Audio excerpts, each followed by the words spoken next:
connecting to the real nerds is so easy. You can go to our website, realnerdspodcast.com. You can like us on Facebook. We have a Twitter account, @RealNerds. We also have Instagram. You can call us, 720-6nerds5. You want to email us? You can do that too, realnerds@gmail.com. Thanks for listening, and enjoy the show. Hi, this is Jonathan Tiersten from the Perfect House and Sleepaway Camp, and you are listening to the Real Nerds Podcast.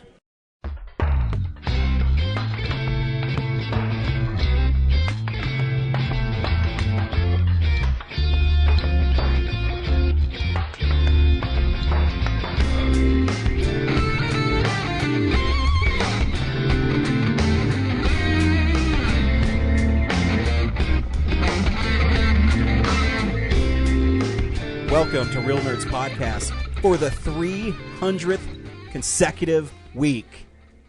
We are bringing you a Real Nerds special. This is our 300th episode, and it's going to be a Filmsplosion episode. Doesn't that make it not an episode? You just fucking interrupted me. Yeah, what's new? I know, and it's getting old. After 300 episodes, shut the fuck up, James. Oh my god, it's finally happening. They're going to fight. Fight. This is a good time for us to announce this is we're also the final retiring. episode. This is the last episode. No, and in all seriousness, every week, the Real Nerds Podcast, we go see a new movie, we podcast our experience of the world, except this week is a very special episode of Real Nerds Podcast. In fact, it is so special that when it is all done, there's a special bonus little thing that Brad spent weeks literally putting together for your listening enjoyment. So after the episode, stay tuned.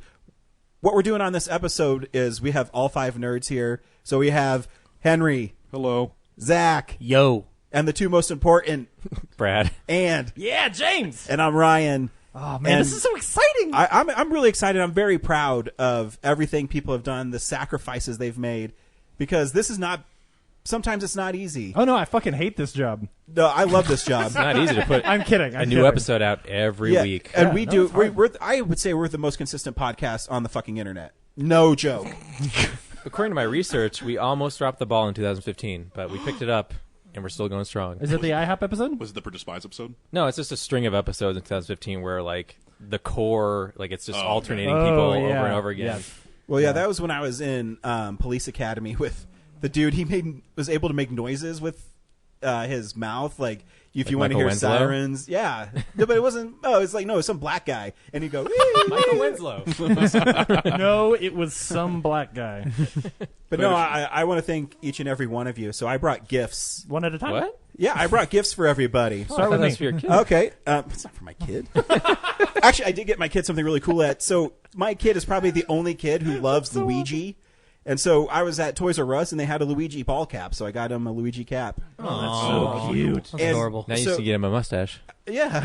So we Hey, he can baby grow his mustache. own. there's this 13 new years. like arcade in Southwest Plaza called Round One. It's basically like a Dave and Buster's, but they have a Luigi's Mansion arcade game, and it's awesome. Nice. So you should go play it. That's the one where he hunts the ghost, right? Yeah. Awesome. And it's like a big it's like a light gun game, but it has the Oh, big like the vacuum. flashlight thing? Yeah. Yeah. So it's not like an adaptation of like the actual game. It's like its own thing. Yeah, so like Really cool. it's a Awesome. first person shooter, Wow. and it has like the flashlight that you have to stun the ghost with, and then suck him in. Nice. Luigi is the one who jumps taller because he's not as fat, right?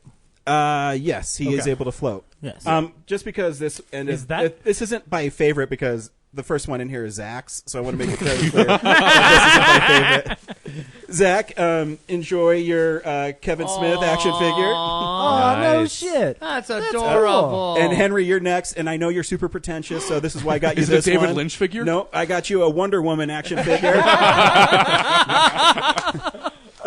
And not even the awesome. good one. They had like a really sweet like Gal Gadot one, and I didn't get that one for you. Did you say Gal Gadot? That Yep. was good.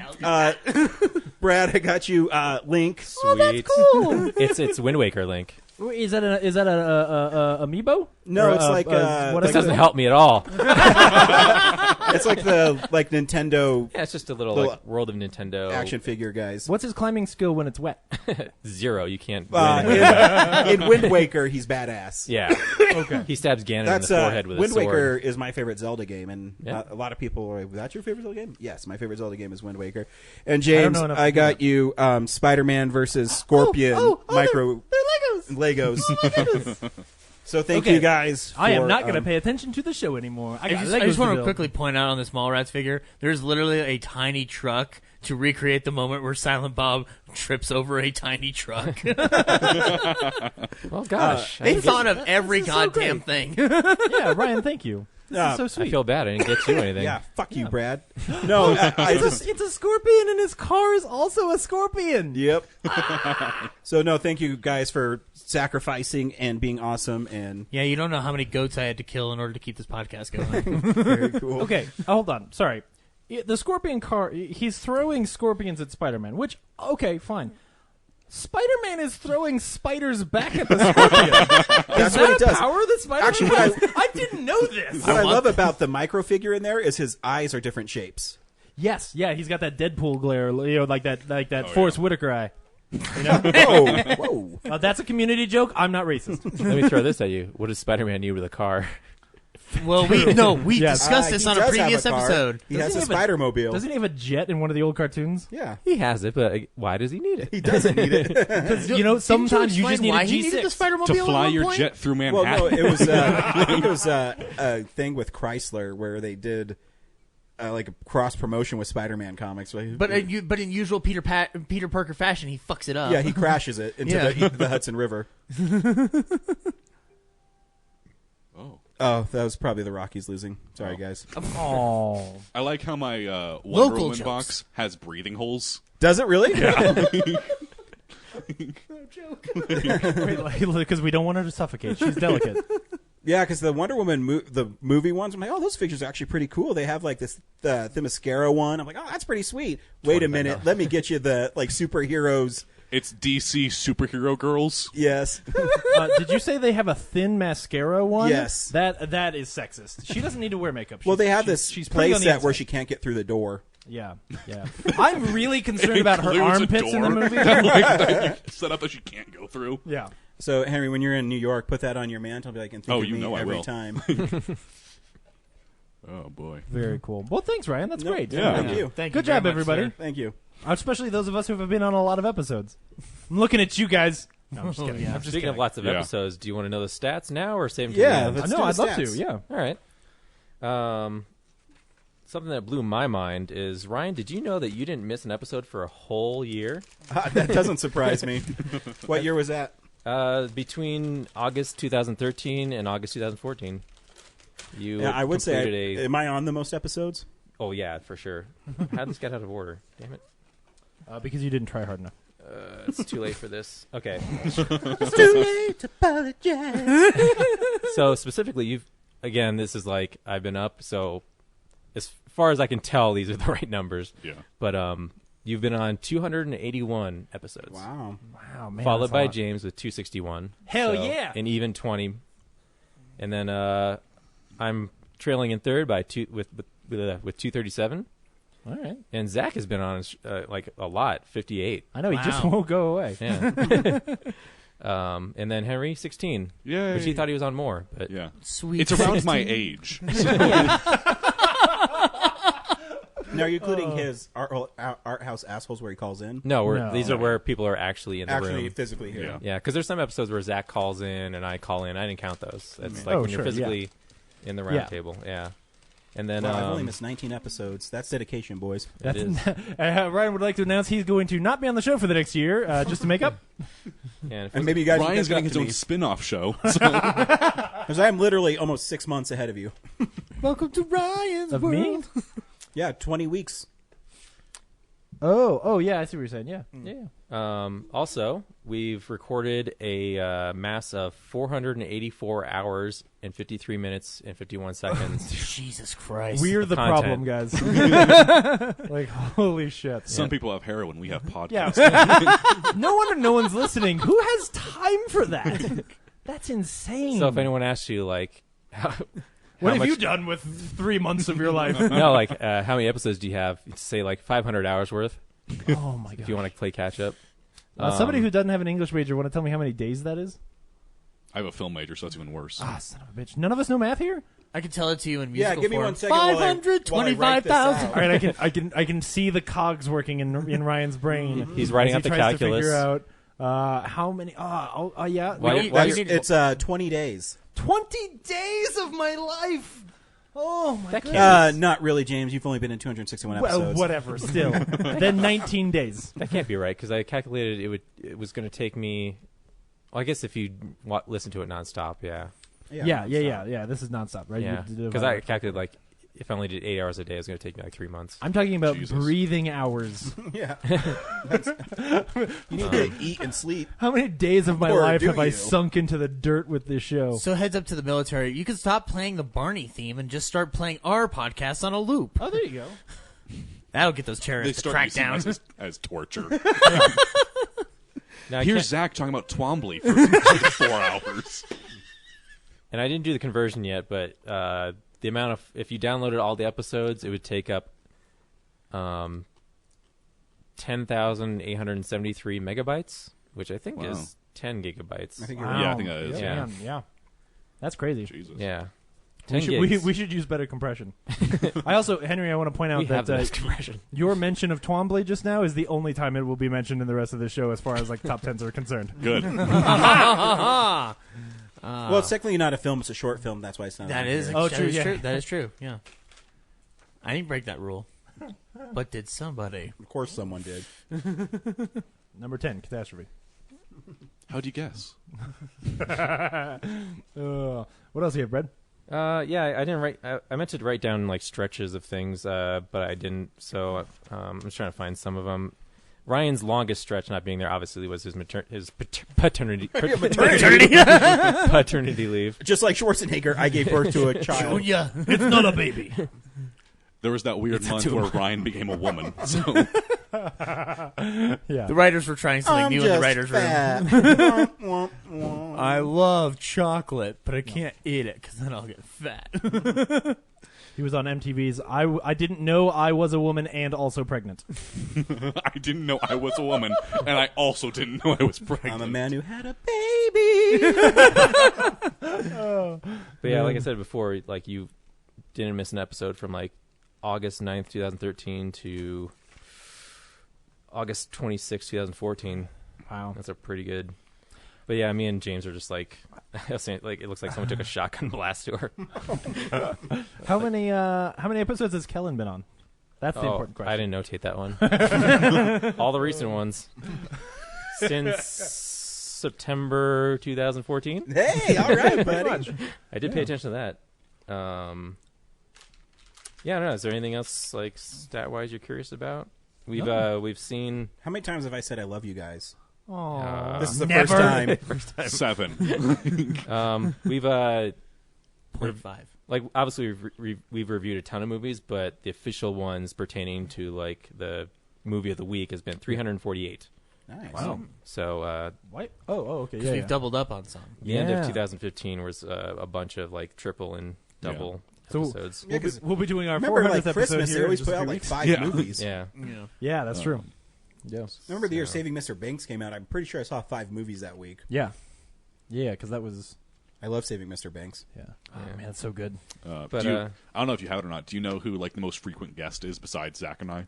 I was just looking at that. I mean, it's probably Laura. So Yeah, I was gonna say it's probably Laura if you count her as a guest. Yeah. Then probably Dan. yeah. Dan showed up a bunch. Yeah, but some of them don't count because he falls asleep.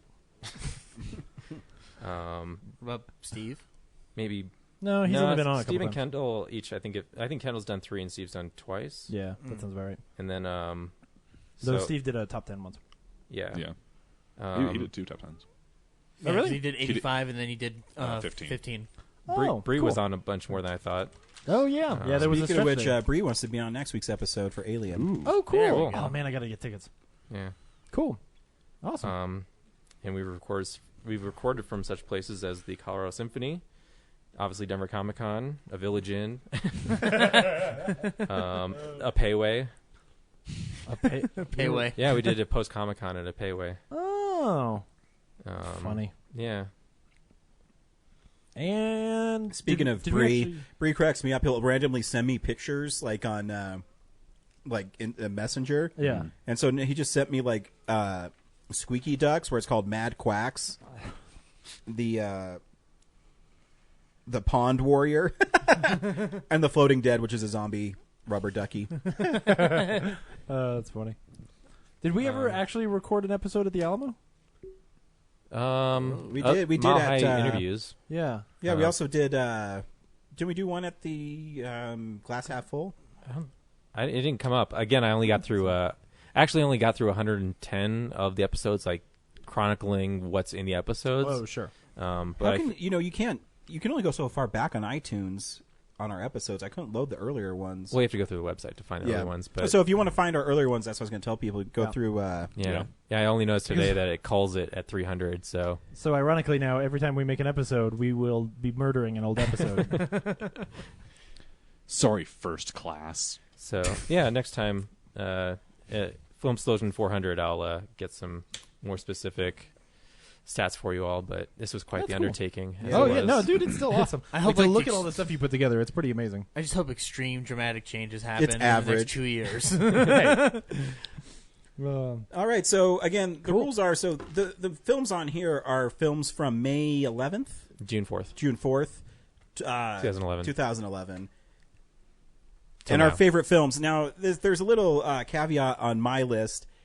Is it's not like all my number ones. It's pretty much movies I've watched the most and the ones I've enjoyed the most.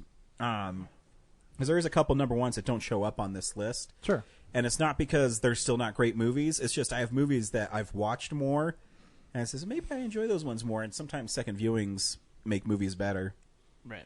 Yeah, I was going to say, I told these guys already, because I've seen everyone's list in order to make the DVD, and I was quite surprised and Disappointed a was little your disappointed word. because, it wasn't quite what, like, there's movies I thought you'd have that were obvious and they didn't show up, so it'll be interesting to see you explain them. Are you talking about Explain me yourself. specifically? I want to see why I mean, you have failed. some. Zach, we already sorted out. We're going to find out in 2 turns here how he screwed his up. Henry's not that surprising. Yeah, I'm but as pretentious as you can get. so. the only thing I was surprised is that we have 2 slots in this rotation that line up with each other. So, What do you mean? That means within all of us, 2 people pick the same movie, so there'll be Oh, at some the same tag time. team reviews. Oh, cool. Nice. Great. How many? Any idea how many movies in total, or is that metagaming? Shoot, I should have counted, but I'm going to Probably say 38. If 38. It's, Yeah, So- something like that. Wait, yeah. 58? No, 48. Since 38 would be 4. No. I think he's saying that only 2. Not that nobody ever sweeps the leg. That 2 people put the same movie in the same spots. Oh, okay. Yeah. Okay, Yes. cool. Yeah. There's other repeats, but Oh, okay, cool. the Sweet. tag team ones are the ones that lined up in the same number Yeah. and the same Yeah, movie. yeah. So, all right, cool. Sweet. and for We call us- that the Chinese finger cuff.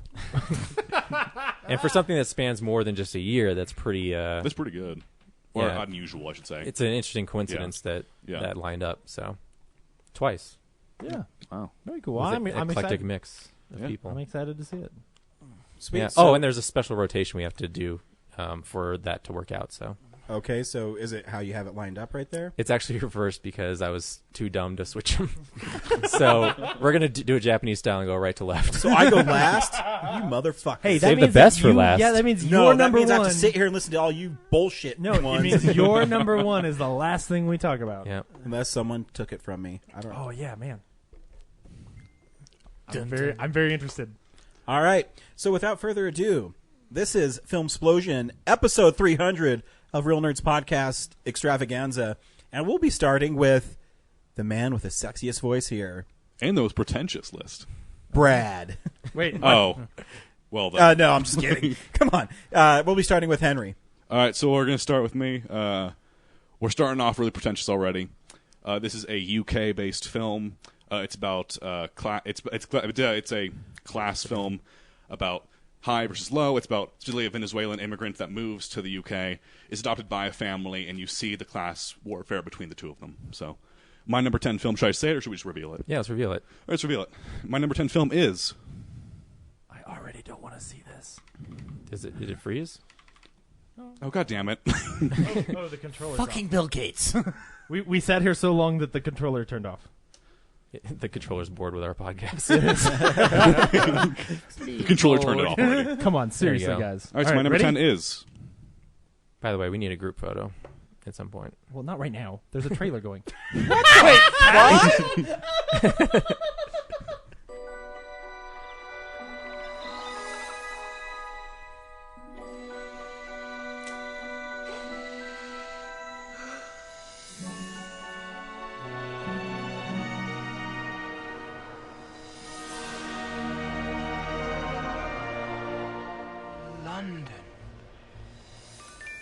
Stranger danger. There's some sort of bear over there. Probably selling something. Hello there. Mary. Hello. This young bear needs our help, Henry. What are you going to do now? Probably just sleep over there in that bin.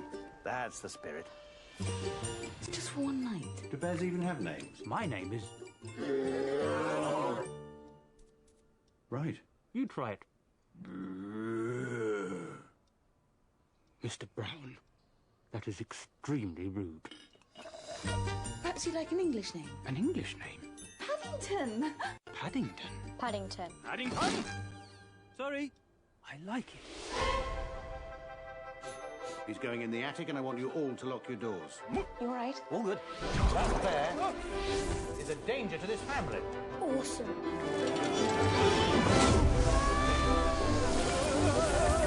First thing tomorrow, that bear is out of here. This is Paddington. He's a bear. I can see that. That creature means a great deal to me. Is he endangered? He is now. The furry menace is home alone. I'm going to stuff you, bear. I beg your pardon? Paddington's the best thing that's ever happened to the children. Hot wind, too hot wind. I don't like it. Well, I hope I don't look weird. It doesn't matter that he's a different species. Or that he has a worrying marmalade habit. Paddington's family. Paddington, come in.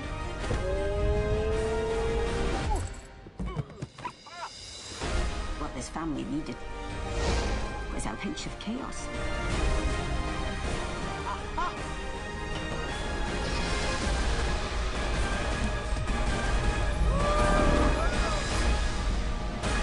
It's actually quite good fun.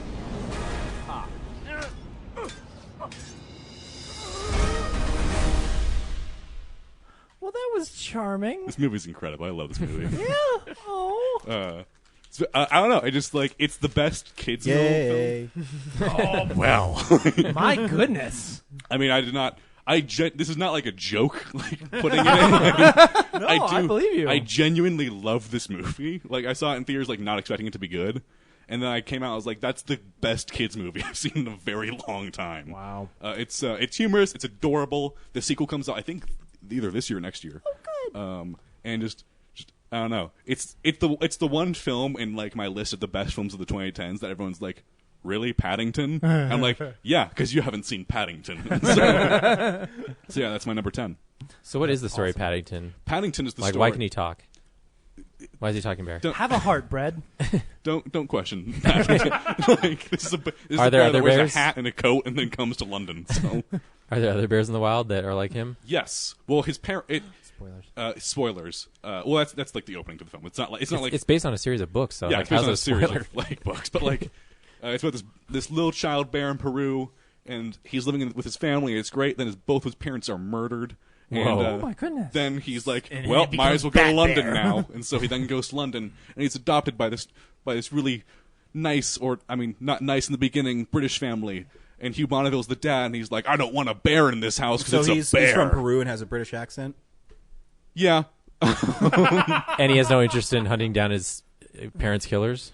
Well, by murdered, I mean Oh, no. like lightning struck them both, and they both. Oh, so burned God to killed death. them. Yeah. Wow. So he hates God. it's Hate Paddington. this bear. That's why he went to London. Yep. Just saying. and so it's just him. And so then he gets adopted by his family, and Hugh Bonneville's like, I don't want a bear in my house. But then he learns to love Paddington, and the family loves Paddington because Paddington brings the family together. And then also Nicole Kidman wants to kill him. And so, like, With lightning. To be fair, Yeah, not so- Nicole Kidman playing a character. Straight up Nicole she Kidman. plays herself in the film. So So I'd like to start listing out ways that it's easier to kill a bear than killing it with lightning. yeah. No, I'm just kidding. Oh, God. Question. Yeah. What's the best bear? Bears beats Battlestar Galactica. What are you doing? Oh, my goodness. Michael? Yeah. Well, that's awesome. Yeah, my number 10, Paddington. I'm so pleasantly surprised. That was great. Man, cool. Zach. Are we going to Zach? All right, so in typical Zach fashion, Zach fucked up. Yeah. Oh. So I Your had number 1 or your number 10 is Children of Men, which wasn't in the time period. Yeah. So I had a number 10, and it was solidified. And then a very well-known actor passed away over the past week, and I rewatched one of his films that clearly deserved to be on this list because otherwise it wouldn't be a true Zach Eastman movie. My number 10 is Tusk. Always do sober what you do drunk. That'll teach you to keep your mouth shut. Hemingway said that. Yes, he did. And he said it to me. I don't want you to go to Canada tomorrow. It's for the podcast. It's what I do. I travel around and I interview weird or interesting people. So look out, you crazy Canucks! Wandering Wallace takes a raunchy road trip up to the Great White North. Hello. I'm an old man who has enjoyed a long and storied life at sea. And after eons of oceanic adventure, I know I do not wish to spend my remaining years alone when I have such stories to share. How far is Bifrost from here? It's about 2 hours from here. It's about 2 hours away. I hate American guys. Good evening. It's nice to meet you. Could I interest you in some tea? So what happened after the boat sank? I was alone, and then something very swift and frightening moved by me. A walrus saved your life? The walrus is far more evolved than any man I've heard of. Present company included. Thank you. You're welcome. Would you? Would you? There. It'll be all right, Mr. Tusk. He hasn't called me in 3 days. I'm worried.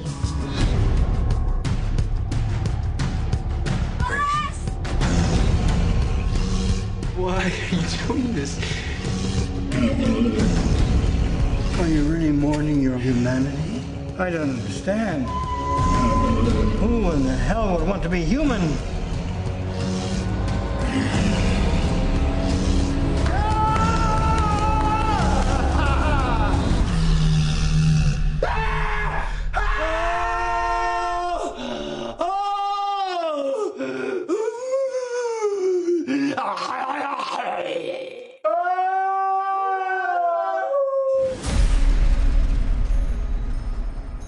I'm so scared. This guy wants to turn me into an animal or something. I don't want to die in Canada. Instead, we're going to watch this trailer for... No, I'm just Django kidding. Unchained. I mean, we Django can. I did it, but To be fair, I could have kept Django on there and still honored Michael Parks, but it wouldn't have been the same. I know. Like you're known for Tusk. I know. Yeah, no, So I figured Aside from the guy who actually made it, I might be the only one known for I mean, Tusk. did you get your tweet retweeted by Kevin Smith about Tusk? Because I Never. did, so I guess you weren't the guy. That's true. Is it on Man. your list? all that time. No, you he's didn't seen it. I've been. That's a slow burn joke. Yeah. Thank you. Are we going to watch the trailer? Or what the fuck are we doing? No, here? because There is no trailer. Oh, So I that's fucked it right. up. You fucked up. So what's your? again? I fucked up. That's all right. So the Why Tusk? yeah, why Tusk? Good question. I love this film. It's a madcap monster movie that somehow has a lot of really good performances in it. Michael Parks is amazing in this movie. I don't know how else to describe. Like between that and Red State, I think some of the best work he ever did was with Kevin. Well, I mean, I think he's better yeah. in Red State, but the scene with him and what the fuck is? I can't remember. Justin Long? Thank you, Justin Long. Where they're at dinner is awesome. Oh yeah, when he's just like, why? And the way Kevin Smith shoots, I'm like, wow, he's shooting like a really good horror film right now. Yeah. So, interesting note: the DP of that film was also the DP of Moonlight. So, you know. Wow. So James Laxton. Yeah. Like I said, I love this film. Like I think that there's something like it's interesting because there's a lot of things in this film that technically count as some of the most mature writing Kevin ever did, and then there's a moment where a walrus shows up. It's insane. Yeah. This movie's literally insane. My favorite part is when Michael Parks dons the suit and then says, "Fight me." This is his exact line. You will fight me, Mr. Walrus, or you will die. Awesome. It is accomplished. You are my Mr. Tusk. I will throw out that I had forgot. So I remember us seeing Red State before, right? And I forgot that when it came out on VOD, we also did an episode about it. So like theoretically, it was viable. Yeah. But I didn't include it because I remembered like the three of us going to see it before that. And we James started asked the a show. question that Kevin Smith took an hour on. Yeah. But anyway, so I would have genuinely probably made it. Like there would have been some contention there. Yeah. So I'm glad that at least we get to talk about it because Michael Parks is great and man, Red State's awesome. Mm-hmm. Yeah. No, I think Tosca is actually really good. It loses me because I understand the ending that he went for. It's kind of like the melancholy, like the horror ending. Yeah, if you will. but I think what I do like about it at one point is that there's a moment and it's just before like the walrus fight that Brad was describing happens. It's when he's like going like, Mr. Tusk, why do you blubber so? I've never known. Why are you mourning your humanity? I've never known a human to be an ocean of shit. I'm like, that's what does that mean? This man has literally lost his fucking mind. Yeah. And also like I know it's kind of there's like a debate on this one, but I like Johnny Depp as Guy Lapointe. I like him in that film. Yeah, in that film. Oh, There's yeah. another Guy Lapointe movie that we don't need to talk about. I still don't think Yoga Hosers is that bad. I don't think it's terrible. I just think that if I'm going to compare the two Guy Lapointe performances, I'm going with the one with the walrus. But I will say that. I mean, that's a laydown. I mean, at the end of the day, Yoga Hosers isn't bad as half the films I've ever We were seen in my this life. close but- and not talking about Yoga Hosers this episode. Yeah, I know, and yet. I would at least 70% of the films I've ever seen are better than Yoga Hosers. So Yeah, I would disagree. but I don't think that they're. I mean, I finally did see Independence Day 2, and I'll Rewrittens? say that Yoga Hosers is way better than No. Independence Day 2. Yes, it that's is. categorically Spoiler false. alert, that's my number 8. I mean, the camera's in focus at least sometimes in that movie. I don't know. Oh. But so anyway, I mean, yeah, I know it was a violation of the deadline, but if anything, No, I you're wanted to good. give Michael Parks his due because that poor man. Sure, Lish, you can do whatever you want. Yeah. Yeah. This is the deadline. Yeah. Yeah, right. Yeah. No, it's good. I would have been remiss if you didn't have it on there because then we couldn't make fun of you. So That is true. yeah, good pick. Just wait. I may get my revenge. Yeah, you will. No, there's some make fun of James time coming up. So Yep. Brad? All right. So my number 10. This film was introduced to us at Denver Comic Con. I think it was the last day, and we were ready to pack up. And these two odd gentlemen came and sat down in a booth to do an interview. And they told us about their movie, Adam the Amazing Zombie Killer.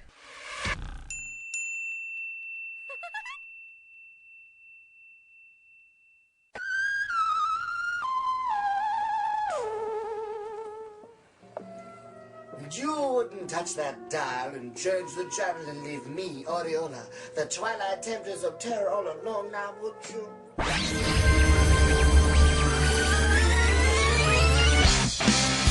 No, everybody's turned into zombies!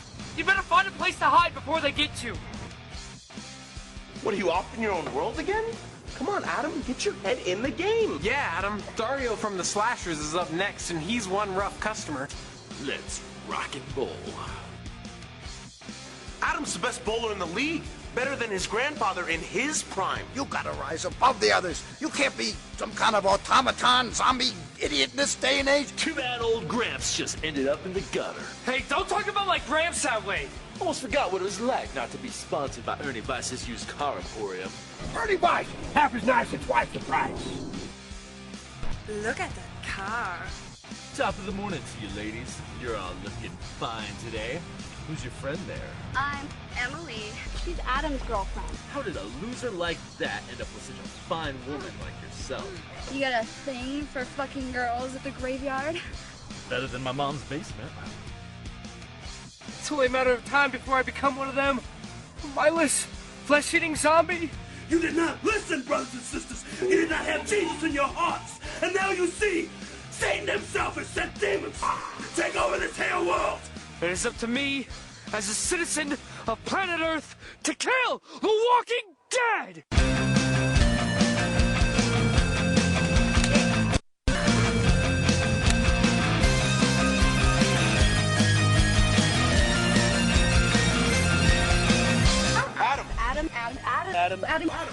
Adam. Adam. Hey, there's Adam. Adam, the amazing dog. Hey, wait a minute. Who are you guys? Whoa. Hey, Adam! Hey, Adam! Don't give up the fight for it, truly!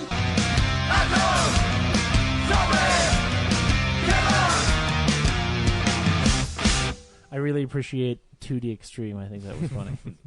That was pretty good. So, Brad.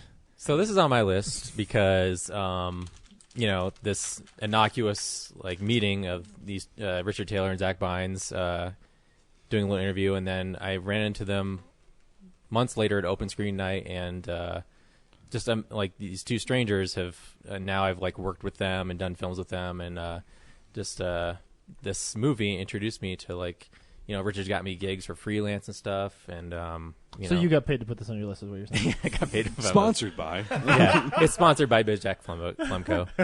But no, I'm just part of having this podcast is meeting people and expanding, my creative projects, and this one means a lot to me because those guys are totally cool, and that movie's, it doesn't look like $1 million, but it's really fun, and it's Denver homegrown, and it's charming and a joy to watch, and I've seen it a bunch of times now. They played at Starfest every year at this point. It's just fun, and they're good dudes. So that's cool. If I wanted to see this film, because I've never heard of it before today. Well, I'll loan you the DVD. Oh, you have the DVD? Yes, Okay, I do. Cool. Sweet. How could the audience watch it? Or you can go to whackfilms.com, I think, and just buy it there. Okay. Twist and Shout has it. Oh, wow. Amazon has it. That's I think you can VOD it on Amazon. Go to thepiratebay.org and Oh, no, don't. I'm just kidding. How dare you, I'm sir. just kidding. Yep. Cool. Did it nicely done. All right. Cool. We're on me. So my number 10 is at number 10 because it's from this year, and so it was just sort of it's hard to judge something that's that recent that I've genuinely only seen once, but that I feel this strongly about, and also represents, I don't know, how great a genre that we have genuinely during the 6 years we've been making the show watched bloom into something huge and awesome, and this to me is genuinely the apex of that entire genre. So my number 10 is God damn his menu. Menu, the motion picture. My number 10 is Logan. Oh, wow. Uh-huh.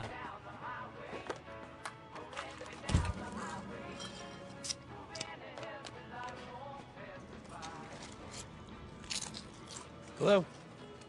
You know you gotta pay for that, right? Hey, come on. Not okay.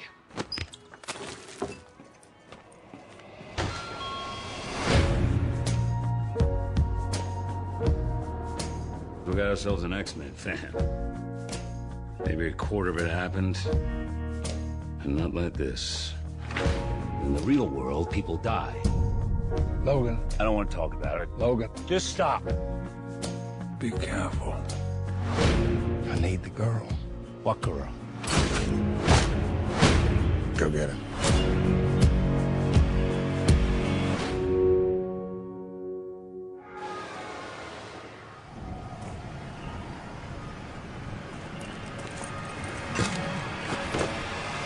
No. No. No. And we're down.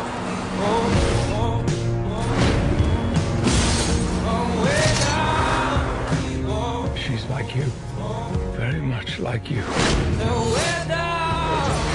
I am not whatever it is you think I am.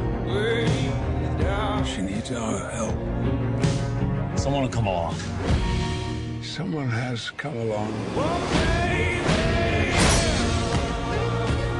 This is what life looks like. People who love each other. A home. You should take a moment. Feel it.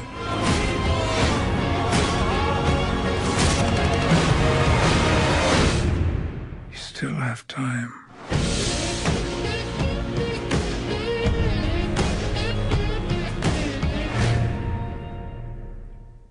So yeah, I mean, I will just reiterate that to me, this is the execution, like the fulfillment of a promise that is 15 years old for me, right? Like the fact that this X-Men movie is, I mean, I'll spoil the year. So far, my favorite film of the year, and it's going to be real hard for anything to beat it. Is just astounding, and I cried so much. And then as you dig into what's great is it's not just a really solid action film. It's not just like, oh man, they made a good movie with the Wolverine in it. It's a good movie. It transcends the superhero genre. Absolutely, it does. It transcends is unfair to super. It actually like raises up the superhero genre as a whole, right? It's not that superheroes aren't capable of doing this. Yeah. It actually makes the point that you can tell legitimizes it. Really great stories in that genre that are lasting. And the more you dig into the story and the way that it's built and the way that it's written, like it just gets better. One thing that I will point out that came out like I didn't realize until weeks later, and I saw an article about it, which was that this guy tweeted it at James Mangold because there's in the last Wolverine movie. Oh yeah. You know, there's the woman who like can see into the future and tells him like you're gonna die with your heart in your hand, and when he dies, his daughter's hand is in his hand. And when I realized I wanted to die again, I was like, "Ah, oh, you evil, evil genius!" Like even that alone is so beautiful, and I'm constantly astounded by this movie. And if it weren't for the fact that it was from this year, I would probably find a way to get it even higher. But I just felt like it wasn't fair to judge. But every time I think back on this movie and how cool it is, and every time I watch that trailer, holy shit, it's so cool. So yeah. Do you have your Logan Noir tickets yet? No, I don't. But I know. But I've already pre-ordered my 4K Blu-ray. It'll be here very soon. So I wonder if like the Blu-ray is going to come. It's probably not going to come with the like black and white version. It is. It is. Oh well. Yeah. Oh yeah. Oh, thank God they're not pulling a like double dip thing with that. Oh, yeah. Like no, yeah, like the blood and chrome thing. Yeah. No, it's just great. Man, it's so good. Anyway. Yeah. Cool. My number 10 is also from the same genre, and this genre pops up the most on my list because I love. Everyone knows if you've listened to this podcast over the years is I love the spectacle of comic book movies, and this came out last year, and it's this character shows up twice on my list. Two characters show up twice on my list from this movie, and there's a moment in this film that all these heroes are running towards each other, and I think is the greatest splash page ever in cinema. And my number 10 is Captain America: Civil War. I was going to say I also liked Suicide Squad. This job, we try to save as many people as we can. Sometimes that doesn't mean everybody. But you don't give up.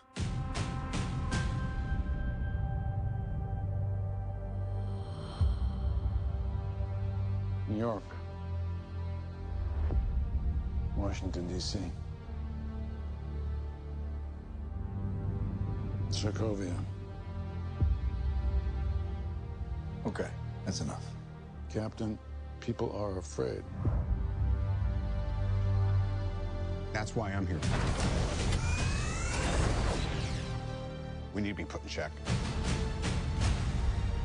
Whatever form that takes, I'm game. I'm sorry, Tony. If I see a situation pointed south, I can't ignore it.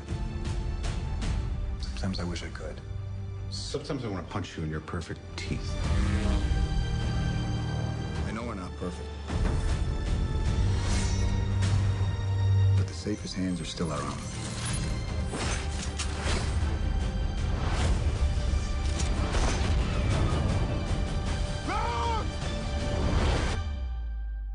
I was wrong about you.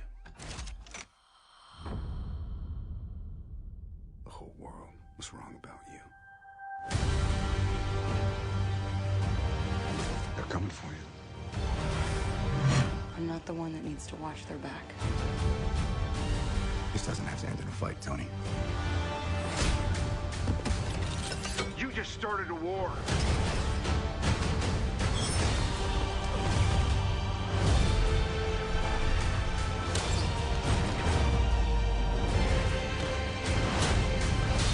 Stay down.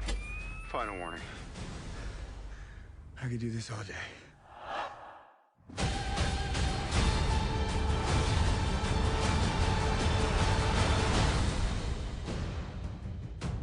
All right, I've run out of patience. On to ruse! Hey, everyone. No, again, that movie is not only beautiful and full of amazing action. The climax to me is one of the best climaxes any superhero movie ever. Yeah, because when you're watching it, are you talking about the airport scene, or are you talking about the actual climax? Yeah, okay, good. Because I mean, the airport scene's amazing, right? But but it's not emotional. Yeah, the way they set it up is like, oh man, Baron Zemo's going to make like super soldiers, and they're all going to fight like, and you go in there and he's killed them all, and I just love that, and the line that Robert Downey Jr. delivers is, "That son of a bitch killed my mom," is just awesome, and he says, "Did you know?" And Captain America knows. I just love it. I love everything about it. Yeah, like that whole sort of not like emotional politics dilemma that's going on there, and the fact that even when you know Steve knows, you're not even really that mad at him, but like you also understand, like you understand why these characters are mad at each other, and yet you aren't necessarily on a side. And that's why I think this movie works so well, and Batman Superman doesn't work as well. You had to do it. I had to, because these guys, you can say each one of them's right. Right. There's no right answer, and I think that's why it's a tough dilemma. Every time they hit each other, you feel it, right? Like they don't even need to be superpowered. Like when they punch each other, you're like, oh. Well, really, neither of them are superpowered. Well, no. Steve Rogers is yeah, superpowered. well, he's just really buff. They just gave him a lot of steroids really quickly. Super so. soldier serum isn't steroids. He can't get sick, man. That's also true. Yeah. He also can't get drunk. Yeah, like, there's a lot of things he can't do. Yeah. Well, he can. He just has to try real hard. He has to try like Tony Stark hard. But you know what the super serum doesn't give him? It's love. I'm all heart, motherfucker. Oh man. Oh, that's a really good pick. Nicely done. Henry, number 9. All right, my number 9. I think it's the only film on my list that all of us have seen, and I know that one of us also likes it. I think the rest of my films, at least one of you, I'm pretty sure this is the only film that on my list that you've all seen. Okay. So my number 9 film is about America, and it is a tag team review. What? Yeah. That's funny. Oh, and it's the Red Band trailer. Yes. That's awesome. Oh, so what's the movie? You'll see. My name is Daniel Lugo, and I want to make America a better place. If you're willing to do the work, you can have anything. That's what makes the US of A great. You work hard, and what does life serve you? A shame sandwich with a side order of shit. Don't be a don'ter. Do be a doer. I had a wife, 2 beautiful daughters. Thank God I left her. Now I'm with 7 honeys, of which I can choose from. Oh my God, this guy understands me. Don't you think you deserve better? 'Cause I do. Mr. Doble, are you currently using steroids? I think they messed me up. Took a lot of balls to come in here. More like Raisinets. At least yours are chocolate-covered Raisinets. Hey. Oh, sorry. We're being kept down by people who cheated to get where they are. I got a plan to change that. You can't kidnap a guy and take his things. Sure we can. Victor Kershaw is a criminal prick who deserved bad shit to happen to him. We go through with this. Nobody gets hurt, right? Oh, man, I watched a lot of movies, Paul. I know what I'm doing. We're looking for merchandise to shock, incapacitate, and imprison our fellow man. Hit me!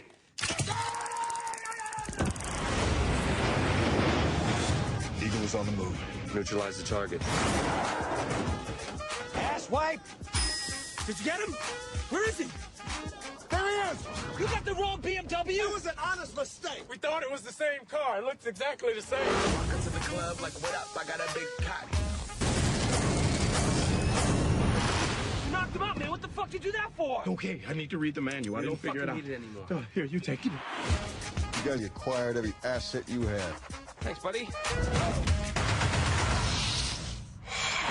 I'm gonna rock your world. Ninja style. Give me my money back!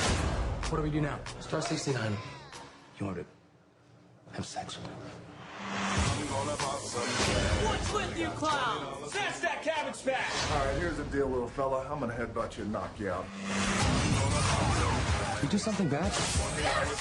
Maybe a little. They got my toe. You can see the bone.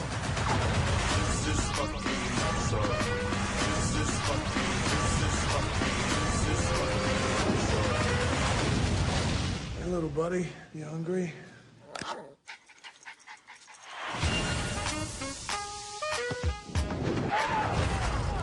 What the hell are you doing on the ground? That hurts. Well, it's supposed to hurt. It's called pain and gain, Rusty. Don't be a little bitch. Don't eyeball me, boy. I see your mother driving up and down the street looking at me. I'll be your stepfather by the weekend. I am so glad this worked out. I'm a very big Michael Bay apologist. High five. I have the controversial opinion that I think this is his best film. I would agree. Absolutely. I know a lot of people really like Bad Boys and that kind of stuff, and Armageddon and all those different films. But this is my personal favorite of his. Have you heard of this movie called The Rock? Well, I mean, yeah, but like he's made a lot. Okay. He's made a lot of great films. Yeah. This one has The Rock in it, though. Point Henry. True. But Very true. I think I don't know. A lot of people really dislike this film. They're wrong. I think it's a great satire. I don't know. It's hard to put into words how much I love this film. Yeah. I remember being really excited for it to come out. I saw like the first screening of it, like the day it did come out, and I've watched this film. This is probably one of the films I've seen the most times. I'll say, because I rewatch it at least once a year. Huh. And I think it's a really good commentary on what America is like today and what the American dream has evolved into. Yeah. And the misconception of what the American dream is. I think Daniel Lugo, and I think he's a great protagonist, one that you don't like, but you're I think he's the perfect example of the protagonist you don't like, but are still willing to watch. Oh yeah. Because what I love about the trailer too is that you don't really see what the trailer really shows you the first half of the film. It doesn't show you where the fuck it goes. The second half of the film is really where the film explodes, and I think that's what I like the most. And I think it's one of Dwayne Johnson's best performances, at least, definitely. Mm-hmm. Have you seen Be Cool? Just saying. I have not seen Be Cool, so I will have to put that on my list. So I haven't. Don't worry about it. I'm kidding. It's no Southland Tales, but it's still. Yeah, all right. But yeah, I don't know. I love it. I love it a lot. That's great. Zach? So I saw this film. One of the biggest regrets of doing this show with you guys is that I didn't get to be on this episode because you had not only that, but you had my three of my best friends on it. The first time I saw the film, I genuinely walked out shocked by what I saw that they got away with, and then I went again, and then I went again, trying to make sense of it, and then by the third viewing, I finally got it. Like, oh, Michael Bay's a really big fan of the Coen Brothers, but he doesn't know how to do a Coen Brothers movie. Well, this is a Southern Gothic film that takes place in Florida. That is true. That's part of it. But think about it this way: is this man is truly trying to tell a good story about idiots. It's truly a wonderful film about idiots and really shitty people doing really shitty things. I mean, this is a film that I would say. And the beginning, or at least the start of the third act, has on the screen it says this is still based on a true story. It's so unbelievable. Which is unfortunately, the mystique can be kind of blown away because you read the actual story, and the actual story is a lot more disgusting and a lot more. Well, I mean, the big complaint that I hear from people is that it's apparently Lugo's a much worse person than even Mark Wahlberg makes him out to be. Which is hard because it's Mark Wahlberg. Yeah. I love Mark Wahlberg, by the way, if you're too. listening. I know you called in at one point. Yeah. But you see my new Transformer movie. That's the supercut. Oh, God. But it's just I love this movie so much. Yeah, it's so good. I love it, and I love the cast. I think The Rock is great in this. I love Anthony Mackie in the movie. I love Wahlberg. Shaloub is insane. Ed Harris playing like the only like rational character throughout a movie full of insane people. It just, I get why some people would say The Rock or Bad Boys and whatnot, but for what I look for in a movie, this is my favorite Michael Bay movie, hands down. I'm astounded that this even came up. This is funny. Cool. For two of us. Yeah, right. Fun fact. At the same time. Pain and Gain is our 98th episode, and it's the third episode that Ryan missed. I have seen the movie, though. And I've never bought the Blu-ray because it's only the movie. But there is a special edition of the Blu-ray. That I don't know if it was an exclusive or something. Well, no, because I actually just looked it up like 2 weeks ago, and it's available for like $10. So there it is right there. Don't worry, it's Michael Bay, so it'll get a Criterion. Yeah. Pretty I'll soon. also say, like, 'cause I experienced this problem. Don't buy it on iTunes or maybe Amazon, because like a lot of the film, what I like about it is the stylization of the subtitles and how like they have this certain font and they have like a certain placement on the screen. Yeah. But in my iTunes version, they normalized it, so it's how you see most subtitles, like for when you watch a foreign film. So it doesn't work. So like I always have to. Do that? Apparently, yeah. Yeah. And so it's like removed, and so like the part where you would see the thing, it's no longer there. And I so didn't know that was like a thing. yeah, I didn't know it was either until I watched it on iTunes. I was like, I have to go stop and rewatch the first half of this film on DVD. Weird. Yeah. Very strange. Yeah. Are we being too loud? No, I think we're right. Oh. No, I think they're just Why is having there a party. Footprint on your ceiling? Oh my! A boot print. Right directly above you. Was there a spider up there? Ghosts! You guys doing parkour in here? Sometimes I threw boots at the ceiling. Parkour. Cool. Who's next? Brad, yeah. I honestly can't remember what my number 9 is right now. Well, let's find out. I think I know what it is, but let's let the television tell us. Okay. Oh, yeah. We called it! Is it just a trauma list? My number 9 is Father's Day. Yeah. My whole list is trauma films. Okay.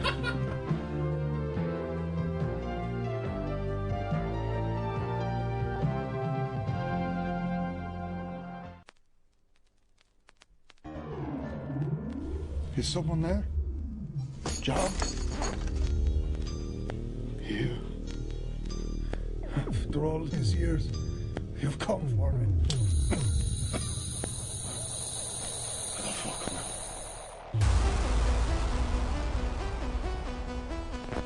There's a boy. Many years ago, he tried to kill the Falkman. He left us a long time ago. You know any dads go missing around here, motherfucker? Yeah, but this time, it's your own man. You seen your dad burn to death in front of you? What is the fuck, man? Father's Day killer, cannibal man killer. Those damn reporters can give it any name they want. But I got my eye on you and the degenerate sister of yours, Chelsea. So you tell her I said hi. You must find this man, Ahab. You must find him. Father O'Flynn sent me, and I've traveled across the world to speak to you. I hurt a lot of people in my life, Father. And I don't want to hurt anymore. I prayed every night that you would come and find me, but you never did. I don't want you putting your life on the line over some stupid vendetta to the Father's Day killer. Why not? You did. And I'm gonna finish what you couldn't.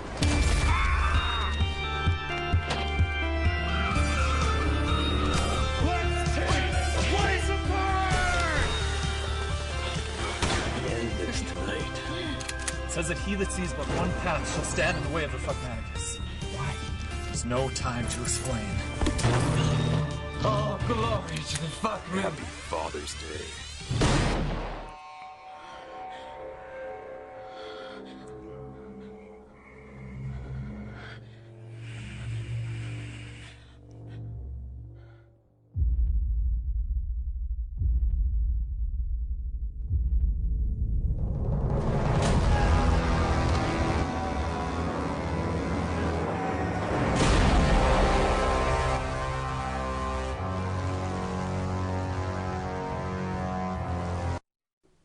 So yeah, much how Just sort of Tusk ends. is Zach's defining film. I think it's probably your defining film. yeah. I think that's fair. Yeah. I saw it at Esquire Midnight, and it's like this crazy schlocky, Yeah.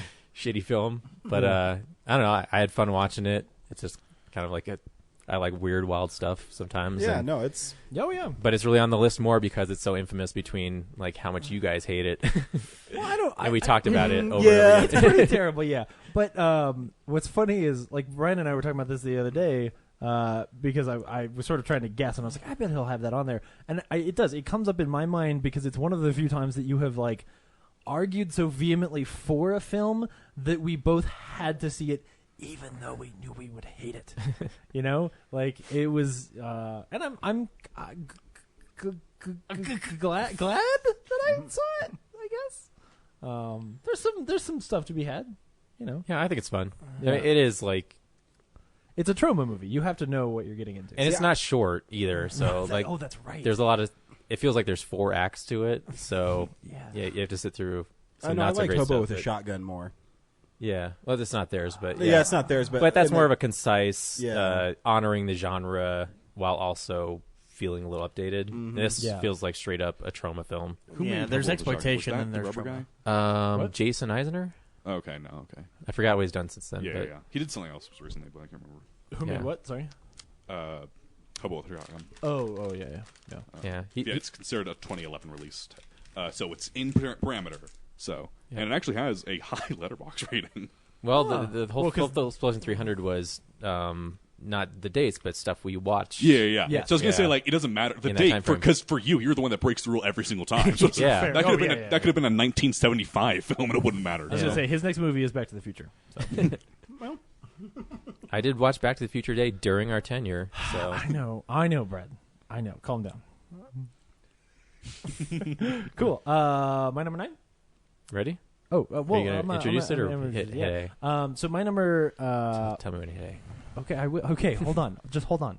My number 9 is here. This is sort of my ringer on the list, and it's a movie that's there sort of to represent one of the things that I do love the most about this show, which is that it has sort of forced or encouraged me to go and see some things that, like, maybe I'd see a trailer for and be like, that seems cool, but because of the show, I would actually like go to a theater when I had the chance and go see some of these movies. And this is probably the most inspiring movie that I have seen during our tenure on this show.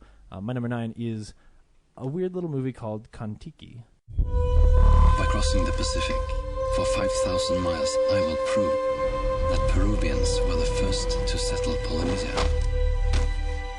It's further than from Chicago to Moscow. Look around you. Every book in here offers some theory or another. Mr. Hardo, doubtless the story of Norwegians drowning in the Pacific will sell a lot of magazines. But not this one. You want your theory to be accepted? Then go ahead. Drift from Peru to Polynesia on a balsa wood raft. There will be no one to save us out there, except your theory. If I pull this off, I just hope that 100 days from now your children still have a father.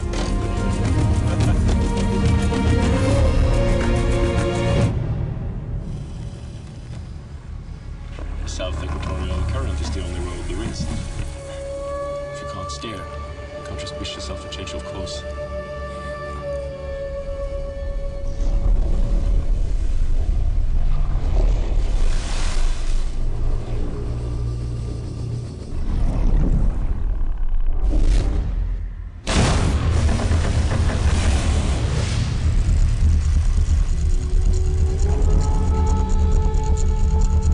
Have faith. No one here shares your belief in thinking. This is bigger than us.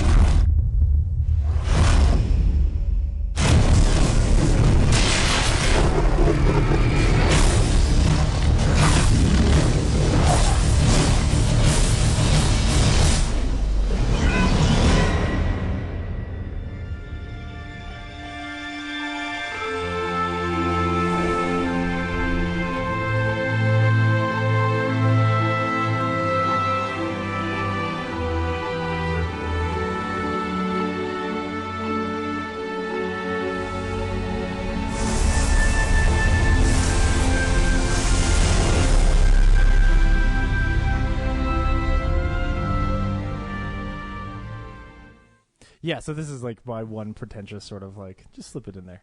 I just I absolutely adore this movie, and it's one that I think about a lot. You know, when I talk about it being genuinely inspiring, like, this is one of those movies that when you do some research, and of course I'll be the one to bring this up, like, the Apollo astronauts tend to reference the Thor Heyerdahl and what an inspiration he is. And so when you see this really well-written, well-made film that tells the story of these extremely brave guys who they just believe that they're right, and they just believe that they can survive, and they do something that sounds absolutely insane. What are they? What's their goal? So he's an anthropologist, and he sets out to prove that the Polynesian islands are settled by Peruvians instead of people from Asia, which even though he has good evidence to show that he's right, textbooks all said that it was settled by people from Asia. And so when he would go try to, he'd write these academic books or, papers to try and prove it, no one believed him. And so because no one would ever listen to him and everybody thought he was a quack, he gets 5 of his friends together. They build a balsa wood raft using the exact same technology that would have been available 2,000 or thousands of years earlier. And simply set themselves adrift on the ocean in hopes that the current will take them where he thinks it will. And what it's credited for is he ends up proving that early civilizations didn't see the ocean as a barrier. They saw it as a mode of transportation. Even though it was super dangerous, they were still brave enough to do it. And sure enough, he changed history. Because then once you took the fact that he proved you could do it and the fact that the people's stories said that they came from the east instead of the west. There were strains of plants that were on those islands that came clearly from South America instead of from Asia. All of this evidence was there, but he had to prove that this was even possible. When does the film take place? 1940s, 1942, something like that. Yeah. I have to say, whenever I've heard you describe this film, and just based off my knowledge of this film, I always assumed it was the Shallows kind of film. No. And watching the trailer, I'm like, oh, that looks actually good. It's because it also has one of the most badass moments, which is sort of spoiled in the trailer. The shot, which I've talked about it for years, so I will just sort of spoil it. But there's this great shot where they've got a bird on the boat, and it flies out into the ocean and sort of splashes around a little bit, and almost suddenly the shark pops up out of the ocean and threatens this guy's bird that he really likes.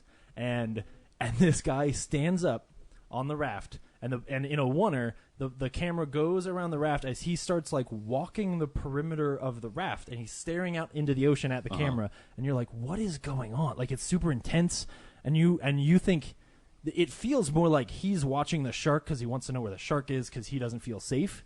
And as it comes around, the camera comes in, and he reaches down into the ocean with a hook, grabs the shark out of the fucking ocean, and pulls it onto the boat, or onto the raft, where it thrashes around that for a while, and then he jumps on its back and starts stabbing it with a knife. And it's the coolest, most, testosterone-inducing moment I've seen in years. It's just so awesome. Anyway, it's really great, and I recommend it highly. So that's my number 9. Cool. My number 9 is from one of my favorite genres. It's a horror film. And every once in a while, horror films come along, and I think they help redefine what a horror film should be and how they should be made. My number 9 film is It Follows. I used to daydream about being old enough to go on dates. I had this image of myself holding hands with a really cute guy, driving along some pretty road. It's never about going anywhere, really. It's having some sort of freedom, I guess.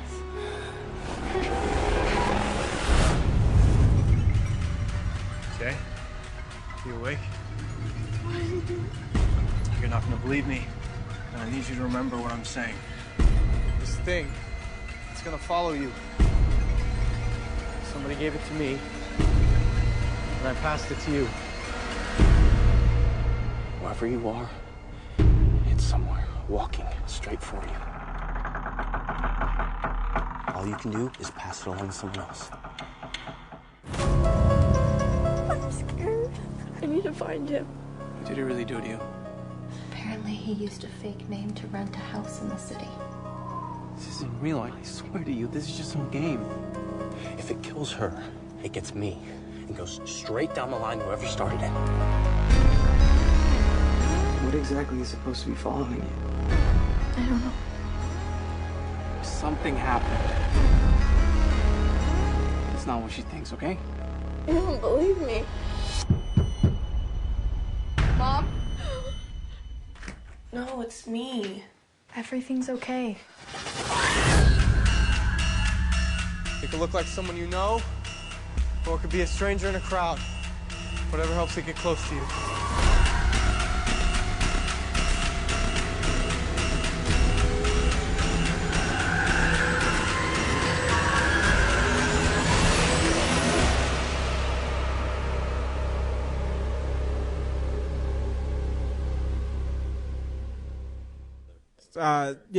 I love this movie. I think it helps make the horror genre be smarter.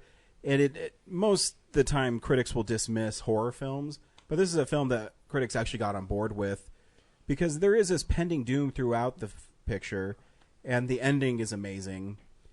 And I just love this film. You know, I was really sucked in. I mean, the opening gets you into the film right away.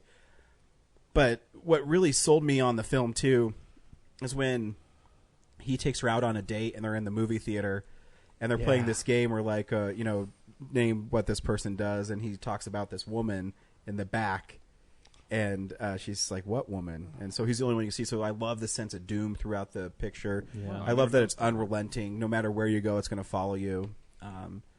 I think it'd be interesting to maybe play with if you got on a plane and flew, like, to England. Yeah. How would it get there? Would it just it's gonna walk the bottom of the ocean? Through the bottom of the ocean? Uh-huh. You know, I don't know. I think it sets up great possibilities. I know they're working on a sequel. I already have the title for it. It's called It Still Follows. Oh, yeah. That's pretty good. The third one, they go to space. Oh, or they can go to follow or they could use the Apollo follows. They could use the Edge of Tomorrow methodology and call it Follows and Follows. Yes. Oh yeah, no, I love that. I love that movie. Yeah, no, that's a great pick, man. And it's interesting how many horror movies kind of wanted to be on my list. I'm amazed, and there's a lot of things similar to my last pick. Right, this is one of those that I never would have seen if not for this show, and I'm really glad that I did because I love it. And as we've talked about back when we reviewed it, like that ending, I actually find so kind of hopeful and beautiful, which for a horror movie is really strange. So. It's a good pick, Ryan. Thank you. I know. You're welcome. Henry? My number 8 is a film that I was not expecting to like. I thought I was going to hate it, and then I walked in and I related to it way more than I wanted to. Teenage Mutant Ninjas Out of the Shadows. My number 8 is Suicide Squad. It's not. It's James White. Your stem cell transplants and your steroids. Who fought for you? I'm your son, and that is what I'm supposed to do. And I'm happy to be here because I love you. That's right. But I need to go away. And when I come back, I will be ready for life.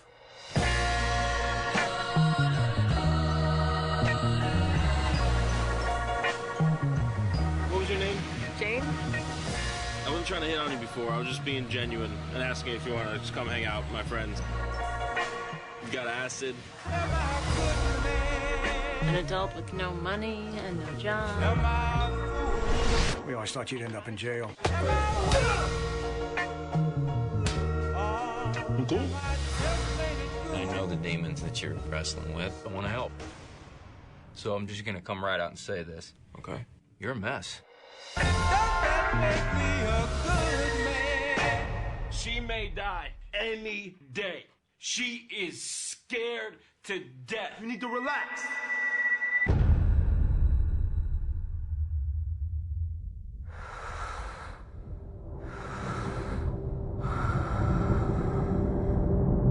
The thing about us is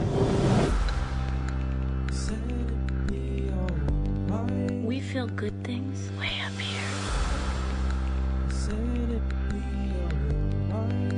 But we feel bad things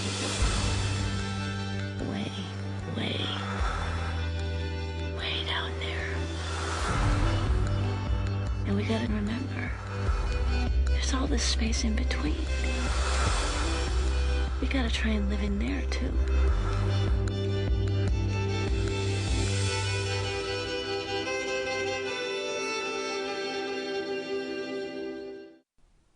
That was in theaters? It was in theaters at the Sea for I think a week, and then I eventually saw it on Netflix. That looks really good. Yeah, it tells the story of this guy named James White, who is in general. Yeah, I know, right? Who's in general just like he's just a fuck up in his life. He does nothing he does nothing good in his life. The film starts with his father's funeral, and then it's about and then you see him kind of deal with that, and then within the next 10 minutes you find out that his mom has been diagnosed with cancer, and it's just him. It's him grieving his father's death and him grieving his mother's death. And reminds me of Manchester by the Sea. Yeah, it's very, very. Every time I see this, I mean, it's like I said, I relate to this film more than I want to because the character's a fuck up, and I don't want to relate to a fuck up, but it's extremely well written. I think it's the most honest portrayal of cancer I've seen in film in a very, very long time, as opposed to other people which kind of romanticize cancer or a lot of films. This film very much shows you it's the worst, and essentially, and just seeing him know that it's not going to end well, but him still not having the courage to do anything about it. Mm-hmm. I think it's just a really beautifully done. It's a depressing film, obviously, but I think it's. I sob every time I watch it, but it's genuinely my favorite film of 2015. Wow. So that's cool. So James White. Very cool. I may have to check that out when I want to feel sad. I will not. No surprise. By the way, as a heads up, the rest of my list is pretentious. You don't have to pick movies like that. We get it. Yeah, I know. You've proved it. We know what you like. Zach, stop texting. Sorry. I'm just kidding. Tried to call me and you're good. There is one film that is very pretentious on my list that I'm excited to get to because I will preface it by saying none of you should ever watch this film. So, really? Yeah, we'll get to it. Because it's terrible, or never mind. You'll find out. I should know what it is, but I seriously have blanked on all your lists. Yeah. Really? You don't remember a movie called James White? Well, I remember that one. It's a film by James Mond. All right, so my number 8 is quite possibly the one film that will piss off the guy directly in front of me the most. Am I directly? Who's directly in front Brad of you? Who am I just the looking person at? you're looking at. So he's not directly in front of you. For the listeners, he's Well, looking my at body's me. positioned this way. But I also think it might be my second favorite of this filmmaker's filmography. My number 8 is Suicide Squad. Okay. The Hateful Eight.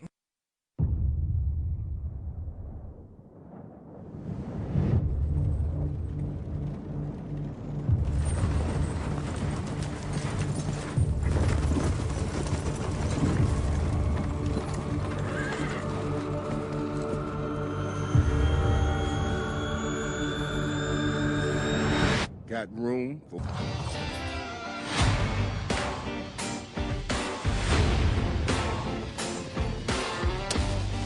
They call him. When the handbill says dead or alive, the rest of us just shoot you in the back, come up on top of perch somewhere. Hangman catches you. You hang.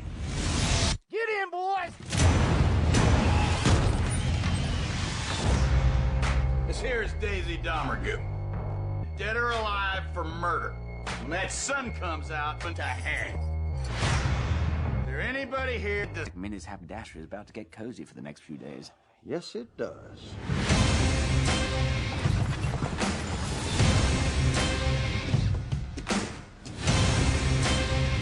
One of them fellas is not what he says he is. Move a little strange, you're gonna get a bullet. Not a warning, not a question. A bullet.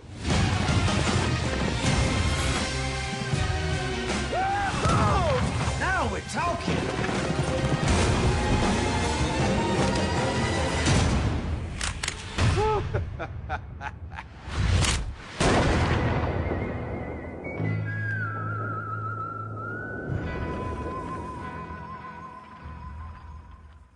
And I want my money back. I'm just kidding. I still need to see it.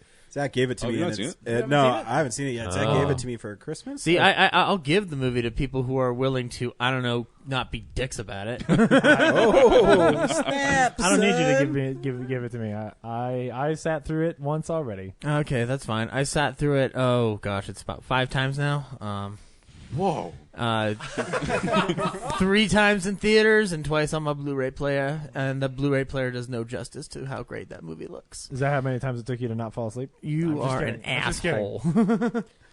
Just wait till Hansel and Gretel Witch Hunters comes up. I'm just going to be like, fuck. No. There will be much making fun of James on my next pick, so go ahead. So I actually like The Hateful Eight, and I mean, when it comes to Quentin Tarantino, I'm not always driven to the most populous films per se. Like, my favorite of his films is Jackie Brown. And it's your favorite film ever. Yes, it is. Or like Death Proof. I really love Death Proof. Yeah. Like, beyond all like reason and doubt. I'm sorry. That's my favorite line, I think, in every Quentin Tarantino movie ever. Remember when Kurt Russell like looks at the camera and just smiles? It's great. So Man Mike. This particular film is interesting because, for one, like So there was. It's interesting because I actually listened to past episodes of this podcast where we were discussing the 70mm.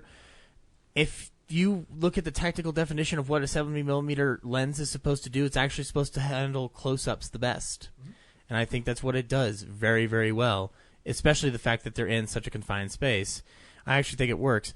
The obviously, yes, the sprawling sequences might not be the most glamorous, but it's not. That's not generally Quentin's style or Robert Richardson's style. I think it's still beautiful. I would never like call Quentin Tarantino glamorous. So I don't think that's like. I think what it not being as grandiose helps give you this sense of confinement that like there's nothing beyond this cabin. Yeah. So.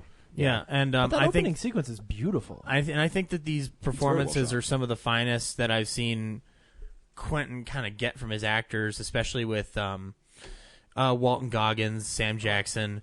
I love Kurt Russell in this film, even though he is a blowhard in the film. It's weird because when I first saw this movie, I'm like, Kurt Russell is going to be the hero throughout the movie, and then halfway through, bam, he's not. He's just an asshole. Spoilers. Spoilers for The Hateful Eight. You've had your chance. The only thing that does bother me about this film, and I know that it's not the most like secretive, Channing Tatum probably shouldn't have been revealed until the very end. Oh, like 100%. they should not have put his name on the credits at the very beginning of this movie. I didn't even know he was in it. Yeah. Well, I mean, his names are in the opening credits. Yeah, his names are literally in the opening the credits. So like, entire it would have been spoiled for you, like, I don't know, like a minute in. Yeah. So, when he did, so much time passes in that film at a certain point that when he does show up, I'm like, oh, okay. So, it is long enough to the point where like you might forget. Yeah. So and it had an intermission. That was cool. Yeah. And James Parks as OB is a nice little connecting force until like up to a point, and it's really funny when they keep sending him outside into essentially like do all the dirty work while they're all inside. Yeah. I just love this movie, and I actually think that much like Jackie Brown, I think he's tackling a theme that I don't think people are expecting out of him. It's a lot about it's about reconstruction, as opposed to where Django Unchained is dealing with like the angers and sentiments of like that lead to war. This is about the fallout of war. I will say that Django Unchained is more what you would expect from. Yeah, Hateful Eight is something that you would expect Quentin to watch, not to make. Yeah, this is something that you'd expect to be in his top 10 list. Yes, exactly. So and I will say, like, I did not hate it nearly as much as everyone else did. I think this is like definitely. I think for me, it's at least mid tier Quentin Tarantino. Yeah, and I love Jennifer Jason Leigh in this movie. Yeah, she's good. I think she definitely gives a very strong performance in this film.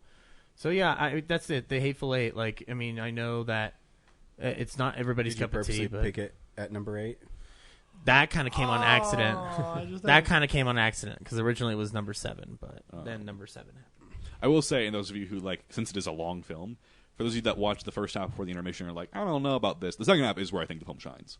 I think the second half is. I mean, that's when I was like, okay, because the first half I was like, yeah, whatever. Second half I do like a lot more. Technically, the second half of the film is more of a Quentin Tarantino movie. Yeah, than that's the when I first think half of the film. that's when it becomes a Quentin Tarantino film. Yeah. So I will say, don't be discouraged if you watch the first half and are like, I don't know about this. No, I mean, like, and again, like, I mean, heck, I wouldn't discourage you from watching it in segments because it is a very long movie. Yeah. So yeah. Cool. Brad. All right, my number 8. is important to me because it's one of the first things we did as a podcast. Fuck. The trailer's 2 minutes of uncut. Now watch the fruits of our fucking porn labor. Yeah. Oh, sorry, I've waited Mom. 6 years to show you all the edit. I don't. Here it is. But yeah, my number 8 is Red State. Aww. This is a great movie. See the face of Jesus on my way tonight. He says to me, old sinner, come on in. I see the face of Jesus in that great white light. And my Savior makes me whole again. In his shining eyes, in his shining eyes, I see the promise of all forgiveness to set you free. I see the face of Jesus on my way this night. And my Savior is there to comfort me. I fear God. You better believe I fear God. So I've actually haven't seen the movie since we saw it in the Boulder Theater. Oh, really? Wow. And you asked the Really? question that he answered Paramount. over an hour long. Huh? Paramount. The Paramount Theater. Yeah, Yep. Boulder. We saw Jay and Silent Bob Get Old. Oh, okay. But you're right. Yeah. So it's not actually one of my favorite films, but the fact that like we got to do that, together, and we eventually did review it. And I think what's the episode? It was before we started doing the 15 or podcast, something. which is kind of cool. Yeah, It was- like 'cause relatively quickly before. Yeah, I think had I graduated yet? I feel like either I had just graduated or I think I may have driven down specifically for it. One of the two. But 21, episode 21. Yeah. So yeah, it's on my list just because it's like one of the special things that we did and that kind of led us into the podcast. And yeah, absolutely. I mean, God, I've seen Kevin Smith so many more times since then. I know. It's fun. So that's awesome. Yeah. Well, But I should revisit it because watching that trailer, it's funny. Got me curious again. After we left, because I always think of a question to ask him after we leave, because every time I see him live, someone always asks him the same questions. Yeah. I really want to ask him, what's his lead actress in Dogma? What's her name again? Linda Fiorentino. Fiorentino. Yeah, he talks about in the commentary how he always fought with her, but he never brings it up again. So I want to ask him what happened with her. Yeah. Because I don't think I've ever heard that story from him. And he might tell you, like, it's not the one they're recording, obviously. Yeah. But because the last one I went to, he talked about stuff about Jeffrey Anderson and Clerks 3 that I didn't expect him to reveal. So yeah, interesting. But yeah, you asked him that question that he yeah, and then he went took for the like longest 20, to answer. 25 minutes yeah. or so. Yeah, it was all great. you. I just stood there. One thing I think is interesting, like from being in film school for like this year, it's fascinating and also disappointing to me how many people in my graduating class have never seen a Kevin Smith film, and some of them have never heard of him. Really? That are in the film department. Yeah, you were talking to me about this back in That seems December. insane. Yeah. I remember when I was in one of my classes, the teacher was asking like, who do you think is like the relevant filmmakers of the time, and like Kevin Smith came up. Yeah. And my teacher's like, I don't know yet. I think at that point he like his last film was Jay and Silent Bob Strike Back. So yeah. But it's interesting, like, seeing, and I don't think I'd seen Clerks yet. Yeah, I mean, it's interesting seeing like the separation between like your generation of filmmakers and my generation of filmmakers. Yeah. Like, I feel like yours is clearly uneducated then, because the truth is, I look at it and go, he's a proof of concept filmmaker, where it's like, oh yeah, no, really, like if you think you can make a movie, which is so relevant today, when it's a lot easier to make a movie. Like if you think you can do it, you should at least give it a shot because you might actually pull it off. Yeah. And because the truth is, he's a good filmmaker. In my mind, he actually gets thrown into that same bucket as like your Soderberghs and your Coen brothers of kicking off early independent film and like definitely. being there at that inception. That of course now is like its own market and industry. But I mean, like no matter like what you think, historically relevant. Yeah, I mean, no matter what you think of his films, like you could like not like all of his films, you can't deny that he's one of the most influential filmmakers today. Definitely, absolutely. And without Clerks, I don't know if you get some of the like. Yeah. Or at least like things like Mumblecore and even your Judd Apatow stuff would be different. Yeah, I can agree with that. Yeah. Yeah. Side note. It's too bad that he's making shit now. Why do you guys drink so much Mountain Dew? That shit is so gross. It's delicious. False. You know, me and Brooks were talking about how shitty Mountain Dew is. Side note, guess who was also at that same screening? You? I remember your question. Oh, yeah, you were there? Oh, that's cool. Oh, man. So I've been haunting you guys for way longer than you thought. You're like, I was like, who's that handsome guy? Yeah, who's that handsome devil? I gotta track him down. I'm going to spend 2 years listening to his podcast, then introduce myself to his skinny friend. I was 12. He likes movies. He likes movies. I'm gonna have to start liking movies all of a sudden. Up to now, I only liked flowers and old-timey radio. Yeah, flowers. And I would just press flowers in a book while listening to Jack Benny. Alternate universe. Zach is the best florist in all of Denver. And then James fucked it up by asking this great question. So my number 8 is a movie that you can all prepare to just make fun of me for. Okay. But I think is relevant to the history of this podcast. Would you agree, Brad? I can't remember what it is right now. Oh, really? I have it on the screen. But anyway, Yep. Is this your identifiable film? Yeah. Okay, yeah, we go. actually, Is this your walrus? Yes, it totally is. My number 8 is Mud. There are things you can get away with in this world, and there are things you can't.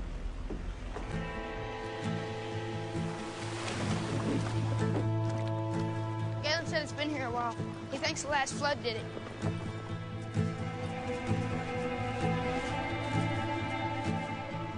There it is.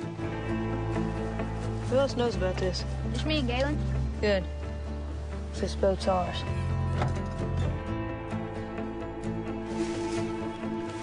Someone's here. What? Someone's living in our boat. You know that guy?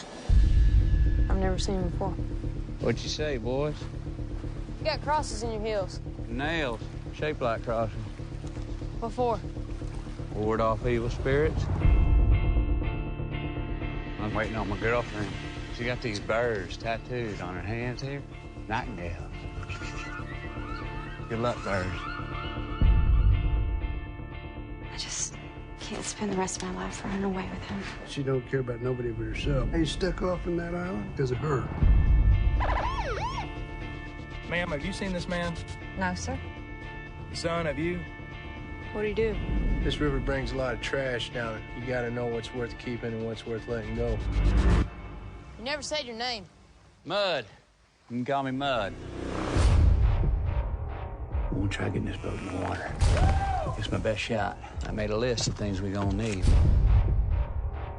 You boys need to watch yourself. What Mud's into is something you don't want to be involved in. I got a lot of folks looking for me. Keep lying! You hear me, trash? Where is that? He's not dangerous. Sounds like the state troopers think different. We're gonna pray for the death of the man who killed my son. Y'all been good to me. You're the only friends I got out here. You did it for her. Protect her. Don't expect any help from me. We got too much riding on this. You know you don't know him, right? What have you been doing? Everything you told me was a lie. It's a hell of a thing, ain't it? It's a hell of a thing. Yeah, so, I mean, this was one of my number ones, and it was there for a reason. I really love this movie. It obviously plays on a lot of my sentiments, and the father-son story, I think, is just beautiful and really well handled, and also, you know, introduced me to Jeff Nichols, who I really love following. So, yeah, there's not much I haven't said about this movie before.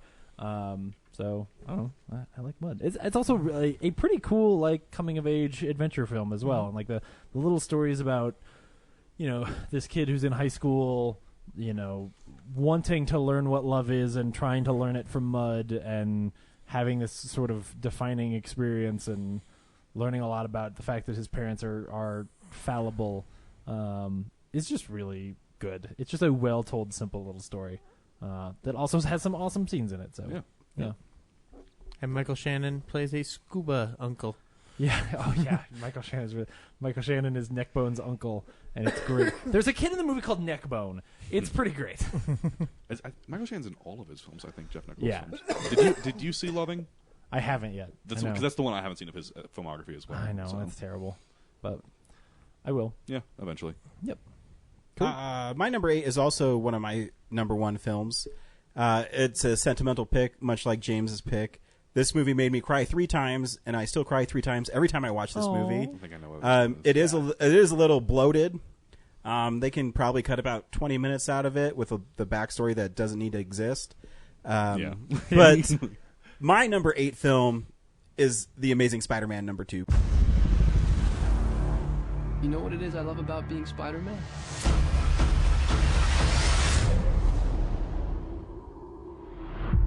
Everything.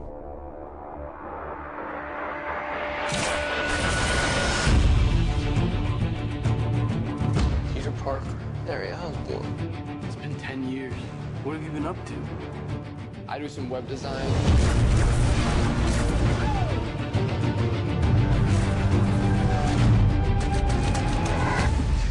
Nice arm. It's just the wrist, just on the wrist, buddy.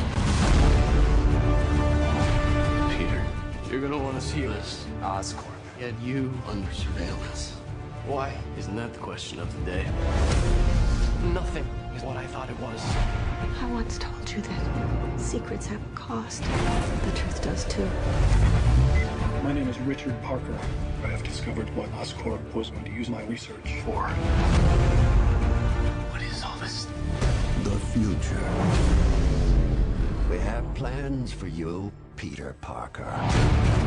You wanted to be the hero. Need a hand? Now you gotta pay the price. We have the power now. We can change the world. Then let's go catch a spider. I made a choice. This is my path.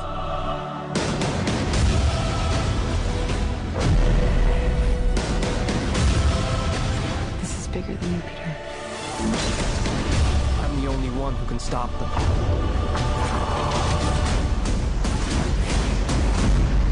I'm Spider-Man.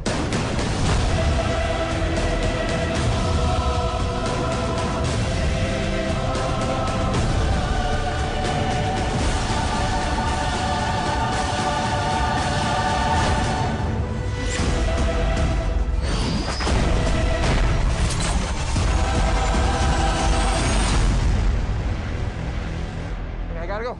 I'm coming with you. Come on, it's too dangerous. Sorry, I love you. Don't hate me.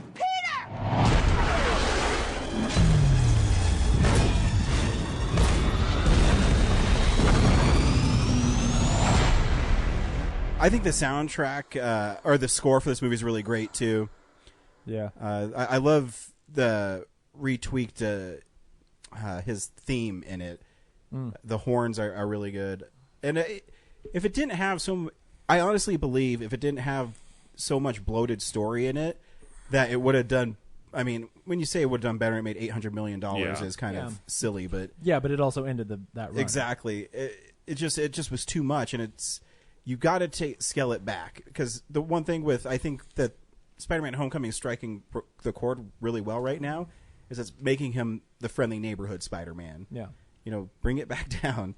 But I still love the performance. I think Andrew Garfield's great as Peter Parker and Spider-Man. Emma Stone's great as Gwen Stacy. I think her death in it is really heartbreaking, and I remember watching it in the theater. I saw it 3 times in the theater, once in IMAX, once in 3D, and once just standard 2D.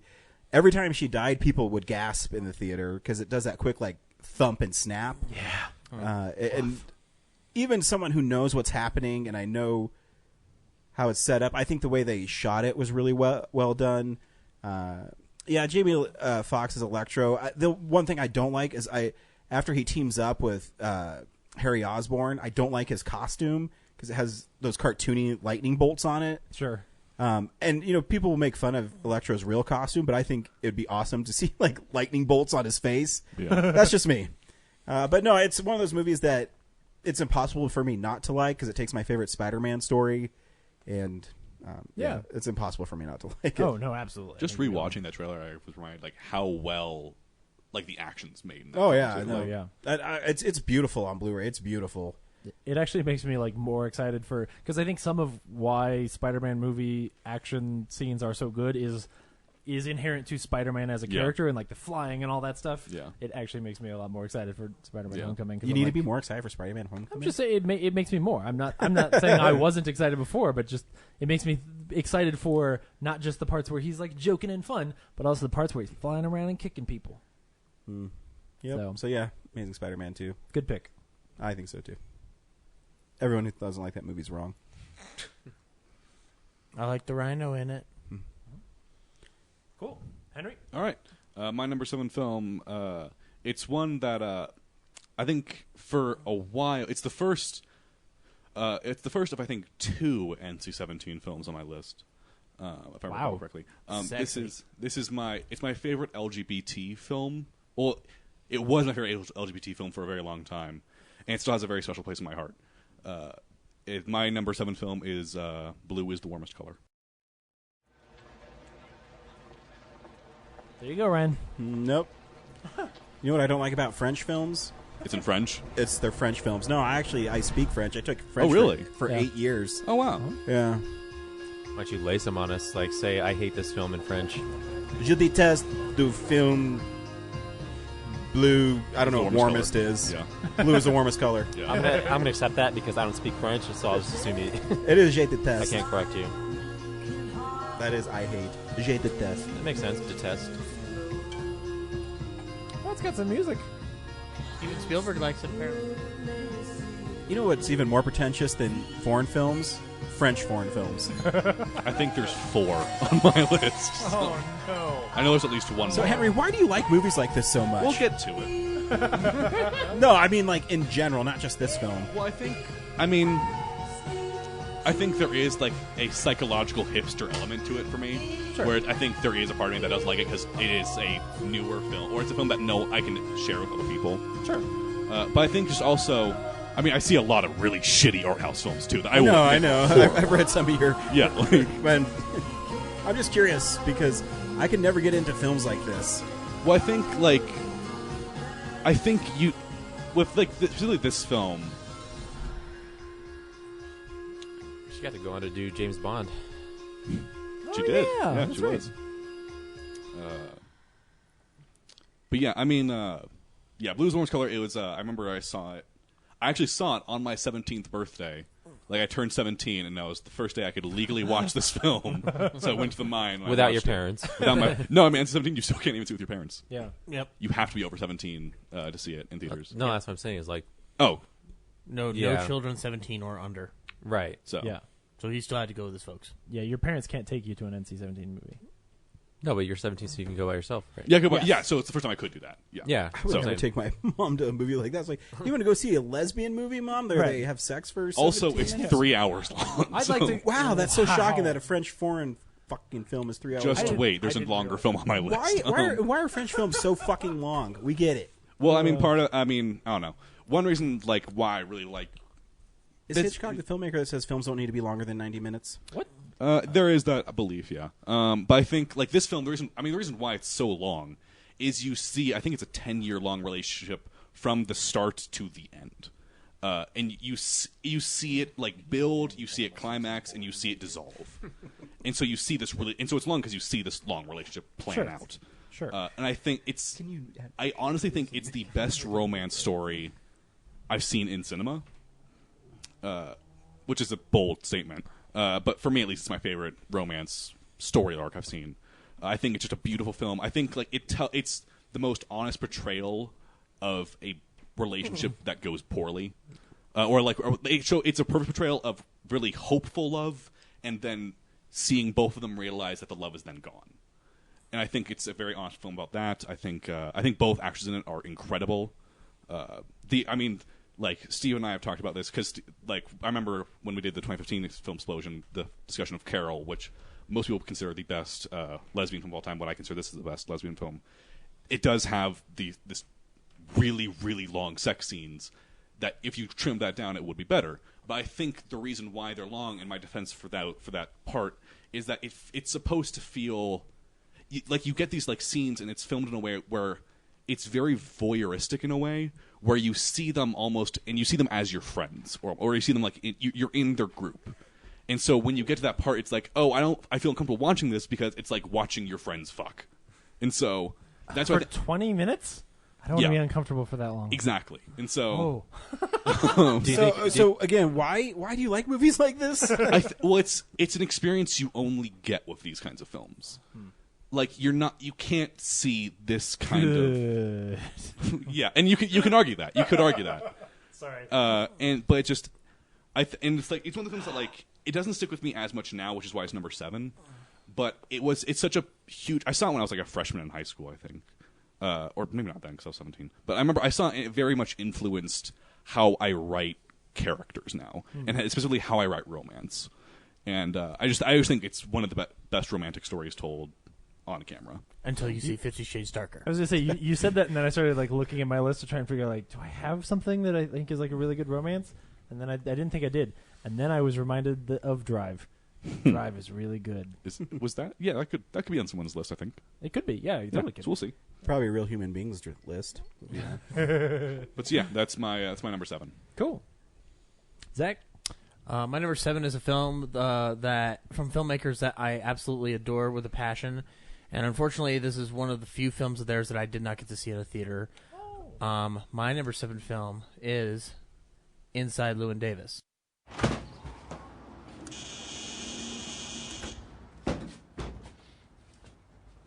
Yeah?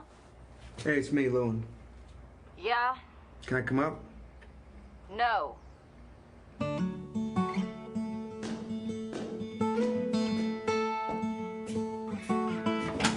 Explain the cat. What's its name? I don't know. He snuck out Do you the think door. you're staying here tonight? Leaving. Oh. I was hoping to. So, I can't stay here tonight? If I had wings like Noah's dove. What'd you say you played? Folk songs. Folk songs. Solo act? No, I had a partner. Threw himself off the George Washington Bridge. George Washington Bridge? You throw yourself off the Brooklyn Bridge. Traditionally. George Washington Bridge. Who does that? Well, I had a man who was long and tall. Well, if the music's not... What? Quit? Just exist? exist? Is that what we do outside of show business? There was no advance on my solo record. There's got to be some royalty. Christ's sake, it's cold out. I don't even have a winter coat. You're kidding me. Hey, this kid. No. I remember one evening in the pouring rain, and in my heart was an aching pain. Do you ever think about the future at all? Don't worry. With you, I worry. Well, you shouldn't. Yes, I should. God knows you never do. You just let other people at your method of birth control. Muddy rivers, muddy and wild, can't give a bloody for my unborn child. Fare thee well, my honey. Folk singer with a cat. Is that part of your act? Every time you play a C major, you puke a hairball? Show us a bird flying high above. Life ain't worth living without the one you love. Fare thee well, my honey. Taking off, Pop. Try something new. Here's this. I used to like this. My honey, fare thee well. That's a great pick, man. That's a good movie. Inside Llewyn Davis. So it's interesting. So this podcast started a year after one of my favorite films to watch from their filmography, which is their remake of True Grit. It's not my go-to, but it's one that I do love to sit down and watch because it always is consistently entertaining. Yeah. So the first time I saw this film was actually in 2015, and I was immediately reminded of the power of their filmmaking in a Barton Fink type of area before Fargo, and I'm really talking about before Fargo, where the ambiguity throughout this film is very, very strong, and so much so I mean, the spoilers for this film, it's a literal back to one, quite literally a back to one writing structure 101 on this. And that we're talking about, like, I mean, and you've talked about, Ryan, before about how the Coen staged shots. The shot at the very end, which is also one of the shots at the very beginning in the alley, is one of my favorite lit shots they've ever like accomplished. Thanks to Deakins and thanks to everybody involved. It's also very entertaining. It's a nice little look at the Greenwich Village scene in the 60s. There's some great stuff with Justin Timberlake, Adam Driver, and Garrett Hedlund and John Goodman. Their moments in the film, and it took me a minute to realize, like, oh yeah, he OD'd on heroin. It was like, I'm like, I was like, is he sitting in the bathroom? Did he have a heart attack? Oh, no, that drug. But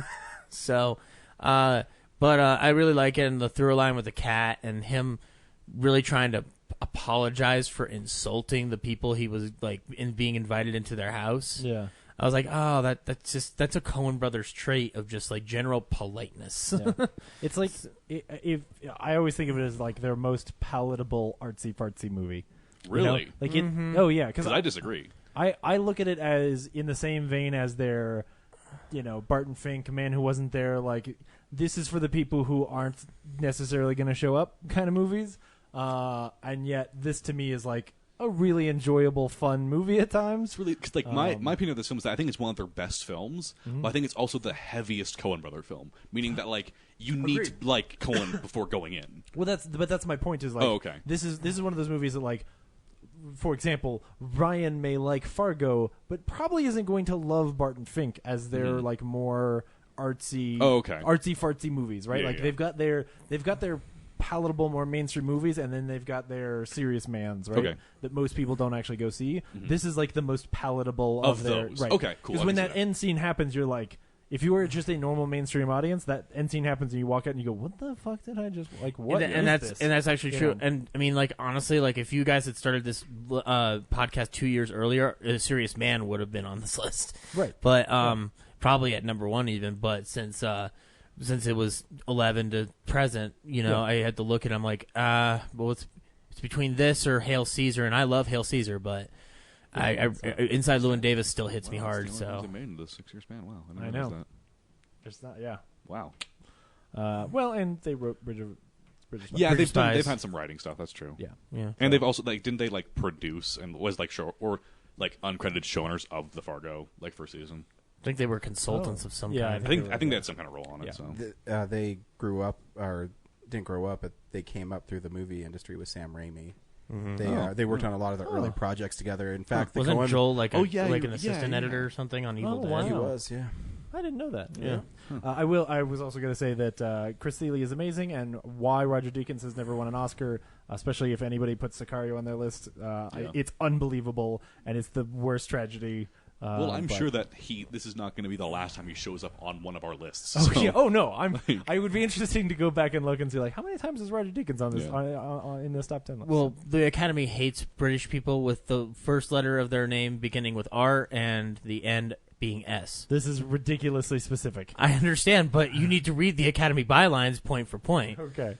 Someday when you have like nothing to do on a Sunday. Who's the other person you're referencing?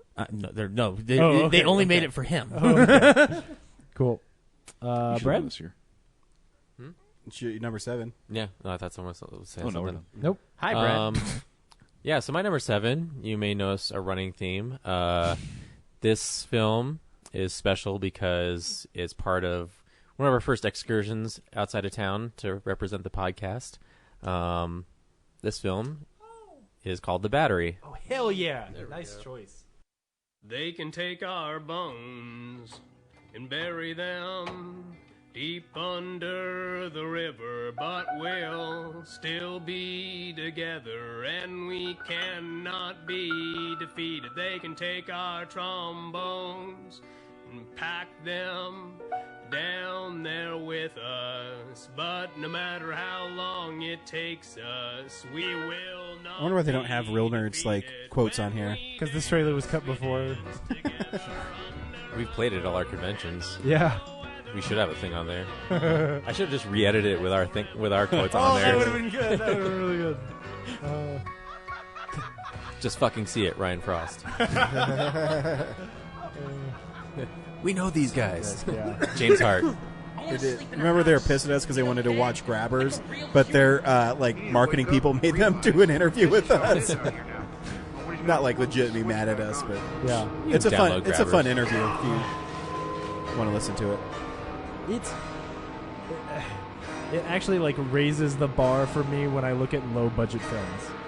Like the fact that this movie looks so good and is so well written and so well acted. Yeah, they shot it on a Canon DSLR. Really? Yeah. $5,000. Really?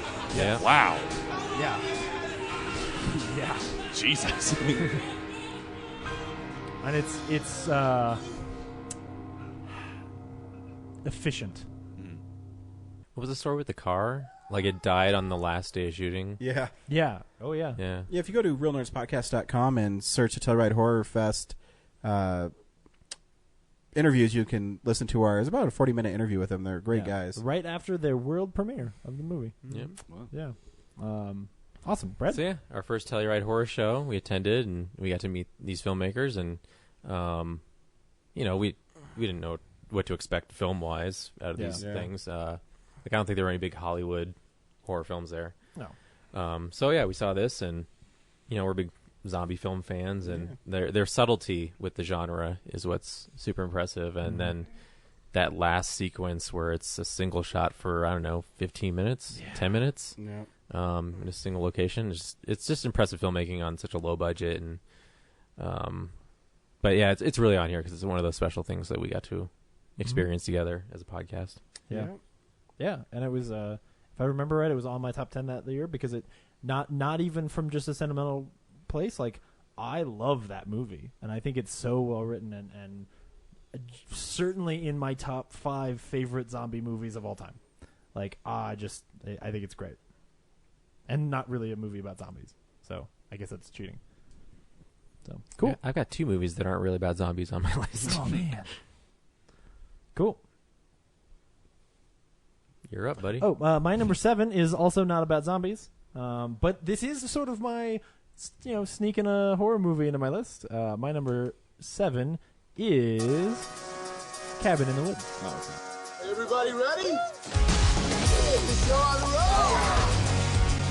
Doesn't even show up on the GPS. It's unworthy of global positioning. That's the whole point. Get off the grid, right?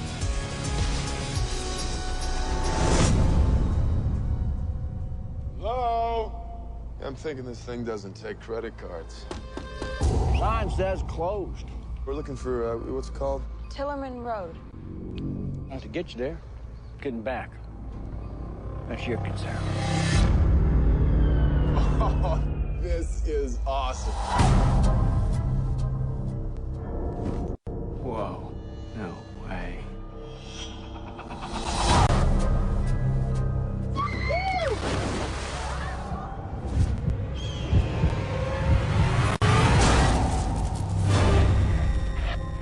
The lambs have passed through the gate. They are come to the killing floor. Let's get this party started! I seriously believe something weird is going on.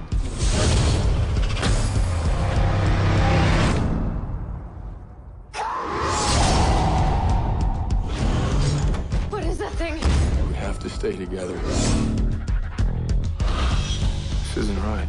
We should split up. Yeah, good idea. Really? We gotta get out of here.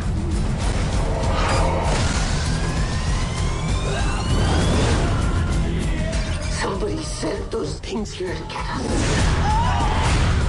You're missing the point. They want to see us punished.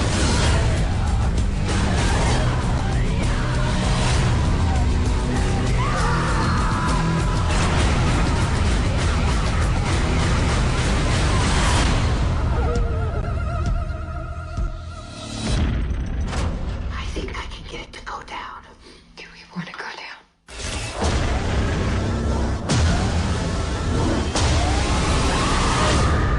Yeah, they don't. Yeah, they don't show you the money shot, which is the elevators Yeah. opening and every horror thing coming out of it. The Merman. elevators.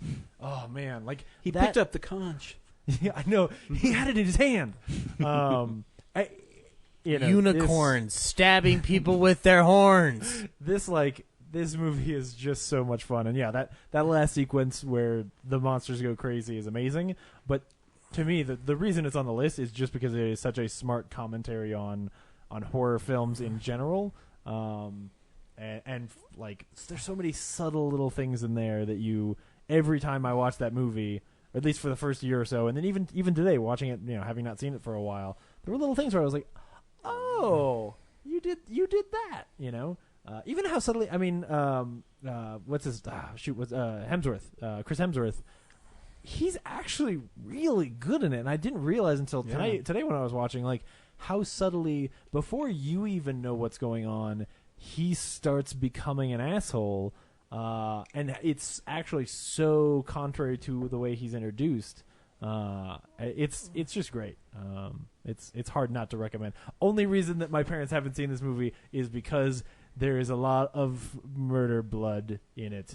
But yeah, no, it's really. I think fantastic. your mom can handle it.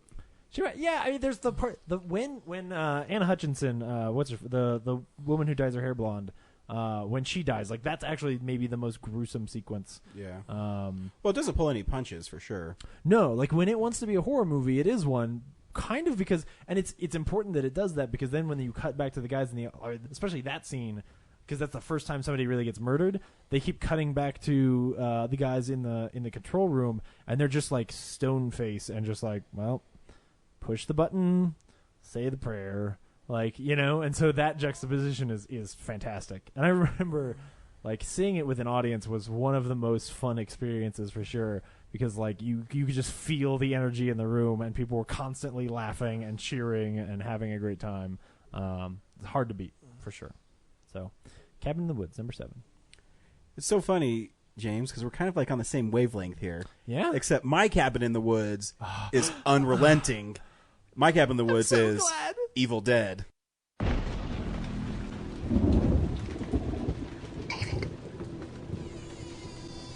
Please.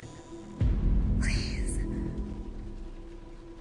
You have to get me out of here.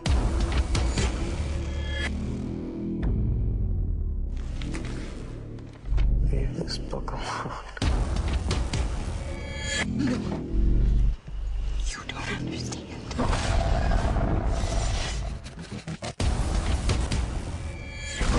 There was something in the woods. And I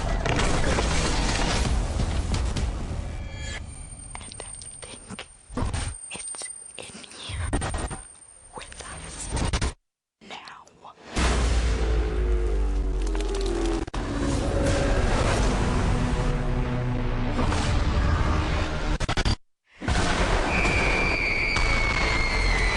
You are all going to die tonight. I read a passage from that book. I released some evil.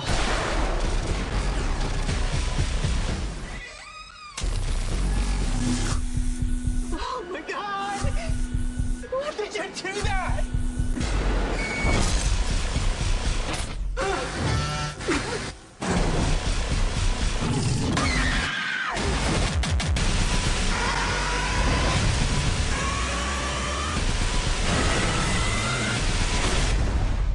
We're gonna get you, not another pee. Time to go to sleep.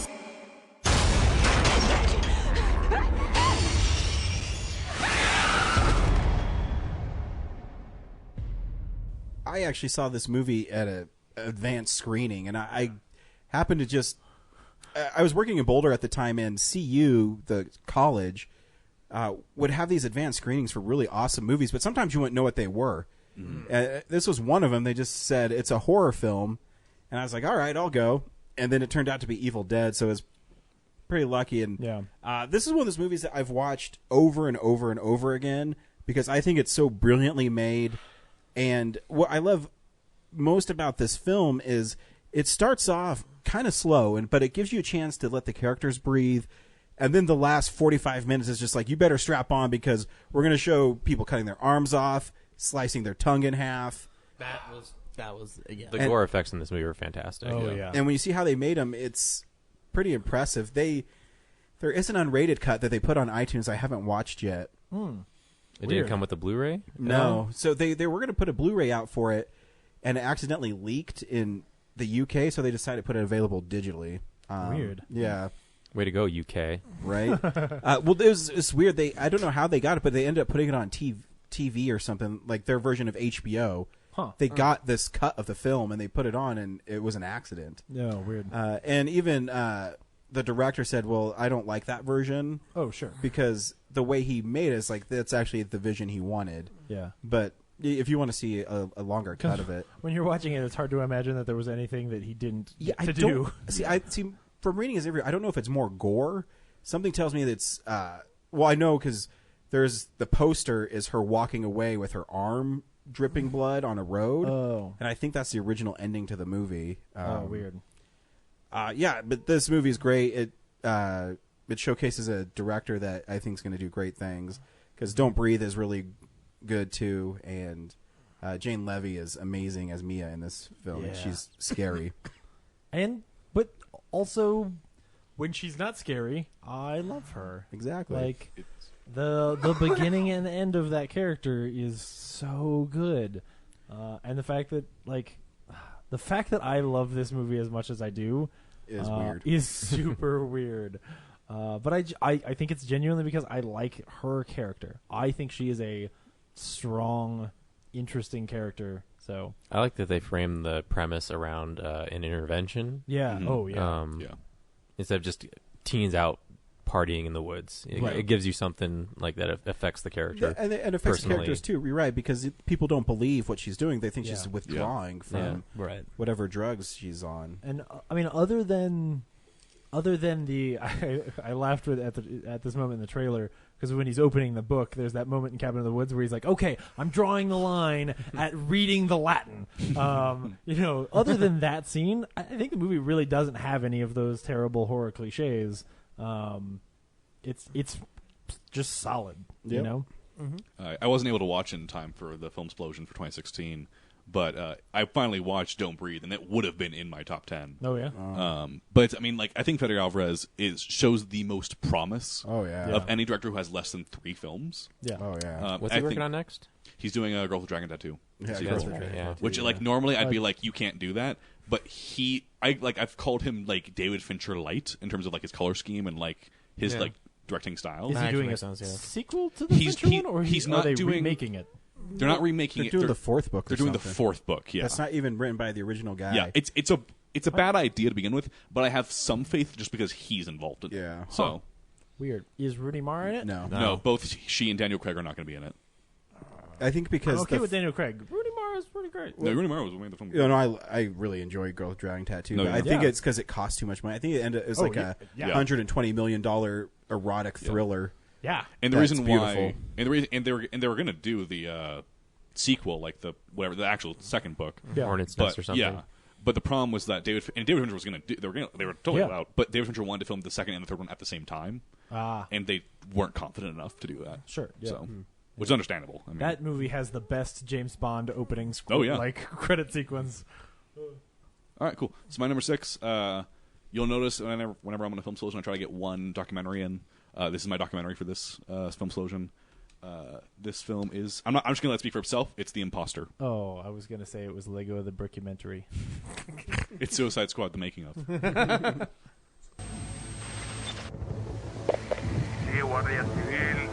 Hello. We found a kid here. He's about 14, 15 years old.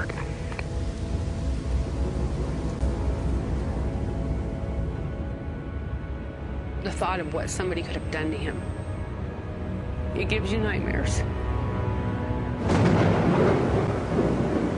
doesn't have no IDs, no documents on it. It's very scary.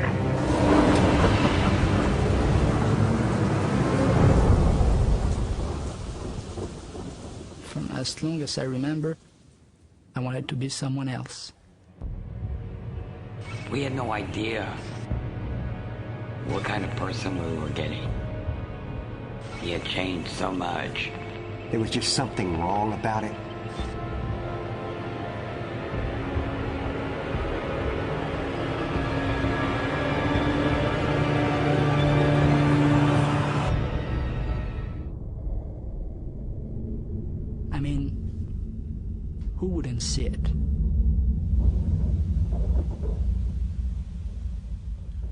Okay, so The Imposter.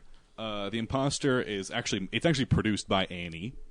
So it's essentially one of their kind of like crime documentaries, like 16-minute, but like in a feature-length format and with really high production value. Sure. Basically, The Imposter tells the story of this kid from San Antonio who disappeared in 1994, and then was found. I think it was 5 years later in Spain. 3 years. Yeah, sorry. Yeah, I was just in front whatever. But it's then revealed that the person that they found in Spain is not actually the kid, but is pretending to be the kid the entire time, and how he essentially tricks customs, tricks the U.S. government, tricks the Spanish government, tricks the family of the kid, and essentially comes and pretends to be that child for, I think it's like a good 2 months.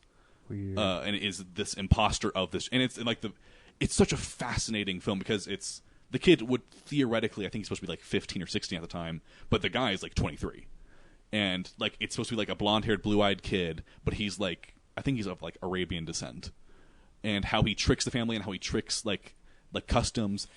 You need to watch this film because it's one of the most fascinating documentaries I've ever seen, and the story is it's on Netflix, cool. And so you can see it that way.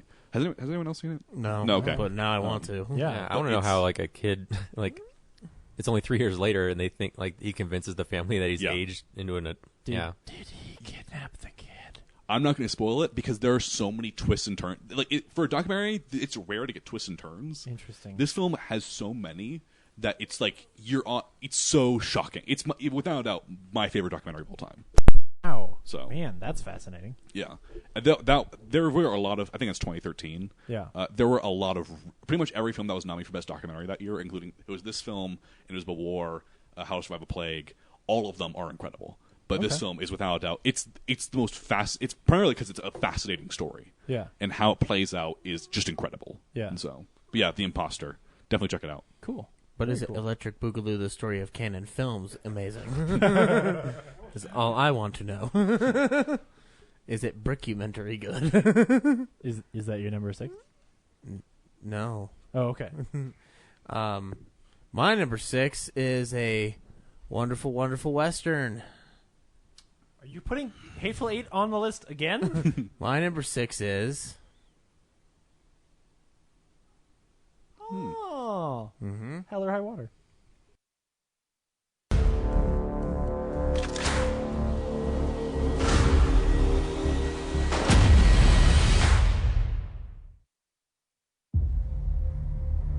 You know, the bank loan, just enough to keep your mama poor. Thought they could swipe her land. It's a big bank. It's too big. That's what she said. Now they can foreclose on Friday. So come hell or high water, get the money to the bank on Thursday. And then you are free and clear.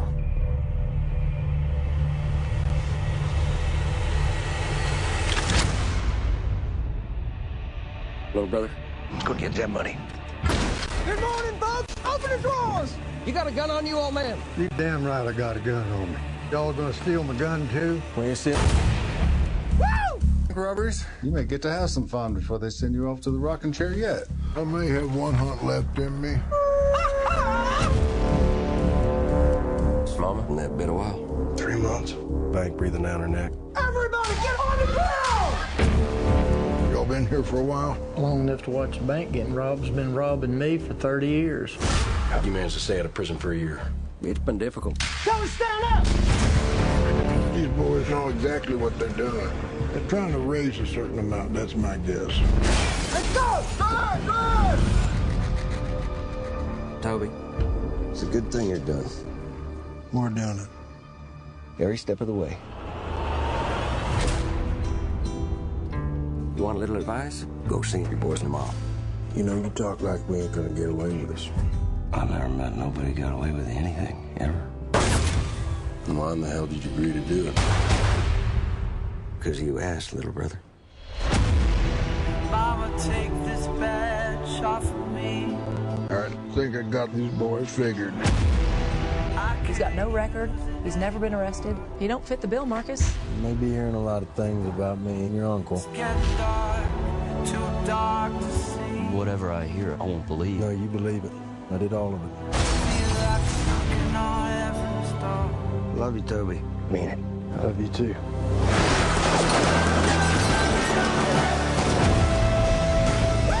want to get us killed? Huh?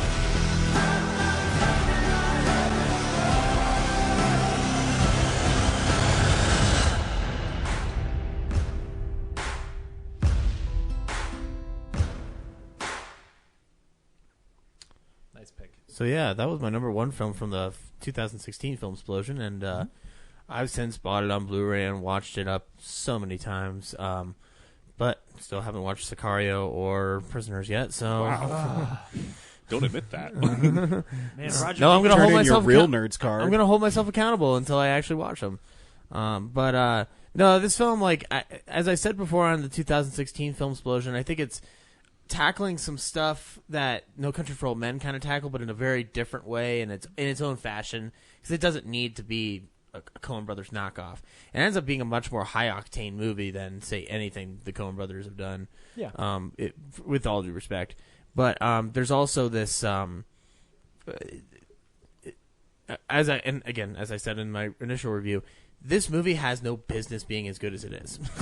It's about a very simple robbery plot that happens to have some intricacies, but it's the relatability of the characters, the way they're written, the banter between Bridges and his partner. I mean, like, honestly, like, this film is just magical in a lot of ways that you wouldn't expect. So yeah, I highly recommend people check it out if they haven't checked it out yet. Yeah. So.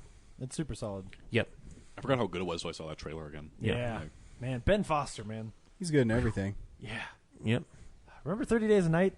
Yeah. He's good in that. He's great in that. He's great in The Mechanic. Yeah. Yeah. Is he great in Inferno? Fred? I don't know. I haven't seen it. Is he great as Angel in X-Men 3? Yeah. Yes, he is great. He is great as Angel. Yeah, when he's cutting off his wings and stuff, I feel bad for him. That part is, well, that isn't him. Yeah, that's the kid, but the character's there. Yeah. All right. My number 6 is mired in tragedy, but I prefer to remember it as something positive. This movie, I feel like, is really where the podcast took hold and began to flourish, and my number 6 is The Dark Knight Rises. There's a storm coming.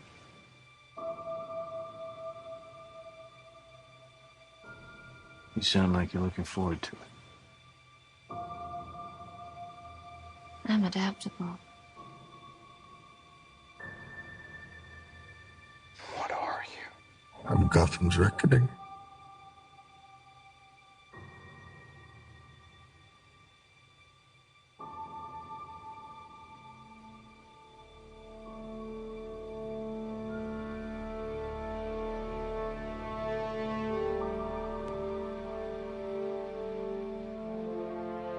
Did they kill him? I'm not sure.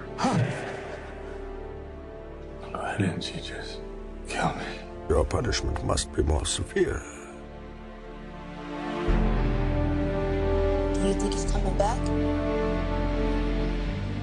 I don't know. Why would you run, Bane? You should be as afraid of him as I am. I won't bury you. I've buried enough members of the Wayne family.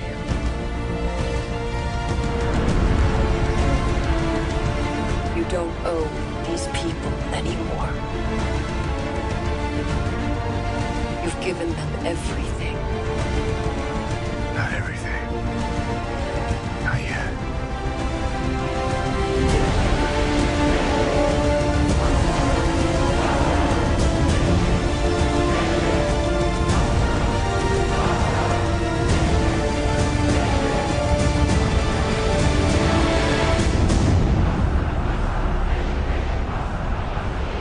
My mother warned me about getting into cars with strange men.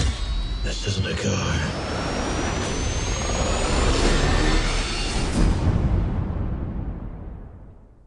I forgot how incredible that trilogy was. Man, And I did see it in IMAX. You did too? We all did.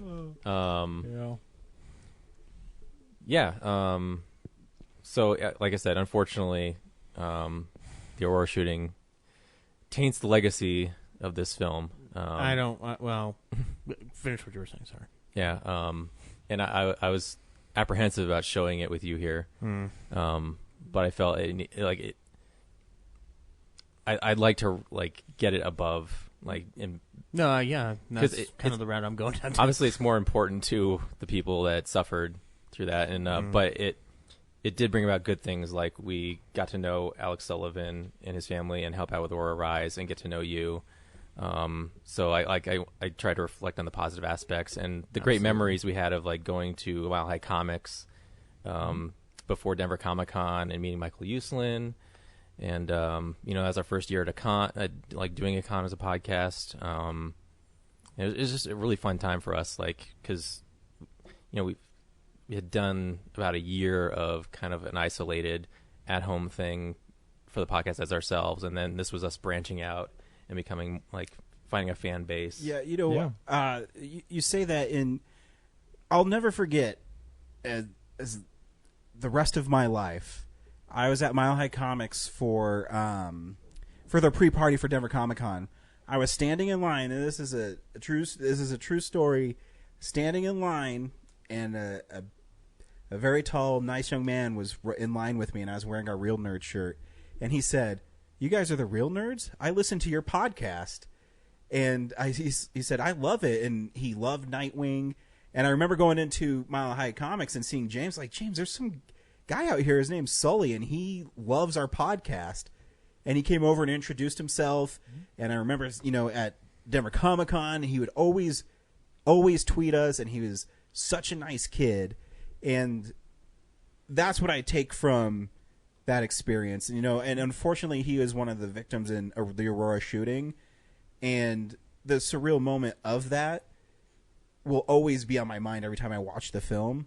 But one of our best episodes is her interview with his father, and you're right, Brad. You just like Aurora Rises, you eventually you have to get past it, and it's really hard to say. It's easy for us to do, but it's infinitely harder for people like Zach, and Tom Sullivan's family.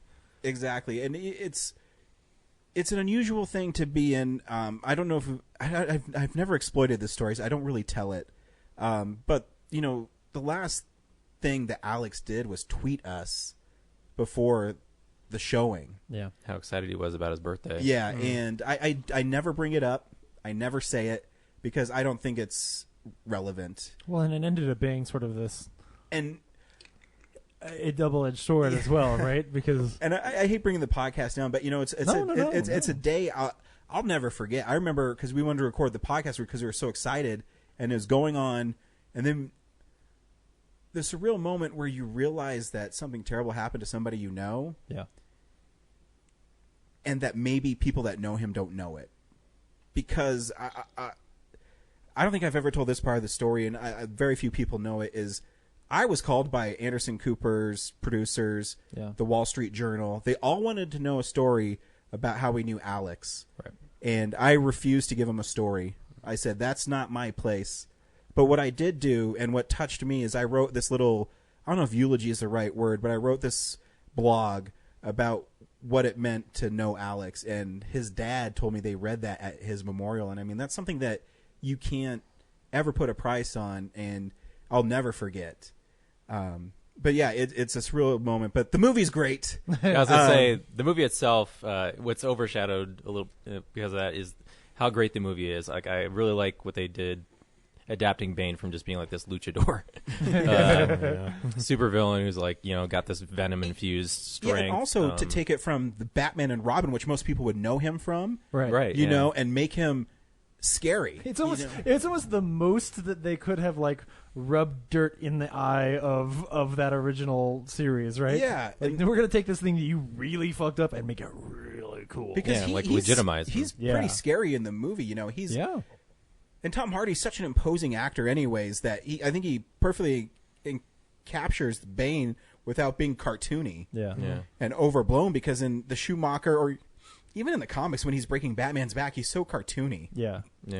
In this, he's buff, but there's something behind it. He's the brains and the brawn. Exactly. That Yeah, like in Batman Begins, well, I guess the Joker has brains too, but like the League of Shadows is the brawn, and then the Joker's the brains in the second movie. In this one, he has to fight both at the same time. Yeah, and it's what you sacrifice to be a hero, and and there's great nods to like they show him breaking Batman's back. Yeah, not as grandiose as the comics. It's all very realistic as they can be, but there's just so many like nods to Batman lore. Like they even like break out Blackgate Prison, stuff like that. And there's some things that like don't make sense. Like how does Batman get back to America, like with no money and he's resourceful. There's gaps in logic like that. It's a superpower. You can also say, do I want to see him panhandle for 2 weeks and then get enough money to get a United Airlines like coach ticket?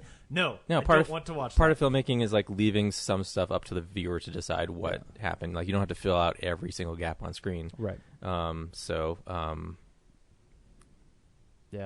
haven't watched in a while, but I'm trying to remember some sequences. But it's an epic. Yeah, and it's actually one that for me is even better on Blu-ray.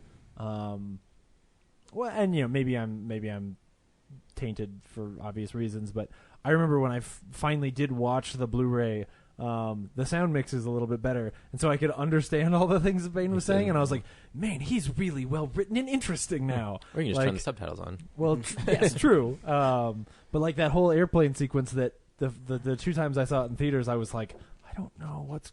It looks cool, but man, you watch it on Blu-ray, and that sequence is really the part before he like cool. crushes Daggett's skull. Like I didn't get the dialogue in the theater, but once I read what he's actually saying, I was like, oh, that makes way more sense. Yeah, it's and really more cool. menacing. Yes. It's a great movie. I'm really glad you picked it. Yeah. So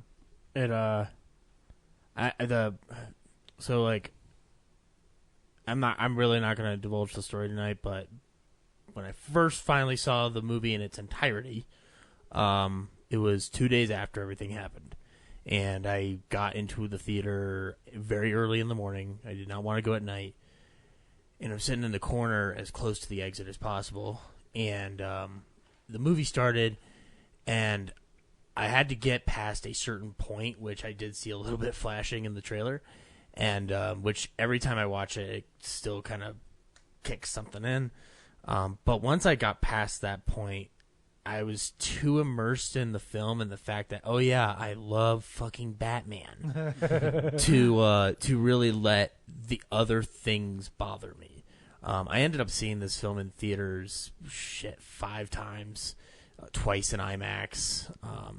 It's a film that I think is gonna be like, I didn't put it on my list, not because it was scarring or anything. It's just the other films on my list are much more my filmmaking kind of thing. But if I had to pick a list of films that definitely impact me in some way, this is definitely on the list. In terms of like just life, not necessarily from a critic standpoint. But I agree with you. The best thing we could have done tonight, especially with showing that, is just rising above it and talking about it. Because at the end of the day, the last thing I want to see is that fucking asshole win. So, and too, the events of it made me change my career too. It made me rethink what I wanted to do. It took me a couple years to get there, but now I do something that I'm proud of and to make a difference. And I you can't prevent it, but I want to be the person that can help in that situation. And that's a very admirable thing, man. And to close, make sure you visit aurorarise.org and donate money to them. They got some awesome new shirts. Their new shirts are Those badass. New shirts are so cool. And they'll be at Denver Comic Con again, so stop by their booth. I'm sure the Sullivans will be there. Wonderful people. Yeah. Tom is an amazing person. Yeah. We need to get out to one of their Monday screenings. Yeah. We do.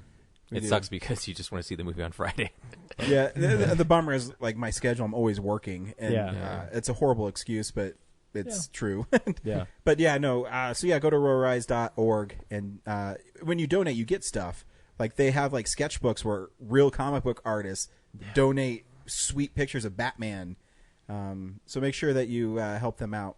Yeah, absolutely. On a side note, Bane's evil plot allotted travel time true. Yeah.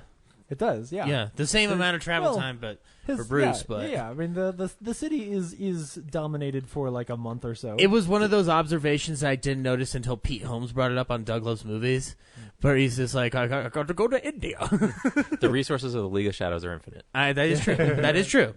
And it makes me want to watch The Dark Knight. I want to go through that whole trilogy again now after watching that trailer. That movie's amazing. Yeah. Yep. Absolutely. This one actually is the one I like. The Dark Knight is a better film for me, but this one, like it for 3 hours, it's a breeze, and it's something I'll just put on the background and just like enjoy. Yeah, absolutely. Agreed. Cool. Good job, Christopher Nolan. I'll see everything he makes. All right, my number 6 is a movie that I adored when it came out, and my opinion of this movie continues to get better and better because it made Star Wars fun again, man. Oh. Because my number 6 is The Force Awakens.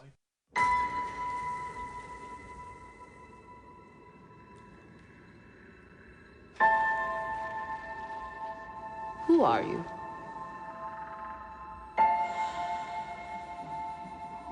I'm no one.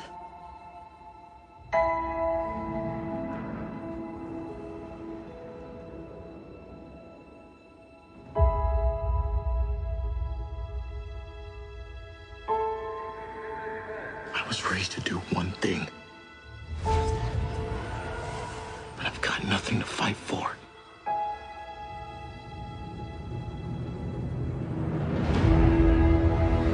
Nothing will stand in our way. I will finish what you started.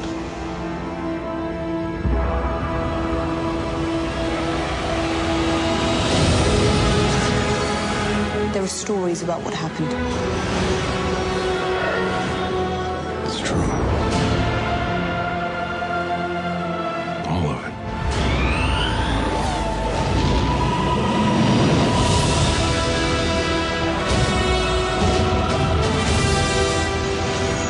The dark side.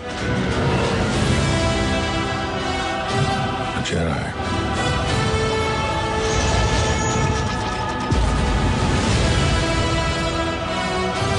They're real.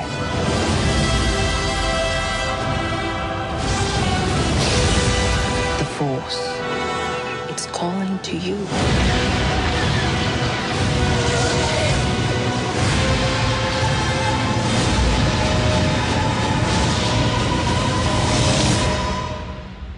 Just let it in.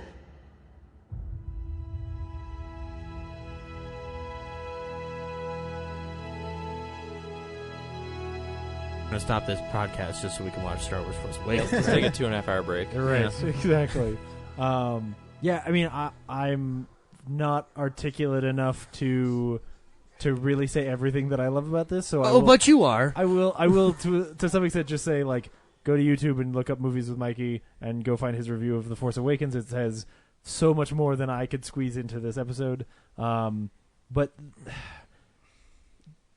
I adore this movie. It is a miracle that this movie even works.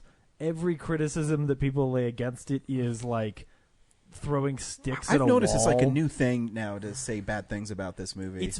I mean, yes, there's some hipsterness to it of just like it's just New Hope Reborn. Yeah, except for the problem that like this movie is brilliant and fun and creates characters that I love, which is something that the majority of movies that come out every year can't do. And it does maybe the most important thing that this movie needed to do, which was make it fun to think about Star Wars again and talk about it. It rewrites everything that is catastrophic about the prequels, which, and I will echo this, which is that, you know, the biggest problem is that this movie undoes a lot of the worst thing that the prequels does is, of course, it makes the dark side into something that, if you like, love can lead to the dark side in the prequels, and that is a dangerous and terrible thing for him to have done to that series. And this movie undoes a lot of that and makes it really about like the relationships between these characters and how they have to sort of band together. It's also got Han Solo in it. It's really good. It's hard not to just adore this movie. Everything for me, every choice that they made was the right choice. So yeah, I really love this movie. So anyway, me too. Yep, it was my number one film from 2015. As well, it should be. It's really great. I'm going to continue James's "I'm going to feel great" theme now. I'll tell you that for my list, it's all feeling good from here on out, man. Nice. When I saw this film in theaters, I actually met Brooks for the first time, so it also holds a special place in my heart. And when I got in the theater, it's so bright and jaunty, and I want to sing every time I see it, and I listen to the soundtrack all the time. My number 6 film is La La Land. 2 options. You either follow my rules or follow my rules. Capiche? Thank you. I can do it a different way. No, that's fine. Thank you very much.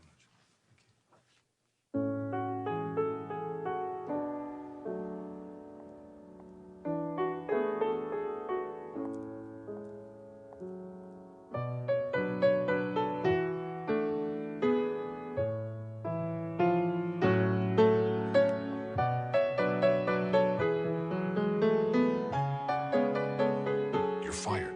It's Christmas. Yeah, I see the decorations. Good luck in the new year.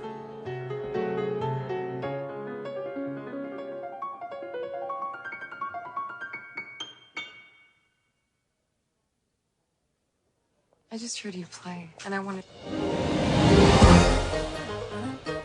It's pretty strange that we keep running into each other. Maybe it means something. I doubt it. Yeah, I don't think so. You could just write your own rules, write something that's as interesting as you are. What are you gonna do? I have my own club. Is that gonna happen every time? I think so.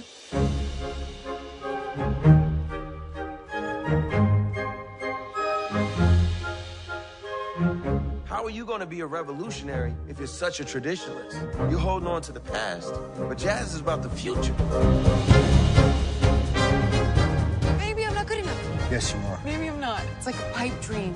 This is the dream. It's conflict, and it's compromise, and it's very, very exciting.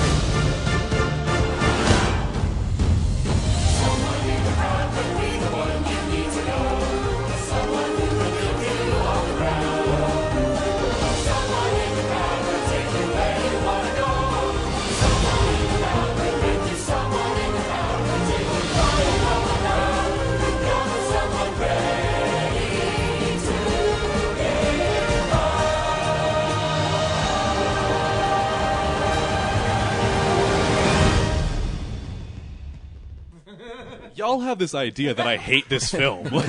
I like the film. You changed the this menu for the top 5. That's right.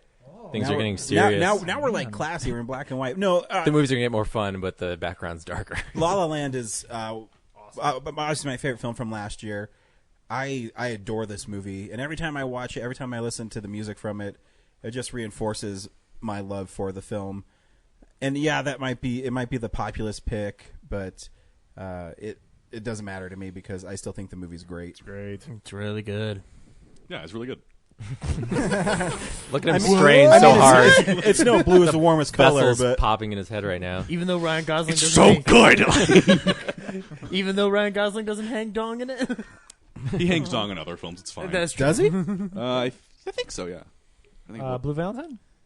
I don't know. Oh, maybe. I think he. Yeah, because that's NC-17. I know Ryan. I know Ryan Reynolds it's does. NC-17 because he goes down on Deadpool all of them. cut. Oh, okay. It's not. Yeah. There's Yeah, actually no 'cause, reason that movie should be NC-17. No, yeah. But I think agree. Audition is one of the most powerful songs I've ever seen on film. So good. The Because- epilogue, like watching, like, as a filmmaker trying to put together that sequence for the finale, it's just mind blowing and beautiful to watch. Yeah. So It's awesome. a medley of every song in the movie too. Like every note. Well, it's how musicals should end. It's actually it's kind of like a Gene Kelly movie. No, yes, but it's kind of like an Edgar Just lay it all Wright out there for / Cabin in the Woods of musicals, in that they take the tropes of musicals and then comment on them in this case like loving way. Like they're not deconstructing it necessarily, but like it's a twist on old music. Like it's not just the normal overture at the end of a film. it's taking that overture and making it the point of the movie, which is awesome. Yep.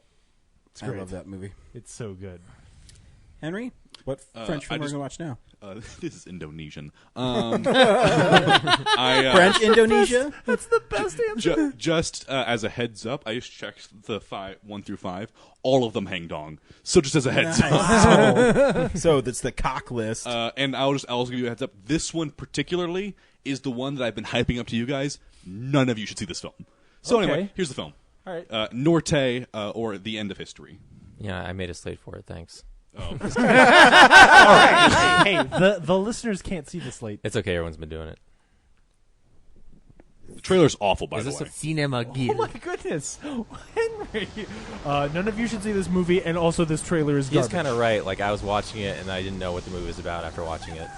It's a minute long, and I'll tell you why. It being a minute long does not work for the film at all. So yeah, it's only really like a scene from the movie. Yeah. Yeah.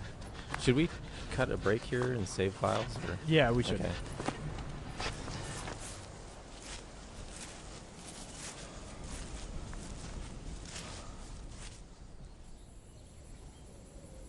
What's Bomb Magazine? Film comment. Just a comment on this video. They forgot to type in the actual magazine, so it's just like a placeholder. Henry, this is just B-roll. No, yeah, that's why this trailer's awful. Like, because I've watched this film and I love this film, and then I was like, I wonder what the trailer is for like when I was going to submit this, and I was like, well, this sucks. This isn't going to get them excited. It's a masterpiece, an astonishing work of art. No, I agree with that comment. This is just people walking play. Goodbye. Fabian, hindi ka kailangan maging ganito habang buhay.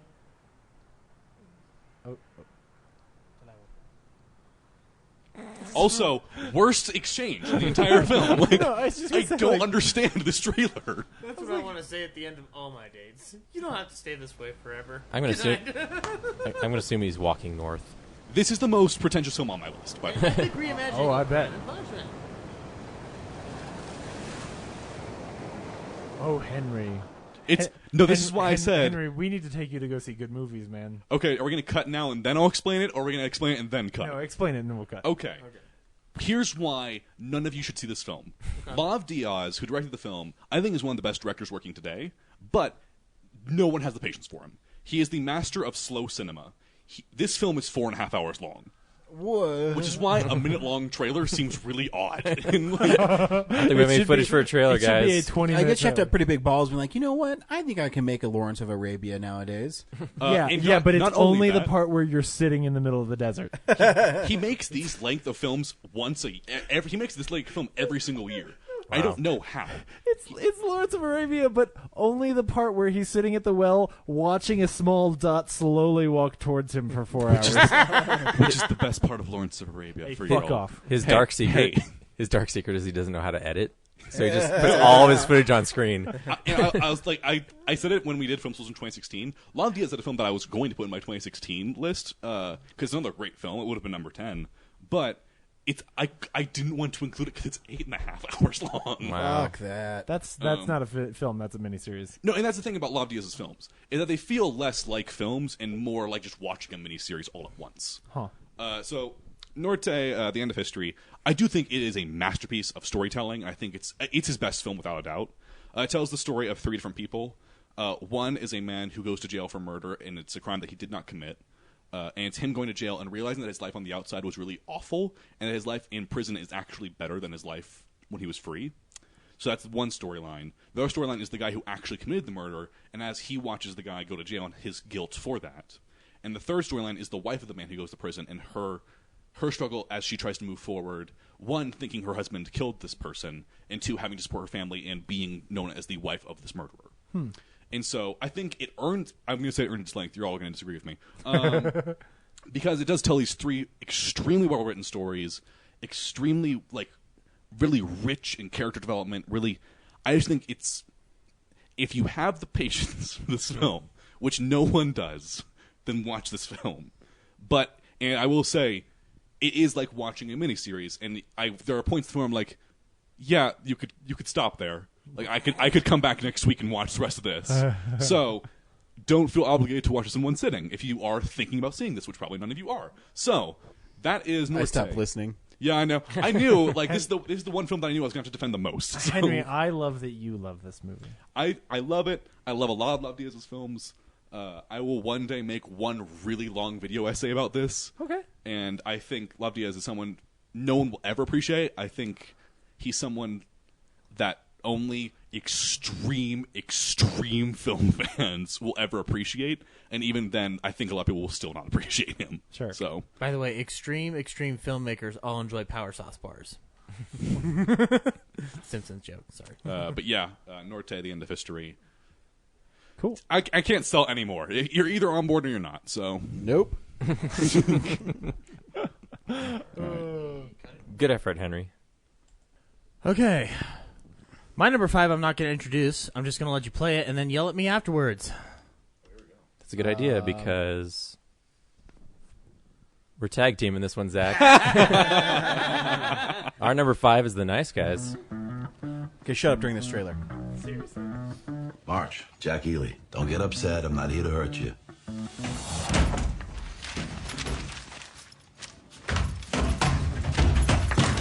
Look away. You know there's a mirror here, right? What do you want? A couple of people say you're a pretty good detective. That's a lot of work. I want you to help me with this case. My profession's very complicated. It's very nuanced. Well, look who decided to show up for class. This is a high-profile case. You seen this girl? Name's Amelia. What's in it for me? We can do this the easy way. We're currently doing it the easy way. Dad, there's like whores here and stuff. Sweetheart, how many times have I told you don't say and stuff? Just say, Dad, there are whores here. Where are you going? I think this is going to work better if we split up. Wow, that's really insensitive. Amelia, run!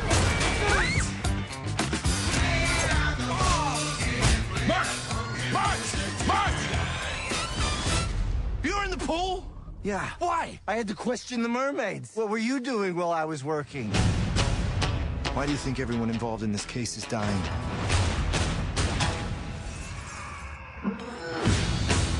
The mob is trying to spread its operation to Los Angeles.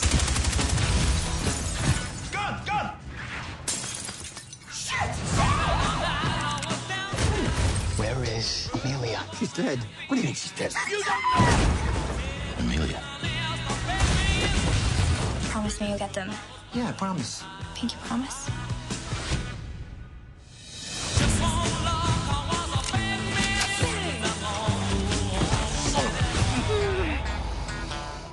March! March!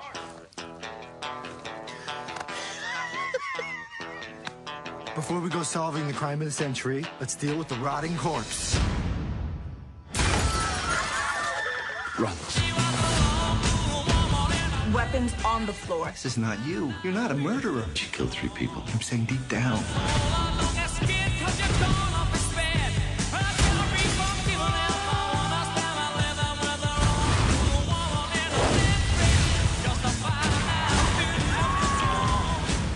I think I'm invincible. I don't think I can die. Let me. It's not the smart idea. March! We're the world's worst detectives. Got a cool head, though. I made your head small because I know you're sensitive about how big it is. Yeah. Rated R. In theaters May 20th. Okay, so I put this 2 spots ahead of what it was in Filmsplosion 2016, so I don't want to hear any more whining. Still or not high bitching. enough. But if it's on here just for redemption, it doesn't feel genuine. It is. Yeah. This isn't on my top 10. It's not on mine either. It was one of the ones I batted back and forth. If you could see my list that I wrote out stuff, there's like tons of cross outs, and it was tough. It's literally my 11. But I love this movie. I do too. Yeah. It's so and I love the 70s throwback to it, obviously, and Crow and Gosling are great together in this movie. Yeah. I'm sorry, I thought you were giggling, and it turns out you were just burping.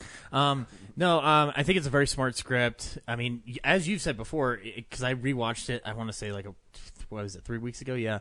It gets away with having a giant CGI bee in the script and somehow making it work. Yeah, it's great.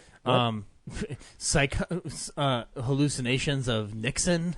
Like this script has a lot of things going on in it, and it's very cohesive in spite of that. It's almost like Shane Black is a great writer. It's Yeah, almost like it's Shane Black's best film.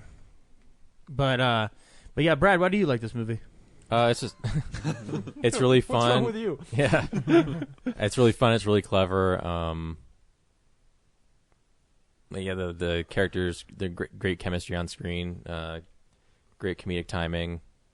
I think it was my number 2 from last year, only because I put Thunderbolt on there. But yeah, it's just so smart and like so clever. Like I love jokes that are seem like throwaways in the beginning and they come back and mean something by the end. And like I'm so bummed that this probably won't have a sequel to it. Yeah. Like I'd love to see these characters in another adventure. Yeah. And as with all great Shane Black scripts, it's also really touching. I mean that even if you go to that very first scene when like the guy goes down and finds the porn star on the rock, and there's this beautiful little moment that only Shane Black would do, where he like takes his shirt off and covers her up, and then cuts, and you're like, oh man. And there's like a mystery to it that unravels, like even just like the subtle nods to the fact that Ryan Gosling's character has lost his sense of smell, and it informs his entire backstory. It seems like a throwaway gag at first, but like, when you go through his daughter's story, you find out like what that means, and it's just really smart writing.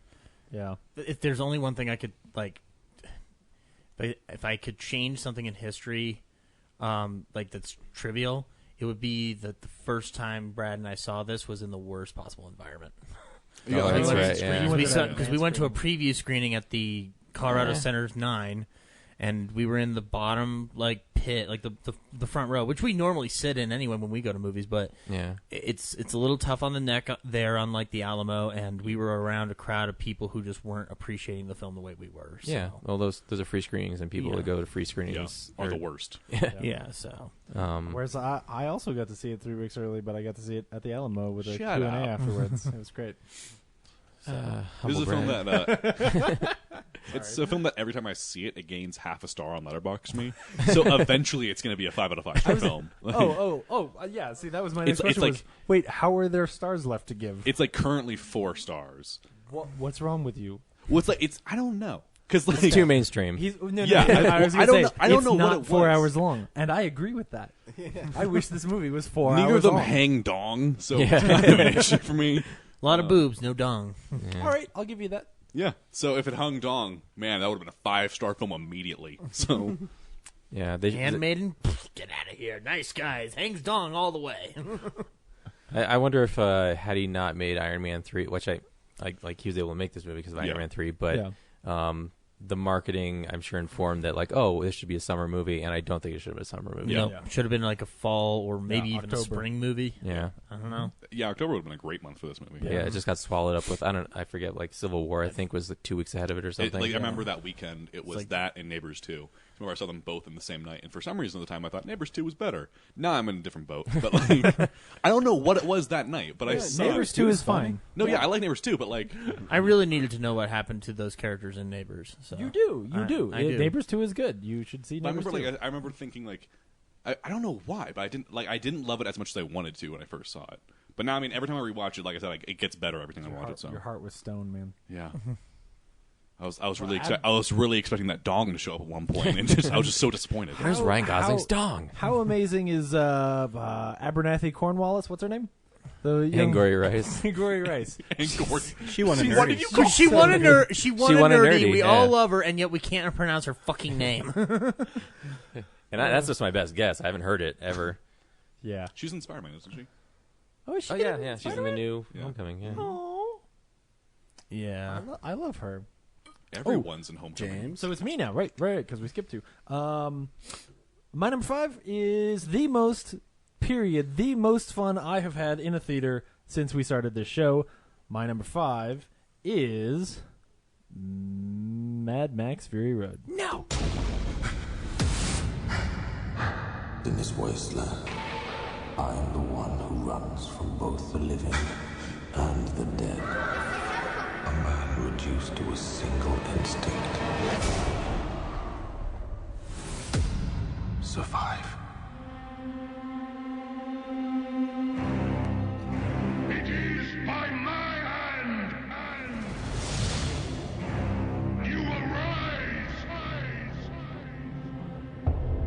from the ashes of this world.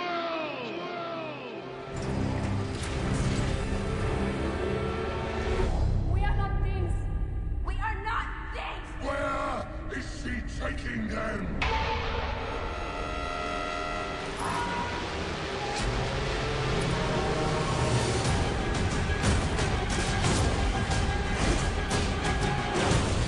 I want them back! They're my property! Oh, what a day! What a lovely day! Want to get through this? Go!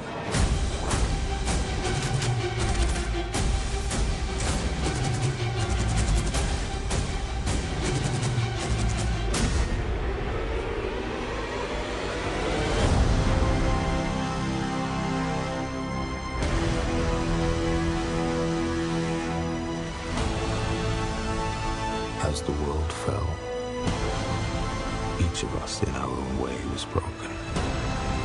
It was hard to know who was more crazy. Me or everyone else.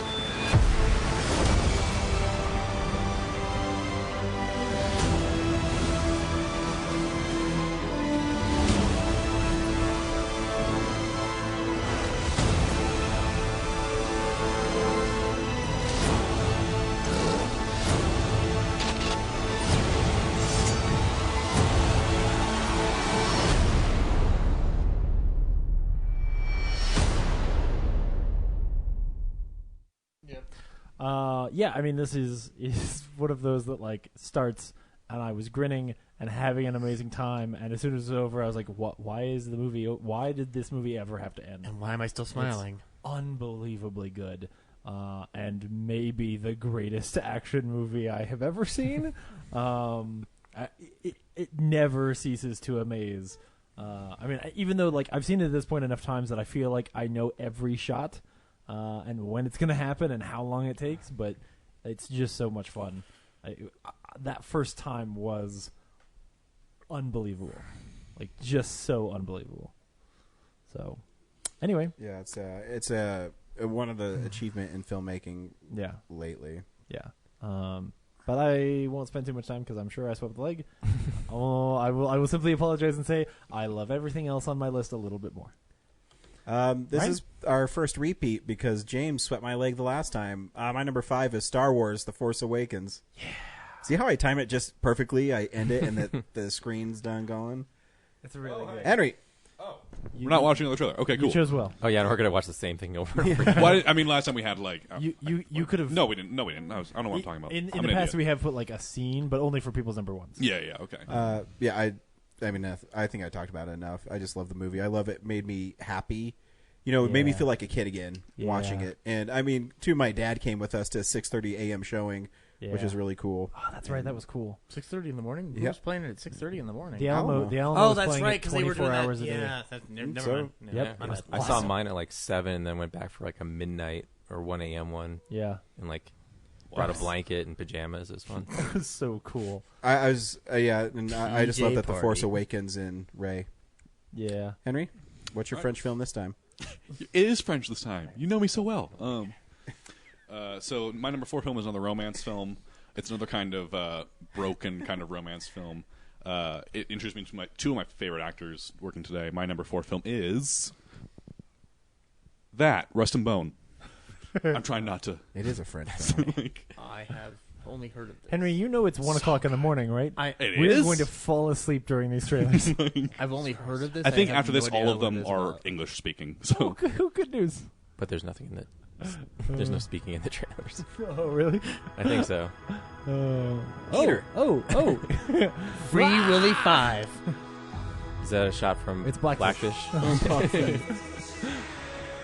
Oh, at least there's an actress we know. Oh. That's how I remember it, because... I kind of want to see this because I know she doesn't have any legs, and it's pretty impressive. It's really, really She still has really great boobs. Wow. Yeah, that's another one for the supercut. On the boobo-meter. I think she's really pretty. Has. Oh man, did she get her legs bit off by a killer whale? Yeah. Oh shit! All right, I'm in.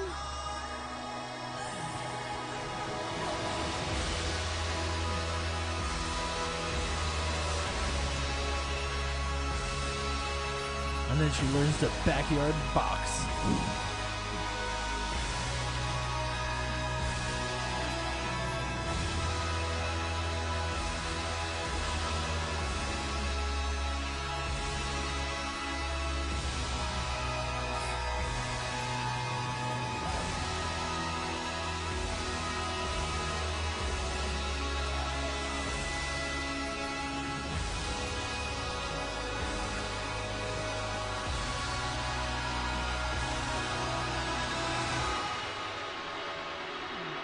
That actually looks really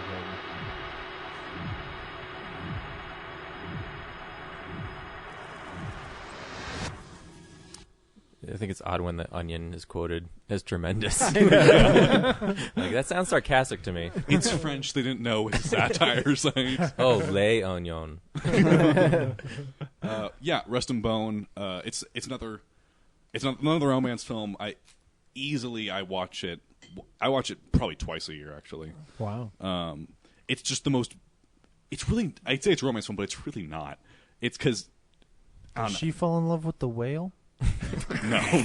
The whale that took my legs. I remember Its dick is so big.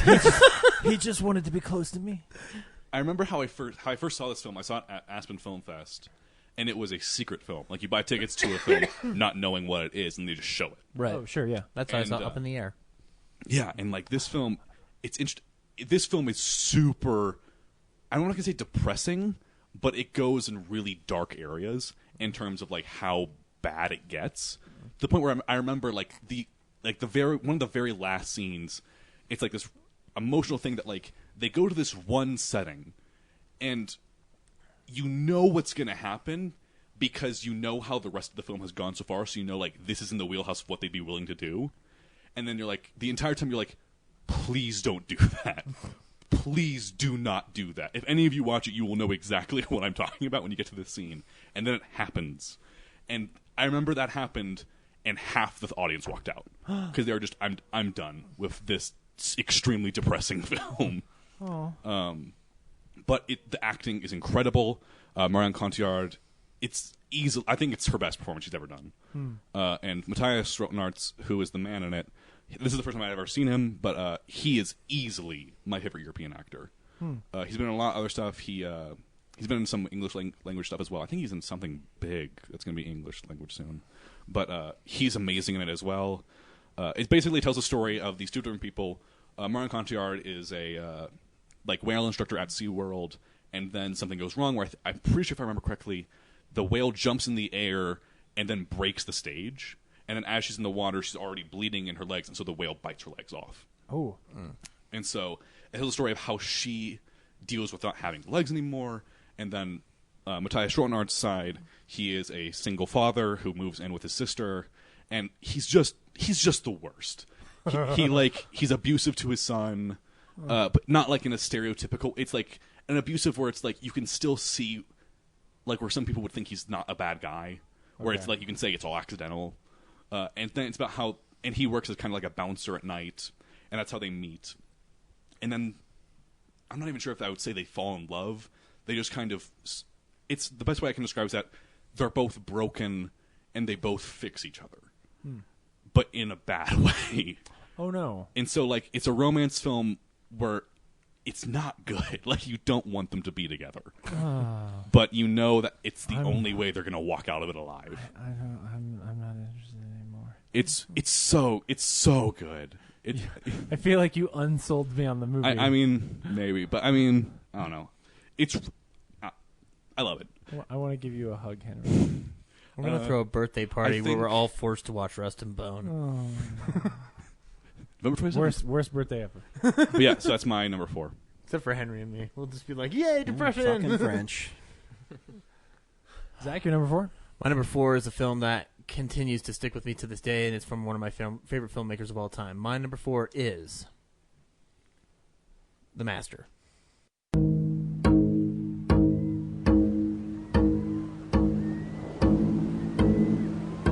Are you mixed up? No, sir. Are you more jumpy than you were before? No, sir. And how's you sleeping? I sleep just fine, sir.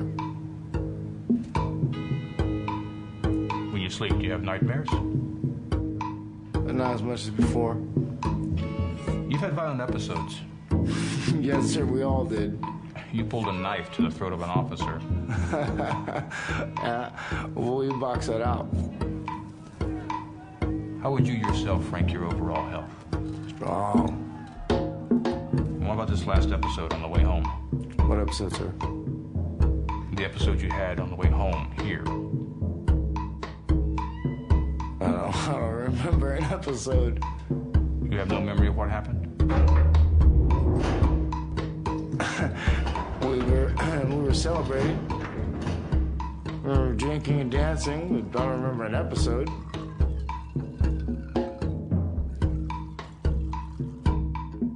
Was there a fight?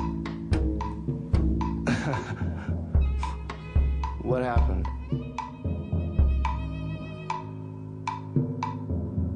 Let's just see if we can't help you remember what happened.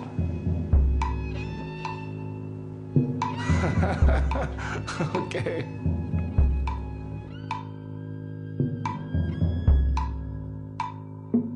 The trailer for that movie. The Glockenspiel's finest moment. What I will say is that trailer is one of many, and it's not the best trailer for that film. Oh, no, it's still a good trailer. The best trailer for that film lies with a song that plays throughout the movie, "No Other Love," which is a really good song that's really works well with this movie. So if anybody doesn't know what The Master is, it's a veiled commentary on Scientology through the eyes of a World War II vet who's coming out of the service, heavily drunk on things beyond alcohol, and kind of going through the motions of life until he meets this man played by Philip Seymour Hoffman who runs a religious cult. And essentially it's a battle back and forth between two people about who's the more dominant personality. I love this film for a multitude of reasons, and I'm not going to get into every single one because we could take up an entire hour and a half on this film. But I love the performances in this film from everybody, like even down to the most minuscule character actor that's in it. And I think it's my favorite Joaquin Phoenix movie. I know it's one of my favorite Philip Seymour Hoffman performances, and it's not my favorite Amy Adams performance, but I think it's one of it's a really good one. Until Arrival, it was, I thought, the bravest thing she had done, Yeah, because it's a very tough role to assume. Especially there's a scene in the movie where she's basically asserting her dominance over Philip Seymour Hoffman in the bathroom, where she's like basically jerking him off and just saying like, I'm in control here, and I'm like, oh, I'd let her God, do that to this, me. like really like it's a really interesting scene to see. It is because and when I first saw it, I was just like, oh, because it took me a second. I'm like, what's going? Oh God, they're doing that. And I think what it is, there's been a couple of different debates about what the ending of that film is. You could look at it one way is that it's just about a guy who really wants to get laid, really badly. Another one is like trying to figure out who's the more dominant in a post-war society. You can look at it a bunch of different ways, but this is a film that in the first 15 minutes shows a guy literally dry humping a fucking sand castle version of a mermaid or whatever, or of a big titty lady, and talks about a Rorschach test where it's like, that looks like cock, that looks like pussy, that looks like cock going into pussy, and somehow transcends beyond its fourth grade humor into something larger. It's my least favorite Paul Thomas Anderson movie. I mean, and everybody's entitled to their wrong opinion. That's fine. Because his best one's Punch Drunk Love, but I mean, there was that movie about oil. That movie's garbage, man. I think the best way I can describe The Master is I think it's also his best film that he's ever made. I mean, I think it's second best film, but I see where you're going with this. What's your in your opinion his best? I think it's There Will Be Blood. It will always be. Well, what I think There Will Be Blood is when he kind of figured out who he wanted to be, and this is when he knowing what he wanted to be, he made a film doing that. Right. So this is this film is his Inland Empire, where it's Paul Thomas Anderson unhinged. That's a very, very fair review. And so I think with this film you would have to be into Paul Thomas Anderson, or with this film you have to be in. You have to like his style, and you have to like who he is as a director. And you have to be very open to the fact that he went from one mode of filmmaking in he the completely late changed 90s and to a different one. Yeah, I mean, if you watch this, it's really good. If you watch Boogie Nights and then watch this, Boogie Nights is awesome. Yeah, which it's very clear which PTA you prefer, which is great. I think both are fantastic. I love Punch Drunk Love. I love Magnolia. I love Boogie Nights. I even love Heart 8, which some people would say is very Heart weak. 8's a good one, yeah. I mean, it's I like Alien it's vs. butchered Predator to death, sadly. But that was good. And that's the wrong title for that film. It should be called Sydney. At least he knows he's a hack. Actually, his worst film is The Three Musketeers. Yeah. Which one? Paul W.S. Anderson. But I think it's Joaquin Phoenix's best performance he's ever given. Right, and I mean, just there's. That rap album was pretty good though. That's since that is actually a perforance. I think it is really good. Technically, exactly what I was saying. Yeah, technically doesn't count anymore. But I mean, okay, so there's the one thing I regret is this was filmed in 70mm, and there are more things to lend to what you guys were talking about with the Hateful Eight cinematography that this film accomplishes in terms of its scope. No, it's that would have looked shot film. Great on 70mm. That sadly never their roadshow of that never came to Denver, so I never had a chance to see it in that format. He's an amazing filmmaker, and I am still I really want to see the movie that he made that all those deleted scenes that he turned into There Will Be Blood is actually from. That whatever movie he was actually filming when all those scenes were shot and then just sort of put together that, I bet that movie's good. Oh, I mean, James, it's great living in delusion. I mean, it really is. I did it for a while, but sometimes I just got to wake up. I can't wait for his next movie, though. It's Daniel Day-Lewis and fashion designers, so get ready. He won't talk about oil in it, sadly. Damn it. I drink your fabric. I drink it all up. Brad, let's change the subject. Fuck. Something fun.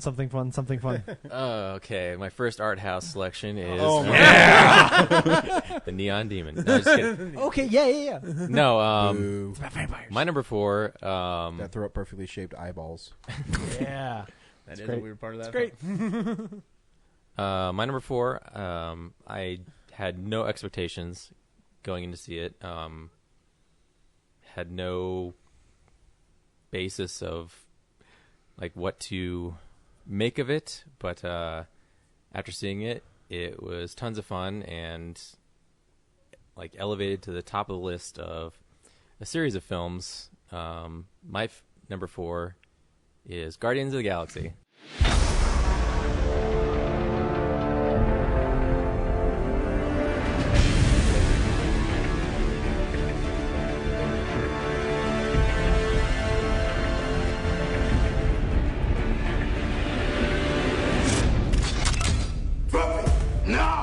Hey, cool, man. No problem. No problem at all. Who are you? Star-Lord. Who? Well, Star-Lord, man. Legendary outlaw. Forget it. We arrested these 5 on Xandar. Check out the rap sheets. Drax, a.k.a. the Destroyer. Since his wife and family were killed, he's been on a rampage across the galaxy in his search for vengeance. Gamora, soldier, assassin, wanted on over a dozen counts of murder. Rocket, wanted on over 50 charges of vehicular theft and escape from lockup. What the hell? Groot has been traveling recently as Rocket's personal houseplant / muscle. Peter Jason Quill. He's also known as Star-Lord. Who calls him that? Himself, mostly. He's wanted largely on charges of minor assault, public intoxication, and fraud. Oh, I'm sorry.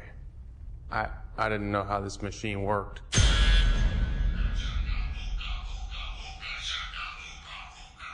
Hey, that's mine. You son of a... Hey, take those headphones off right now!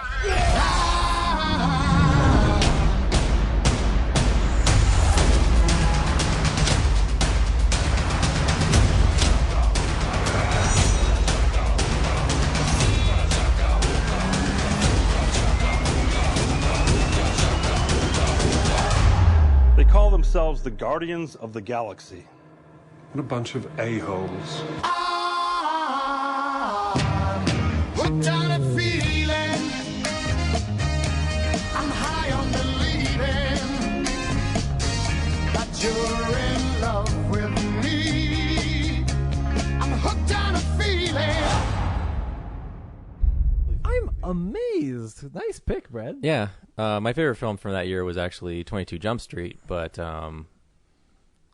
like, I don't know, maybe because Guardians of the Galaxy 2 just came out like last week. Yeah. I revisited it, and it's so much fun, and it's, you know, the Marvel Cinematic Universe for like the main like Iron Man and Captain America like has a very like cohesive story that they're telling, set in a very like specific set of rules.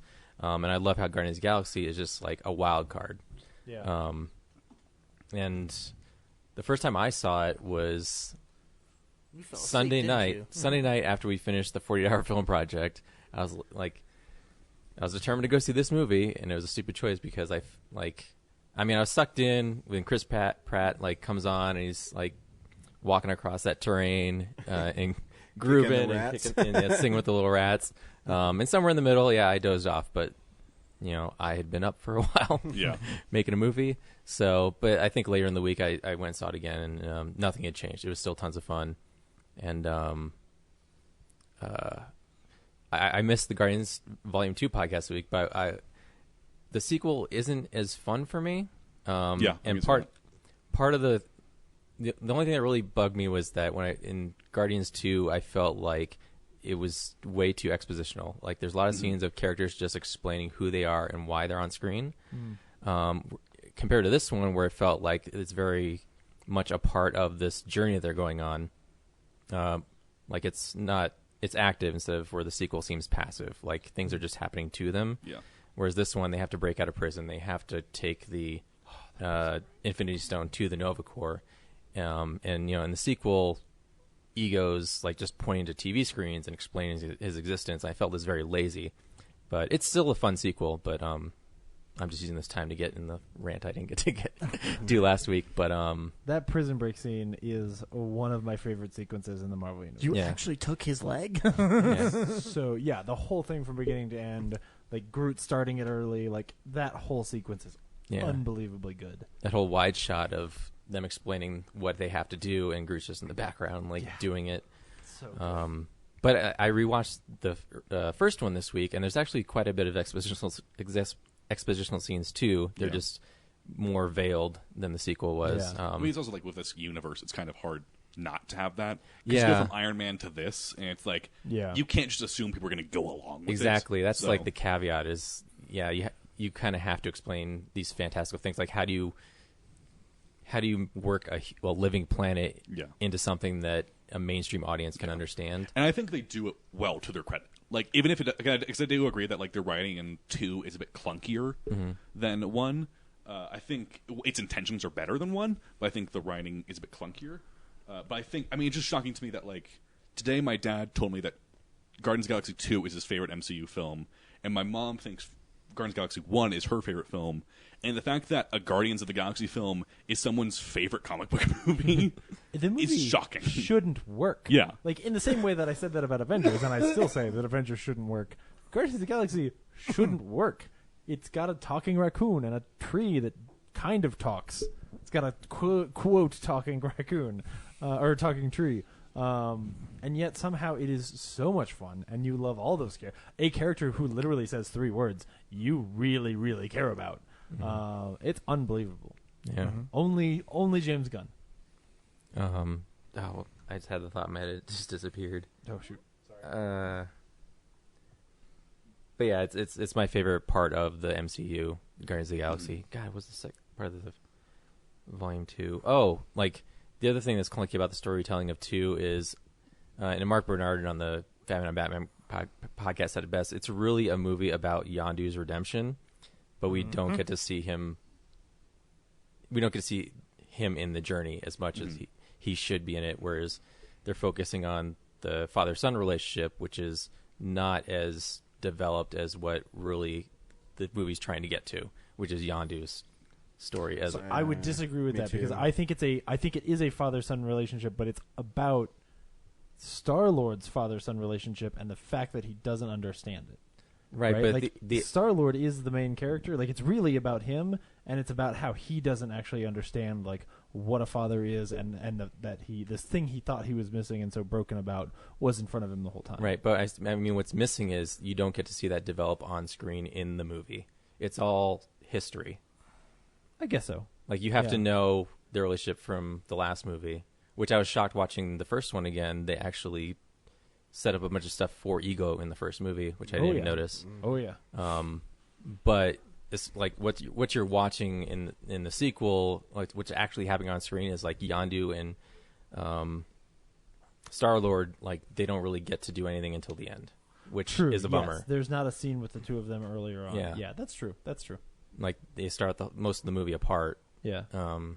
And maybe that makes the impact at the end better. I don't think so. But I think if you watch the two right up against each other, so that you had that scene from the end of one, then it would probably work better. Yeah. Yeah.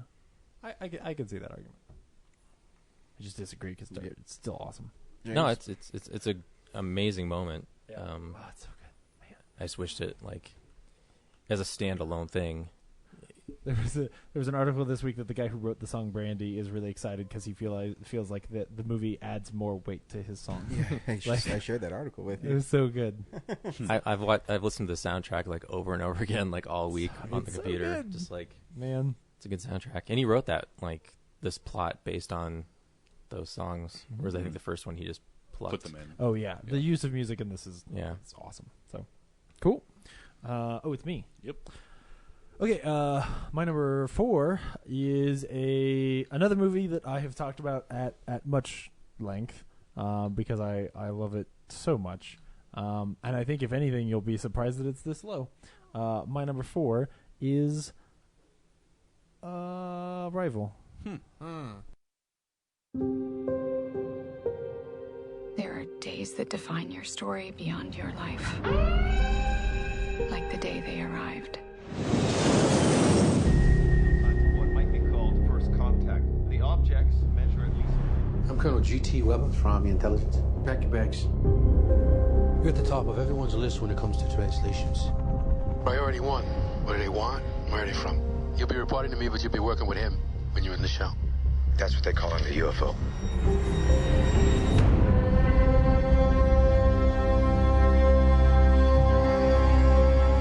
Who's being carted off in the medevac? Not everyone is wired for what you're about to do. So what do they look like? You'll see soon enough. Every 18 hours, a door opens up. That's where we go in.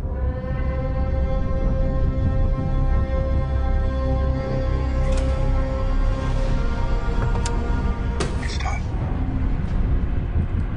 Yeah, that just happened. What happens now? They arrive.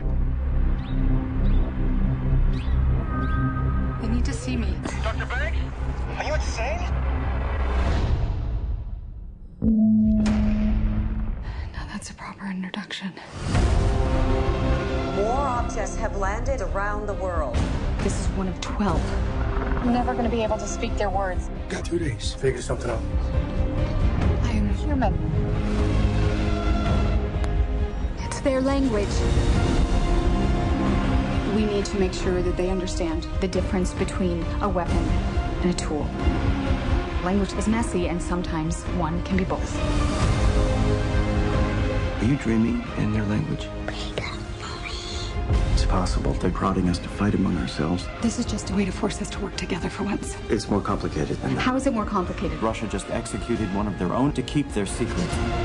We got 21 hours before they start global war. So how do we clarify their intentions? I go back in.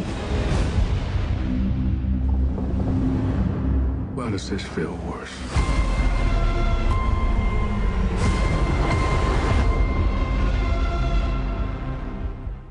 This should have been Independence Day Resurgence. I know. This is so much better than like we don't have to even talk like that. Yeah, I mean, ID4 Reloaded. I will be honest. I wrestled for a long time with putting Prisoners here instead. Partially because, like, with Prisoners, the experience of seeing that movie for the first time was so shocking, and made me fall in love with this director so much that then, like, it was simply like the icing on the cake that 3 years later he would make, or a few years later he would make this amazing science fiction movie that would become my favorite film of the year and would be this thing that I would think about so much and would be so impactful on my life. But then I realized, like, well, yeah, I mean, I can say that, but it's not honest. The truth is, I like Arrival way more. And what is the director's real name? Dennis Vanilla Ice. Yes. And I love Dennis Vanilla Ice so much that he's giving me a birthday present, and it's a Blade Runner sequel, which is pretty good looking too. And then he's doing Dune. He's one-upping David Lynch, which isn't possible. I'm going to fight you. Dune is David Lynch's second best film. So wow. And by the way, Dune is unwatchably bad. No, yeah. That's why I said wow. Yeah. Yes. After the straight story, just in case anyone was wondering.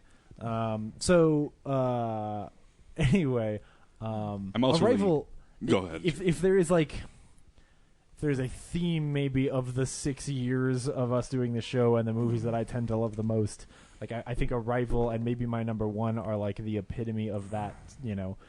Because here's this movie that's really trying to say so much more about the way that we live our lives and, you know, who we choose to be, and it's such a beautiful story that is also fascinating and fun and cool to watch, and it teaches you about language, which of course I would love.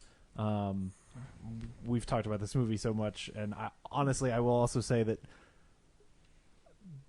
Ryan and I reviewing this episode or this movie was maybe one of my favorite episodes we've done and one of my favorite reviews, because I think if you go back and like listen to us just sort of squeal about how much we love this movie, that was certainly a fun memory for me. So yeah, I adore it. Everyone should see it. It was the most important film of 2016. So. And also, as an omniscient person, you really appreciate omniscient people being properly presented. Hey, spoilers. I also, I remember like how I saw it. It was a couple weeks after it had come out, and I'd already downloaded the episode for Arrival. Oh yeah. And I had listened to like the first half, but I stopped before like the review happened because I wanted to see the film. Yeah. I remember I saw it at like it was like 11:45 p.m. showing. Yeah. And I was sitting in the center of the theater, and no one else was there, and I was just in awe the entire time. And then when I left, and it was like 2 a.m. at that point, I just immediately listened to the review and heard all of you talk about it. That's awesome. But I'm also really glad you got this film on your list, because the asshole in me, Incendies, which is his last French film before he started making American films, is my favorite film, and it would have been my number 2 film of this Filmsplosion, but it came out like 2 months before you guys started. Well, but if you didn't see it, if it came out in France 2 months before, you could have. Oh, okay. Yeah. Well, still. Yeah. Yeah. I believe your exact really quote about Arrival was, "This is amazing." No, yeah, it's incredible. It's fantastic. So he's a great filmmaker. Yeah. Yeah. Dennis Vanilla Ice. Brian? My number 4 is also an alien movie. It stars 2 of my most cherished actors.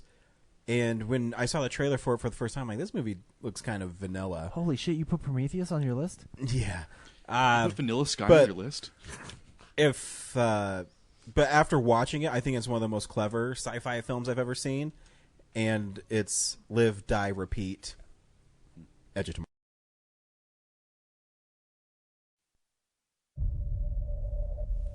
I'm going to tell you a story. At first, it's going to sound ridiculous. But the longer I talk, We have to find the keys. the more rational it's going to appear. I can't believe you found coffee. Sugar, right? Yeah. Hold on. 3. You like 3. times have we been here? How many times?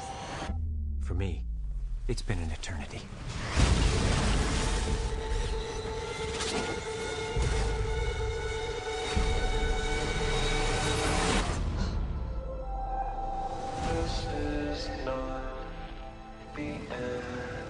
The invasion will fail. We lose everything.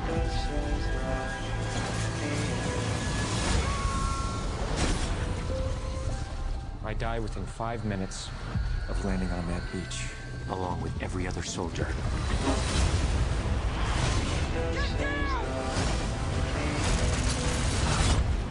How did you do that? Come on! Come find me when you wake up!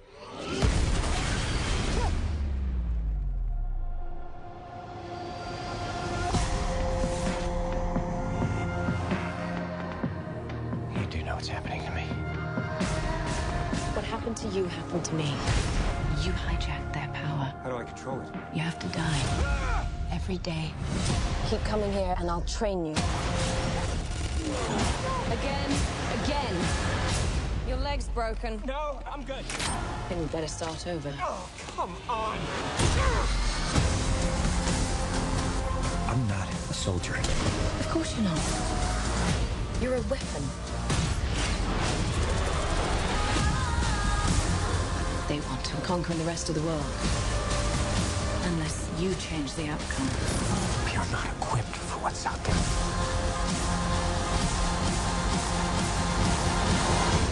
How many times have we been here? What are you not telling me?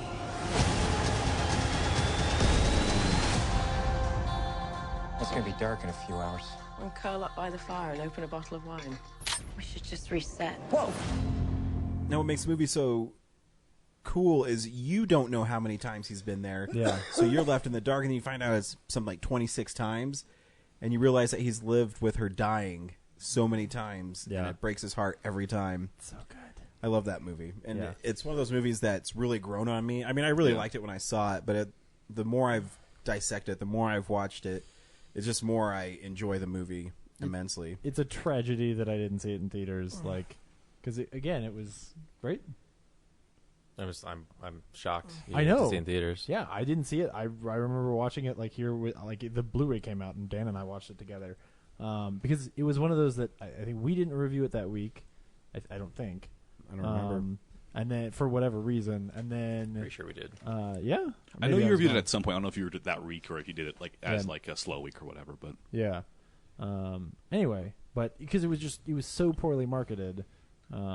Yeah, because I remember you watch it and you're like, this is one of the most amazing movies of the year. I remember the first publicity photos they're showing was Tom Cruise running in that exoskeleton. You're like, what is this? Yeah. And then you realize the movie's awesome. I mean, it's also even the title before they even go Edge of Tomorrow, because it's based on a manga. Yeah. And the manga's called All You Need Is Kill, which is an even worse title. Yeah. And just Yeah. I mean, Edge this of film Tomorrow is such a milquetoast sci-fi title, which is honestly the best title of it. No, I think Live Die Repeat is actually better. I just don't like Live Die Repeat and Repeat. Okay, I can see that. Yeah. Live Die Repeat is actually way better. No, I'm just kidding. So yeah, I love that movie. Yeah, And it was the Did main. It was the main episode. Was I not there? June 10th, 2014. Was I not there? You were not there. Okay, interesting. It was me and Ryan only. Yeah. Man, all right. That's probably one of our better episodes. Son of a bitch. Cool. Yeah. Henry, I mentioned I love Emily Blunt. I don't know if I've ever said that. It was the day before Comic-Con. Oh, interesting. Because we did a 22 Nerd Street wrap up. Oh, okay. Interesting. Henry, number 3? Well, I was really excited to do this film because it was all my top 3 are all English language. I was going to show you the trailers. You guys were going to get excited, but then fucking Zach had to go and do the trailer fucking instead. So my number 3 is fucking The Master 2. So whatever. Thank God we don't have to relive this movie again. Man. So yeah, I fucking said everything I want to say about the fucking Master. So. Thanks, Zach, for Way to go, sweeping Zach. the leg on that one. Zach. Because when you were explaining it felt like a Paul Thomas Anderson movie. Wow. Get ready, because I think I might be sweeping another leg again. Of course you are. My number 3 film was it was the second film by this filmmaker I saw, and it blew me away in a way that I wasn't expecting. My number 3. I swear to God, if this is who I think it is Drive. Oh, thank God. If I drive for you, you give me a time and a place. I give you a 5-minute window. Anything happens in that 5 minutes, and I'm yours, no matter what. I don't sit in while you're running it down. I don't carry a gun. I drive. So you just moved to LA? No, I've been here for a while. What do you do? I drive for movies. Is that dangerous? It's only part-time. You put this kid behind the wheel. There's nothing he can't do. Kid, I want you to meet Mr. Bernie Rose. My hands are a little dirty. So am I. My husband's coming home. Where is he? He's in prison. There's some guys that want me to do a job for them, and I'm not gonna do it. What is that you got there? One of those men gave you that? What's the job? When you get your money, his debt's paid. You never go near his family again.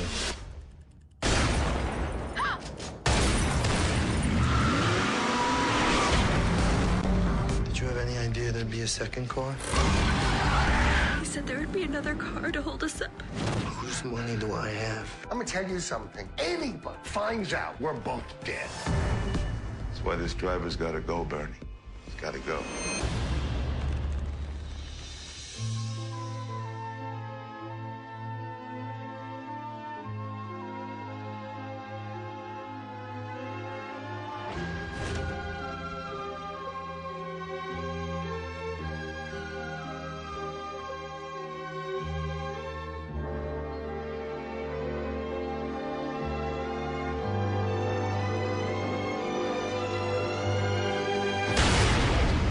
Do you remember this?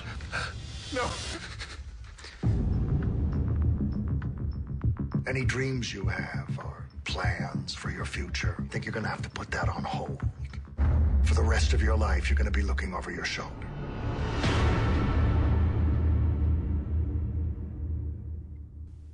I'd say it's unquestionably Refn's best film. Oh, hands down. I was thinking like maybe there's like one film that like I would like because I'm an asshole.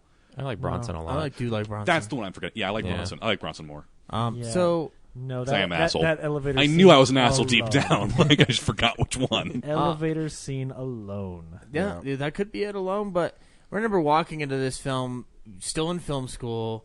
We're walking into the theater. We don't know where we're getting into, other than it had like swept Cannes in a big bad way. And like I said, the trailer is like kind of strange because it.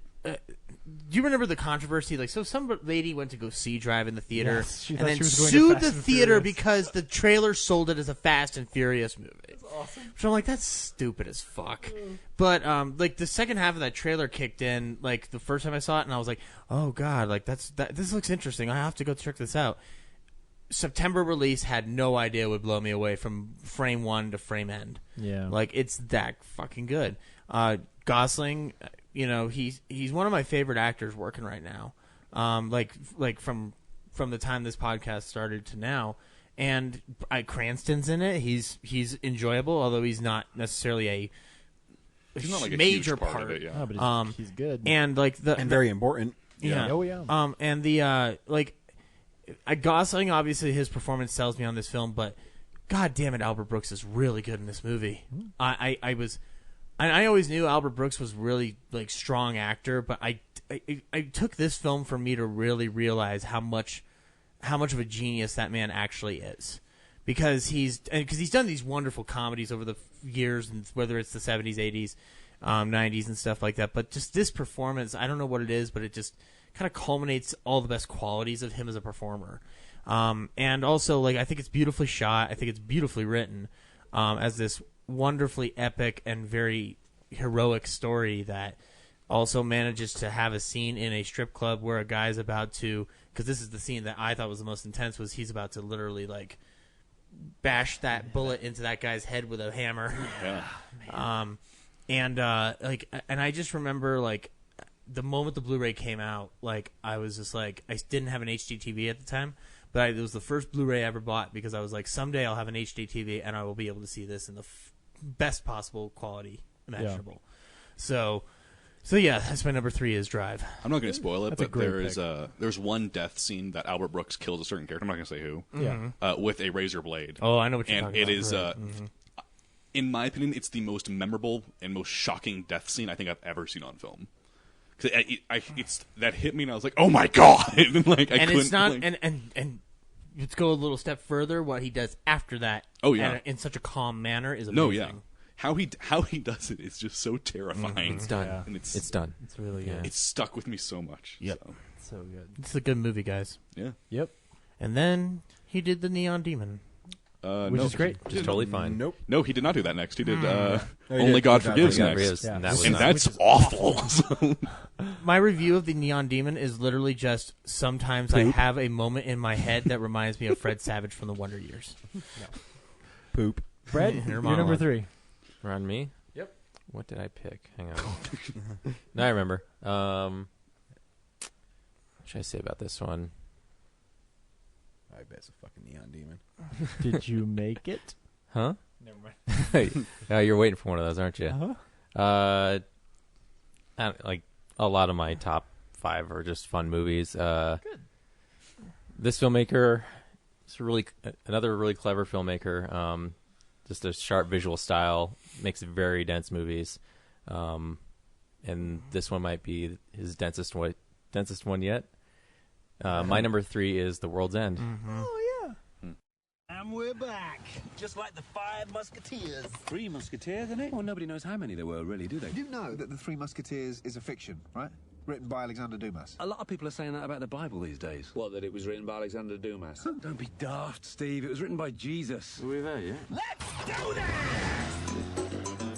They haven't seen each other in 20 years. I'm free to do what I want. But tonight, they're returning to their hometown to finish the ultimate pub crawl. This is our chance to finally conquer the Golden Mile. 12 pubs, 12 pints. And this time, they're going to make it to the last pub, the World's End. Let's go!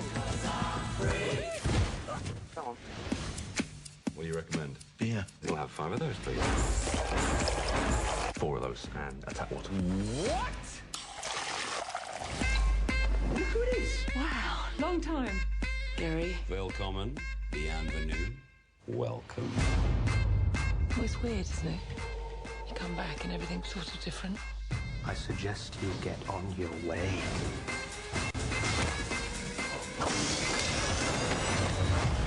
Welcome home, boys. It's not us that's changed. It's the town. What are you doing? It's all right, I'm not trying to have sex with you. There's something I need to tell you right now. Unless you do want to have sex, in which case I'll tell you afterwards. Tell me right now. What did he say, Sam? Newton Haven has been taken over by robots. Did you believe him? We should head back to London. A, we're all drunk. B, we've got blood on our hands. It's more like ink. We've got ink on our hands. From the creators of Shaun of the Dead and Hot Fuzz. Let's climb down the drain pipe. I got a better idea. Climb down the drain pipe. The only way to survive the night is to make it all the way to the World's End. Where are the others? They're blending in. Hello, I am a robot. We're just 5 friends on a night out, having a good time. The World's End. What the hell is that? We are going to get to the World's End if it kills us. Oh no! Doomsday. So as you can see, such a dynamic style of filmmaking. The fact that they take these genre comedies and then like layer them with like these poignant, meaningful. Like this one resonates with middle age and also the surprise that it's actually about it's really about addiction. Mm-hmm. Yeah. Just it blew me away once like they in the World's End pub and you find out like that he isn't. The beginning of the movie isn't that he's an AA; it's that he's a suicidal, recovering suicidal person. Like that, just like it was devastating reveal, and I think it was my favorite film of 2013. That sounds right. Yeah, it's a good one. And I if you watch their special features, Edgar Wright and Simon Pegg write their movies on like this easel board, and they just go through scene by scene, and then they map it out, and then they go back and add all the dialogue and things like that. It's pretty fun. Yeah, and the fact that they can recycle gags from their previous films and make them fresh again. You want to think from the shop, Cornetto. Yeah. even that fence joke, like in this movie, that fence joke is almost like it's so ridiculous, but it's just funnier because you know it from the past two movies.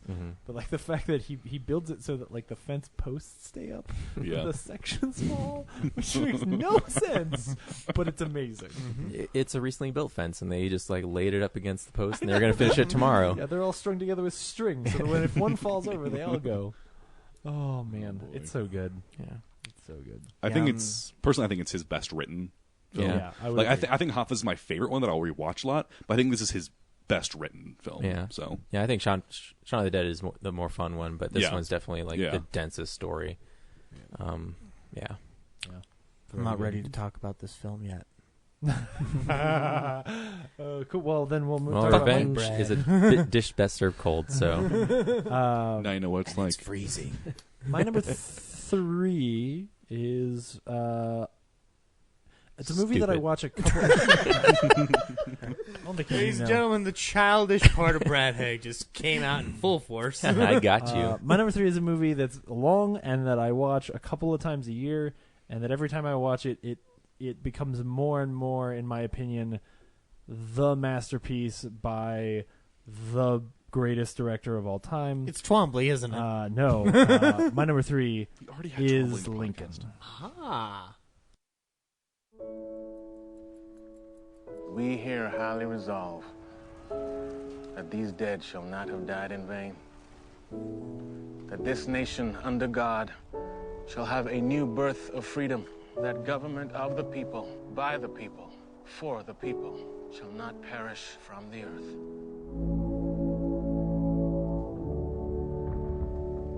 We can't tell our people they can vote yes on abolishing slavery unless at the same time we can tell them that you're seeking a negotiated peace. It's either the amendment or this Confederate peace. You cannot have both. How many hundreds of thousands have died during your administration?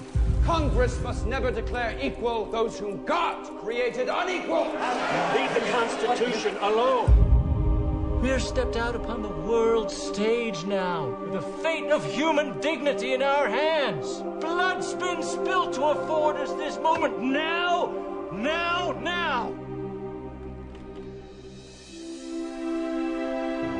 Abraham Lincoln has asked us to work with him to accomplish the death of slavery. No one's ever been loved so much by the people. Don't waste that power. This fight is for the United States of America.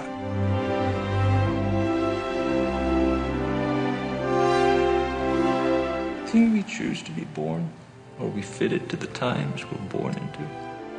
Well, I don't know about myself. You may be.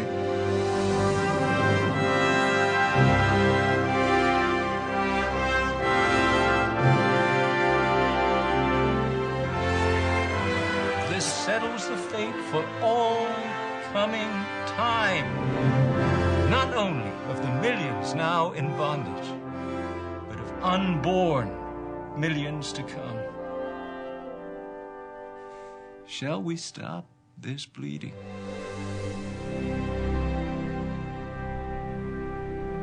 So yeah, genuinely, the first time I watched this movie, I cried for 2.5 hours, and not because it's sad, but because every scene is beautiful in some way.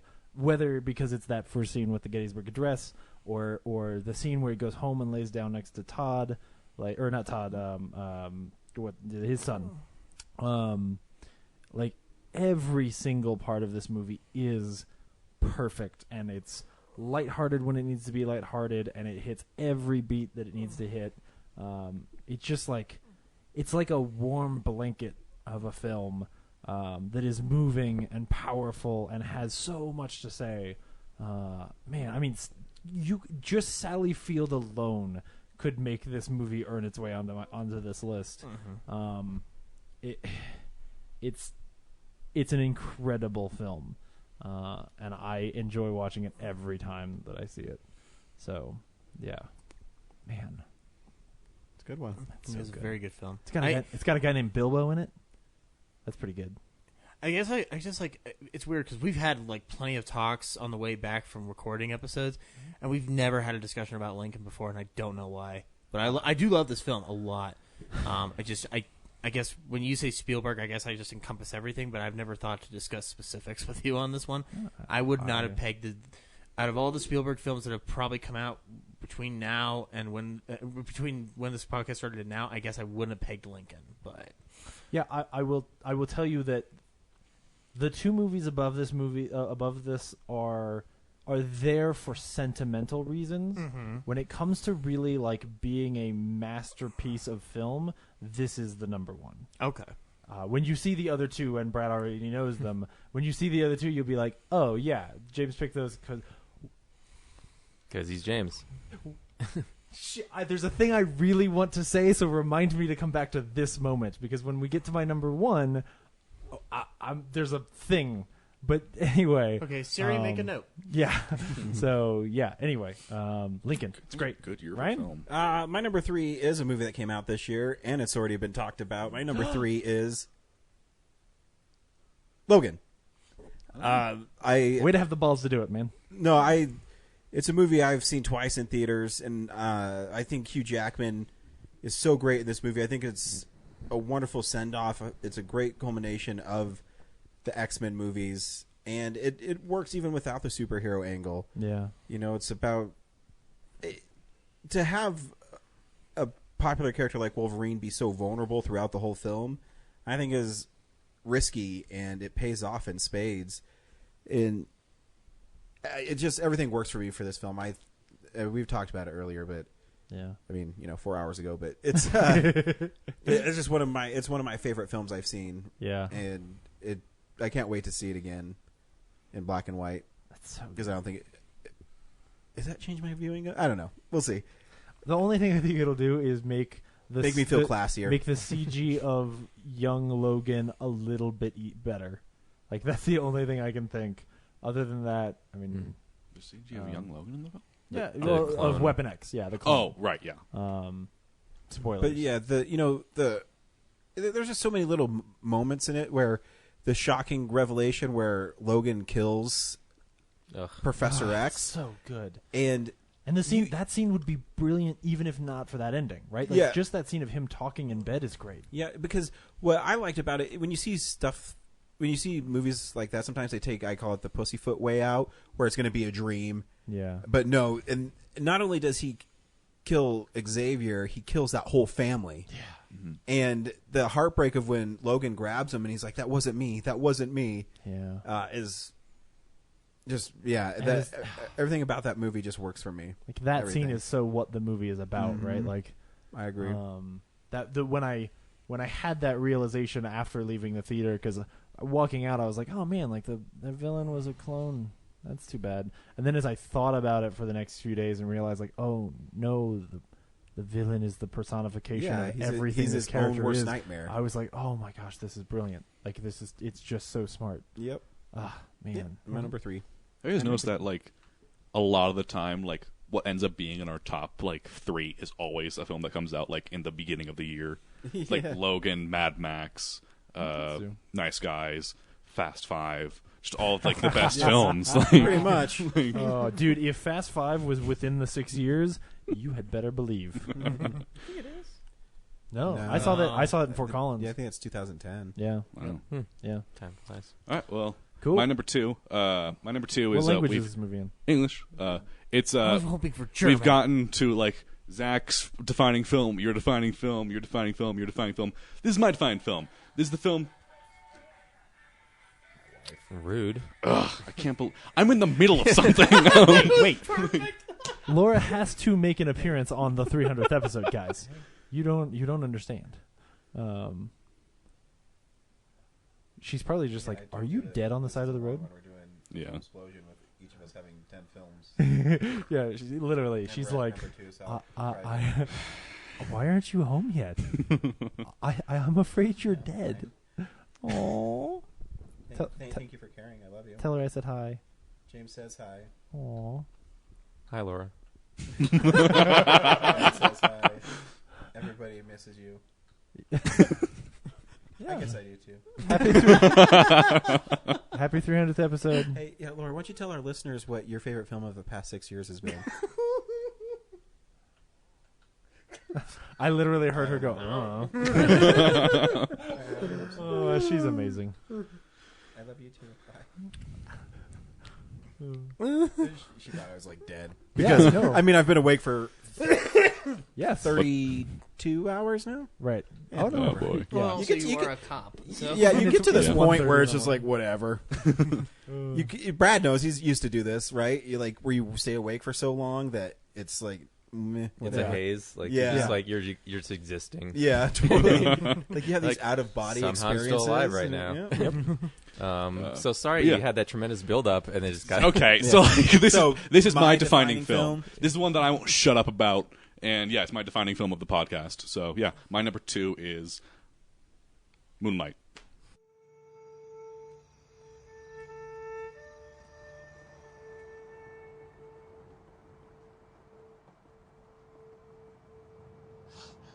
What you looking at me like that for? What, man? Come on, you just drove down here? Yeah.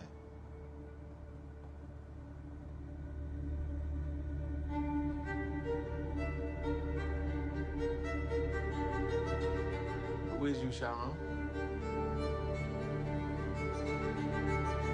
For a long time, try not to remember.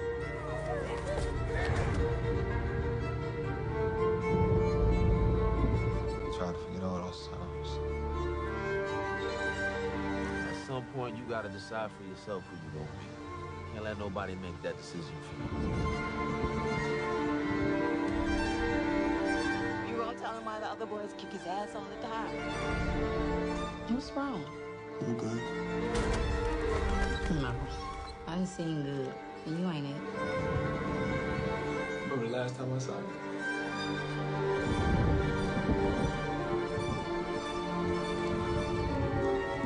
You're my only. I'm your only.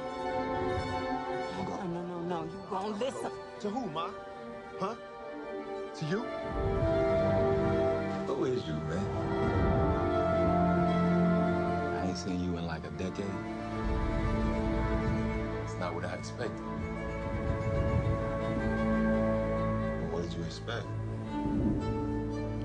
So remember, that's the scene that made me think that Naomi Harris should win Best Supporting Actress. Yeah, she was I pretty mean, good. I'm fine with Viola Davis winning it as well, but it was between those two. Yeah, I mean, I've talked about this film a lot. I remember seeing the trailer originally, and like, just because I'm subscribed to the 24 YouTube channel, I thought like, oh, cool, I guess. And then like I heard like, oh, it's really good, and I was like, oh, okay. So I went, took the subway to the Angelique Film Center. I sat down, and I think I cried at 5 different times in this film. It's just. But did you cry for 2.5 hours? Let me go back to Lincoln. No, I'm just kidding. But it's just. I mean, and I will say this, like, I think if you have not had, like, an LGBT, like, growing up experience, you won't relate to it as much as some other people. I think this is specifically made for these people. And it's the best LGBT film ever made. It's the most honest. It's the most real. How they weave the storyline, I think, is beautiful, and I think it's fantastic. I think how Barry Jenkins directed it is genius, where he didn't allow any of the 3 actors who were playing Chiron to meet each other. Where it's like you have an interpretation of it, and I'm going to make sure that you stay on what this character is. It's so. I don't know. It's legitimately one of my favorite films of all time. And it changed how I make films. It changed how I look at film. It's just all the acting. I can talk about this film for hours. I remember I saw it, and I specifically said I don't want to do an art house asshole for this film because I want it to be more than that. And it's just, I mean, I really regret making it not my number 1 film for the Filmsplosion that year. There was a recency bias in why it was number 2 that year. And not your number 1 for 6 years, so... There is one film that is number 4 of my favorite films of all time. This is probably number 7. And so that'll be number 1. So, But Moonlight is, and it's like, I feel like it'll never get the recognition it deserves because of the whole Oscar fiasco. And don't get me wrong, I think La La Land is a great film, but this film, it just resonates with me so much more. Mhm. And I think it's a shame that the whole Oscar fiasco happened, because La La Land will always be talked about with Moonlight, but you can still talk about there's a lot of people that will still talk about La La Land on its own, whereas no one will ever talk about Moonlight without mentioning La La Land at this point. Yeah, it's a shame. And I think it's honestly a travesty to the film. So. Fucking Faye Dunaway. So, but yeah. So first, Moonlight, mommy that's my dearest number know 2. this. Cool. Zach? My number 2 is a film that means a lot to me in terms of the time that it came out and what it meant to me and my friends at the time. And it's also a movie that shouldn't fucking work. My number 2 is The Avengers. Oh, I'm so glad Disney's Marvel's The Avengers. Nicely done, Brad. I was waiting because I was like, I hope this ends up on like a list that's so big. Good choice. Movie shouldn't work, man.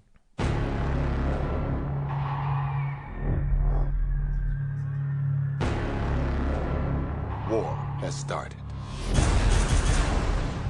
And we are hopelessly outgunned. Director Fury, I think it's time.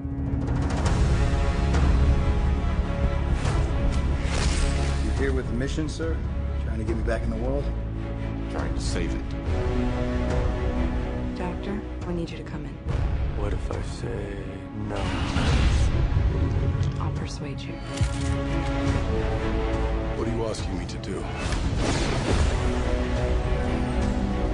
It's called the Avengers Initiative. I thought I didn't qualify. Apparently I'm, what is it, volatile, self-obsessed, and don't play well with others. I think they need a timeout.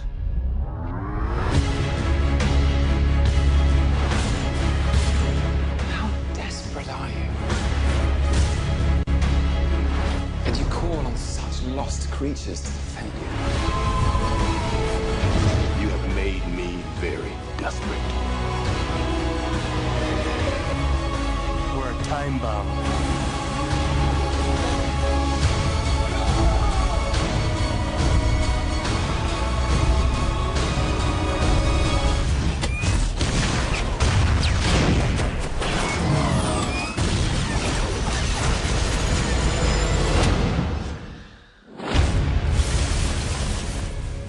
This is nothing we were ever trained for.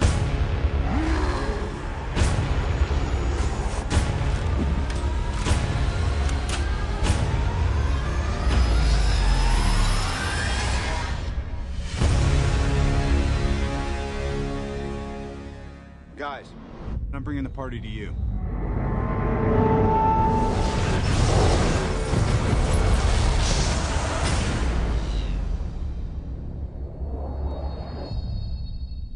So, you notice on the trailer it says May 4th. May 3rd was a very big day for me because I had a film that won a lot of accolades for no fucking reason other than being black and white and pretentious. We had an after party. I'm not even going to mention the name of the film because it's been talked to death on this fucking podcast Twice this episode. But you're still talking about it. But after the award ceremony, I had the chance to either mingle with my film school compatriots or go with my other film school compatriots right back into the theater that we were watching my movie play in not more than, I want to say, 2 hours before, and go see Avengers opening night, midnight, at the Cine Capri in Harkins. And fuck my movie. Avengers was everything that night. Yeah. Like, it was nice to get a plastic gold statue, but what was nicer was having a big box of nachos and watching the Hulk be the Hulk that I wanted it to be. Seeing Iron Man bring together this group that he starts in 2008 with Iron Man. Seeing characters like Captain America, which I love from their first film, and then grew to end up loving later down the line. To see Samuel L. Jackson like culminate all this together, and to see that heartbreaking that has now been retconned death of Clark Gregg as Coulson. That still works if you just ignore that Agents of S.H.I.E.L.D. exists. Which is really easy to do. Yeah, it's, apparently, yeah. But I just love this film because, as I said before, it shouldn't fucking work.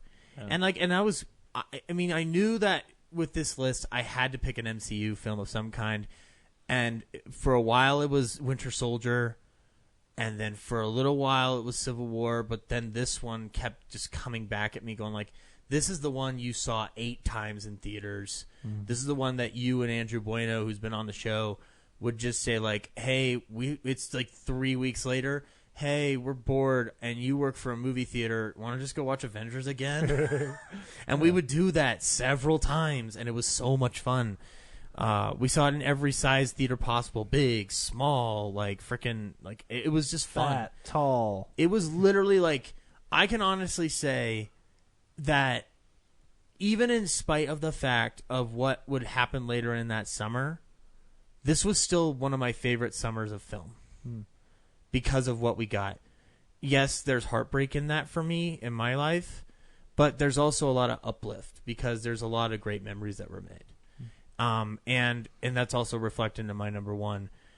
But I think that what the Avengers does for me is that it's something that I will honestly like treasure for the rest of my life.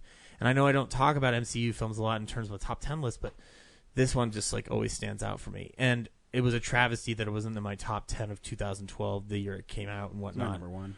Yeah, it was like my number 11. Did you see it that year? No, I did. Maybe you didn't see it that year. No, I did. I'm kidding. I did, but like it's like, you know, and being able to rectify it in this way to me like says a lot of the film's ability to have a staying power to it. Yeah. I remember like probably episodes, like early episodes of our show. Like obviously these two are big Marvel fans, but as an outsider, I'm watching like, this looks silly. How can this possibly work? And then being blown away. Yeah. Seeing the final product. And then cut to years later where you're trying to advocate for DCEU. I'm just kidding, Brad. Anything can work. Suicide Squad will work. Now maybe you believe too much. But then you saw Suicide Squad. What's incredible to me... I like Suicide Squad. Fuck you. No, I think it's better second time watching. I toyed around with this movie a lot as well for that like historical, you know, reason of like, oh man, like this really proved you could do this and it was amazing. But the reason why it ends up not on the list is because it's like... It's not the best Avengers movie. It's like my 5th favorite Marvel movie, or lower than that. Like, there are a number of movies that have come out since then that I think are so much better, which is unfathomable. Like, it doesn't seem like it should be possible, but this really, like, it proved a concept. And I think, you know, it is a credit to that team and to Joss Whedon and everybody there, because what they built here was like a template for something unbelievable that they were able to pull off later. I'm fairly sure this is the last time Paramount's logo even pops up on an MCU film. It is. Yeah. I remember I was a freshman in high school when this film came out, and my friend and I tricked our parents into thinking that there wasn't school the next day so that we could go to the midnight premiere. That's awesome. And then we did the exact same thing our senior year when Avengers 2 came out. So That's funny. Did you go to like all the clocks in the house and like reset them? Tell everybody. No, we were Friday. like, cause I think like what happened was like that Friday was also a holiday, and so we were like, yeah, there's no school the next day. So sorry, we had to Henry, start there writing is something's school on crying. Arbor Day. You hear that? I heard it. I think I heard like a squeak, but Squeak. Anyway, sorry. or like a meow. I saw it 3 times in a 24-hour period. When it came out. Yeah. I mean, I don't think people realize. I mean, I'm sure people realize. Some people realize, but this has revolutionized filmmaking in in the world. Like At least blockbusters, at the very least. Yeah. And to some degree, for good and for bad. Well, There's a lot of bad things that have come out of it. But. Yeah. I considered it for my list too because it's kind of significant for the podcast because it's kind of like one of the last times we had like a big, like we used to go to the Regal, not Belmar, Denver West. No, Mills. Yeah. Mills for like most of our movies. Yep. And then like this is kind of the last time before we transition, like for a big movie before we transition to the Alamo Draft House as our like main movie going place. So like Yeah, like we Don't dressed, miss that. We dressed up. Yeah, yeah, we did. That's one of our most popular cover photos. Yep. Yeah, yeah. Very cool. That's a good pick, Zach. I'm glad you got it on there. Thank you, Brad. No, yeah. Oh. I'm alive. Good morning. Oh. It's 2:00 in the morning. Everybody. Yes, it is. Is it? Jesus Christ. Well, it will be soon. Yeah, we're getting there. Yeah, it's gonna it's wrap up pretty quick. Yeah, we're getting close. So my number 2 is just badass and cool as hell, but it's already been talked about. Yeah. Sorry, man. And it's Drive. Oh, nice. Fuck me. I'm an asshole. No, it's this guy. I know. Screwed him over. Yeah. Yeah. This is part of this, like the. Sorry. Okay, we're good. You were tapping the thing and it was making a really bad sound. Sorry, go ahead. Yeah, Drive. It was part of this stretch of the podcast. Like my first big absence was like 6 weeks in a row in the early days of the show, and it's another 48-hour in the timeline of kind of, because like we did the 48, and then a couple weeks later I went to L.A. and my first time being in Los Angeles in this movie, which is set in L.A., is like the first movie I saw there in Los Feliz, and I remember watching it being like, that was cool, I guess. I don't know how to feel about it, and then went on with my life, and then came home, and then like much like Neon Demon, like it just kind of like stuck with me, and the more I watched it, the more I appreciated. Like I was already a fan of reference work from Bronson. Yeah. And this is definitely more mainstream, but it's just so nuanced and so powerful and so left field. It's so cool. Like the soundtrack is awesome. The acting, it's a simple story. It's the hero's journey again. But it's just the coat of paint that Refn puts on it. I know it's based on the book, so it's. Oh, is it really? Yeah. Wow, yeah. I didn't know that. They were going to make a sequel because there's like a sequel book, but they shouldn't. They made the right call by not. Yeah, but some would argue that everyone wants him to make like every movie since then is him trying to make. Well, I think like I was going to say, I think Drive is mainstream, not to a fault, but I think this film has ruined him for the rest of his career. Well, if you saw the documentary that his wife put together of him making Only If God Forgives, like you see him just being like so bummed out that's like, everyone wants me to make Drive again, and I don't want to make Drive again, but I think I have to make Drive again. Yeah. So, I mean, good for him to stick into his guns though, and making. I mean, as much as I don't like Only God Forgives, he still made it. He made the one that he wanted to make, and then he continued to do that with Neon Demon. Yeah. He did not like sell out. I'm using quotation marks. So yeah. I mean, he wants to sell it with Batgirl. Like, I'd like to see it, but it's not what the DCU needs. Yeah. Yeah. Oh, boy. Drive, man. Yeah, but Drive's awesome. It's my second favorite of the things we watched. It's me. My number 2. I mean, it's going to be really obvious why this movie's on my list. My number 2 is the Lego Movie. Okay, and we're rolling, and action. Just go ahead when you're ready. Sorry, I wasn't listening. I've just been bat-mailing on my bat phone. Yeah, can you just do the line, please? I'm Batman. No, the other line? Oh, right. I'm supposed to say some baloney about how you shouldn't click that skip button. Yeah, the sooner you do that, the sooner we can show people the trailer for the Lego Movie. Fine. Crank up those subwoofers, dude, and check this out. Good morning, apartment. Ready to start the day. Jumping jacks, hit them. 1, 2, 3. I am so pumped up! Yes! Overpriced coffee. That's $37. Awesome! Everything is awesome. Oh my gosh, I love this song! It's cool when you're out of the teeth. Everything is awesome. No, guys, wait up! Where am I? Come with me if you want to not die. What is happening? You're the special. And the prophecy states that you're the most important person in the universe. That's you, right?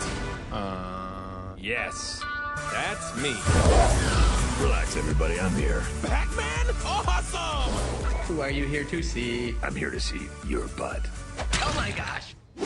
Pow. Wham. First try. My fellow master builders. Hello. Lord business plans to end the world as we know it. There is yet one hope. The special has arisen. I know what you're thinking. He is the least qualified person to lead us. And you are right. A house divided against itself would be better than this. Abraham Lincoln! I'm not the special. I'm just a regular, normal guy. You have the ability to be the special because I believe in you.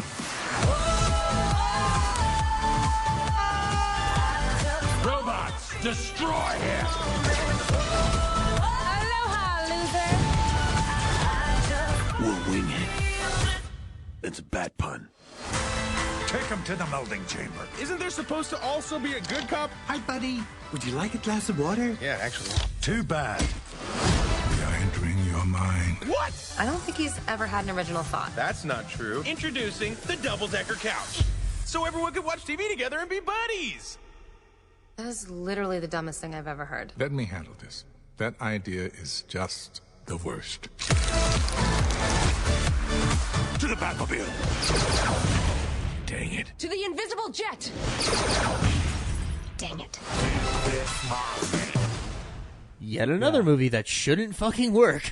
Yeah, exactly, and is obviously very close to my heart because it's all a bunch of Lego stuff. But when the twist happens, it's one of the most like shook me to my core. Holy shit, you did this! Like really. So intelligent and something I would have never thought of moments. Because when it first came out, I was like, oh, they're going to make a Lego movie. Then when I saw the movie, I'm like, there's a twist in the Lego movie?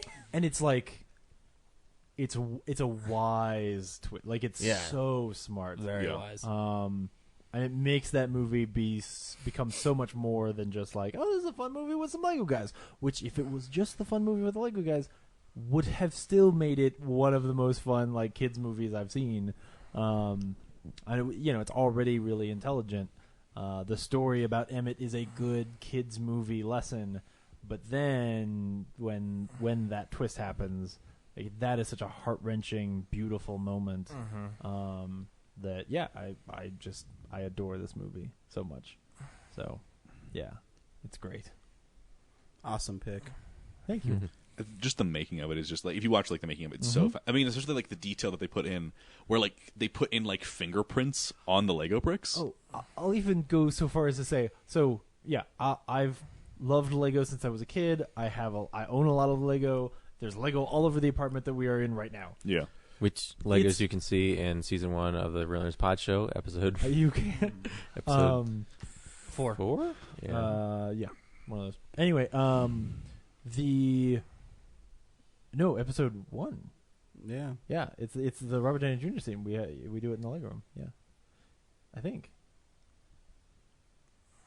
No, because Ryan's asking you for help with a ghost. Oh, that's right. Yeah. That is what it is. Anyway, it's even great because the Lego sets that they made after this movie are some of the most fun sets to build I've ever enjoyed. Like, it actually allows like Lego engineers to do some really creative things with Lego. That it's just great. Like, the fact that it even makes Lego itself better is amazing. So, anyway. By the way, I have to commend you on picking at least one movie from each year on your list. Oh, did I? Yeah. Not intentional. Oh. Well, never mind then. I take it back. But, yeah. Ryan? My number 2 is a dark film, but a film with, I think, the best performance by this actress. And it's shot really well. And what I like about it is it takes you into a world where you don't know what's happening, so you're seeing it through her eyes.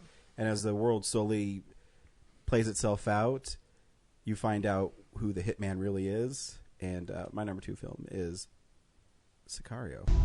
State Department is pulling an agent that specializes in cartel activity. FBI! You'll be part of the team. What's our objective? To dramatically overreact.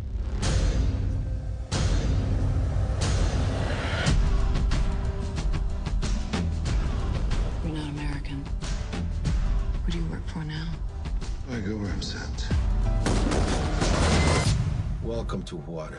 Somebody say a prayer for me. If they kill me on Tuesday, bury me on Wednesday, mourn for me Thursday. Gotta be careful around these people. Let me go. I just want to know what I'm getting into. You saw things you shouldn't have seen. He's a hitman. He looks for anyone who will turn him loose. Speak the truth, even if they crucify me. Free my soul, even if they change my body. Look to God, if ain't nowhere to go.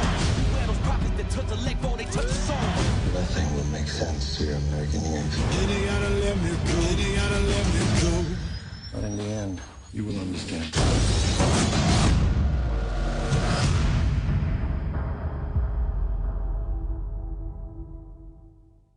Yeah, no, I love this movie. That Taylor Sheridan guy's a really good writer.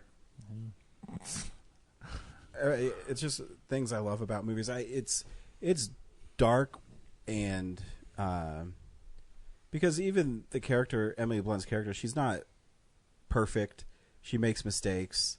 You know, when she meets Shane from The Walking Dead and things like that, and even but the scene. She should have known. It's Shane. Yeah. Come on. With Benicio del Toro, when he goes to the house of the man of the cartel who killed his family, and he just sits and has dinner with them. And I like movies that don't pull punches, and he murders every single member of the family, kids, wife, dad, and yeah, that sequence is just rough. Because they even introduced at the beginning the crooked cop in Mexico, and he kills him, doesn't care. Yeah. And then the scene at the end too, when he goes to talk to Emily Blunt's character, where he said, "You need to sign. This is what happened. Yeah. Don't make me have to kill you too."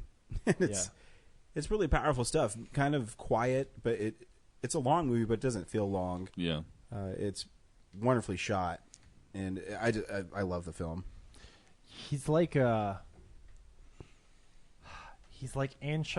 Chigurh if you understood him, which is like a really criminally terrifying idea, but like the behavior is similar, but it's not crazy. It's just has a direction. Mm-hmm. It's cool, man. Yeah, I love that movie. It's amazing that there are 4 films directed by Denis Villeneuve that all of them could be on one of our list. Oh yeah. I mean, I'm really hoping that Brad puts Prisoners on for his number 1 at this point. Henry, number 1 film. All right, my number 1 film. It is another NC-17 film. It is a film about addiction, but it talks about it through being addicted to something that you don't see in film very often. My number 1 film is my 4th favorite film of all time. My 4th favorite film of all time is Shame.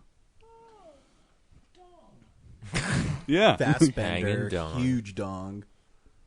Some explicit sexual content. Trailers just swing. Some. It's not like it's the entire film or anything. They should do a thing where, like, when Michael Fassbender walks into the frame, like the frame shakes because his dong is hitting the edges of it. That video exists. If you opening scene of him walking around his apartment naked, someone stabilized it to his dong. It looks incredible. That's amazing. Oh man, I heard that is a Steve McQueen movie. Yeah.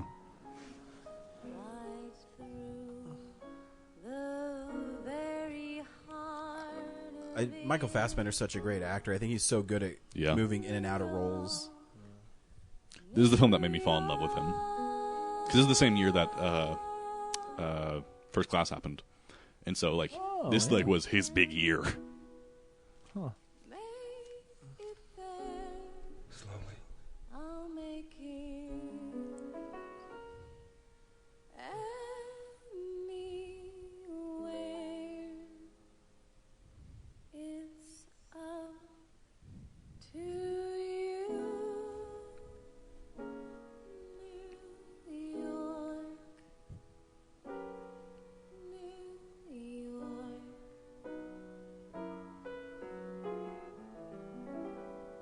There's lots of boobies in that movie too. How many trailers did you see Carey Mulligan in? Yeah. Yeah.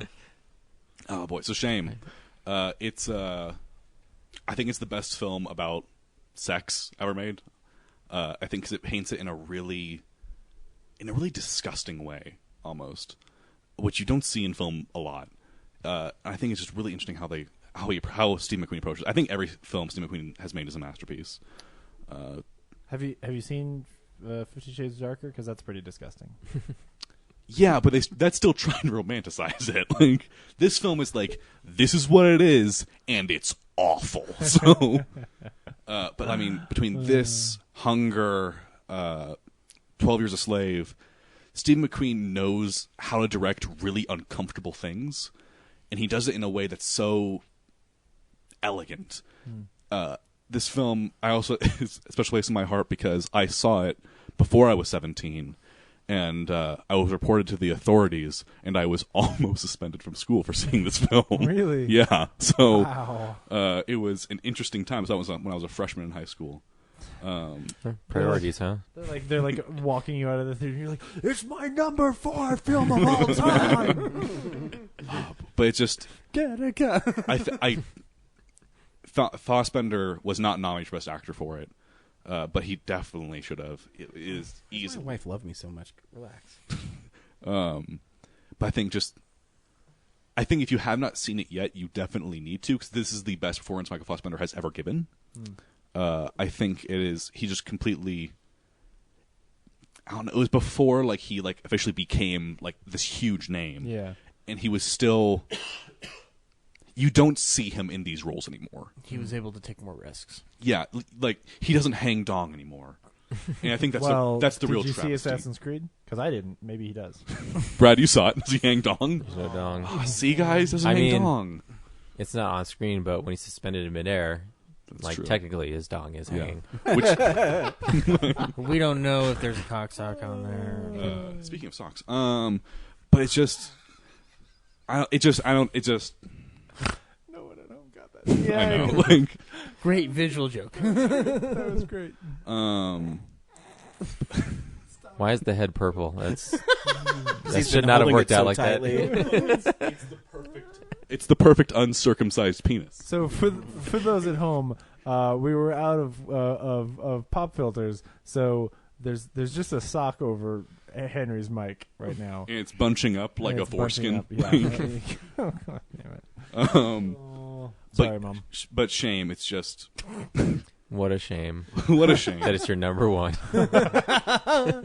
It's stuck with me so much. I mean, I think maybe I shouldn't have seen it when I was a freshman in high school, because it kind of shaped my view of sex for pretty much the rest of my life. Sure. But I think it's the most interesting portrayal of sex in film I've ever seen. And I've seen a lot of portrayals of sex in film. Yes, you've shown us most of them tonight. Yeah, so... but yeah, so that's my number 1 film, and my number 4 film of all time, Shame. Nice choice. Zack Attack. Okay, we're on to my number 1 film. My number 1 film is something I'm ready to talk about now, because Brad already fucked it for me. My number 1 film is Edgar Wright's best movie ever. So I can remember The World's End. Yes, The World's End. Okay, I thought it was gonna be Scott Pilgrim. No. Yeah. In a different world, that Scott Pilgrim might have been my favorite Edgar Wright film of all time. But if we started a podcast a year earlier, possibly we'll never know. I guess. Then Eat, Pray, Love would have been in my list. 5-1. So I really wanted my number 1 film for a list like this to be something that I really enjoyed watching with you guys, because this has become a huge part of my life on a weekly basis. And at first, it was going to be The Incredible Burt Wonderstone. I know, that was which I really fought hard to get it on there. I tried to find a place for it. I was like, well, maybe it's not number 1, maybe it's number 5. Or It's whatever. a great movie. Yeah, but I think of all the episodes we've done, and this includes the Walrus movie. Out of all the episodes we've done, I think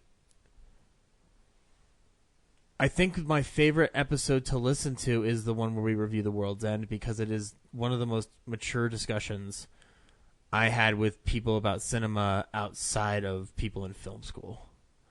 And that meant a lot to me, so much so that when I kept coming back on the show, I was just like, it's kind of like chasing that like same Just freaking forever Chasing that first disappointed. high. yeah, Like- pretty much. I mean, like, and I think like Much like an addict chasing. yeah, and I think that this film, above anything else, it's the most mature Edgar Wright has ever been on screen with his work. I think that, and that seems to tend to be my favorite film from most filmmakers, is their more mature work. Like with Quentin Tarantino, it's Jackie Brown. With Edgar Wright, it's The World's End.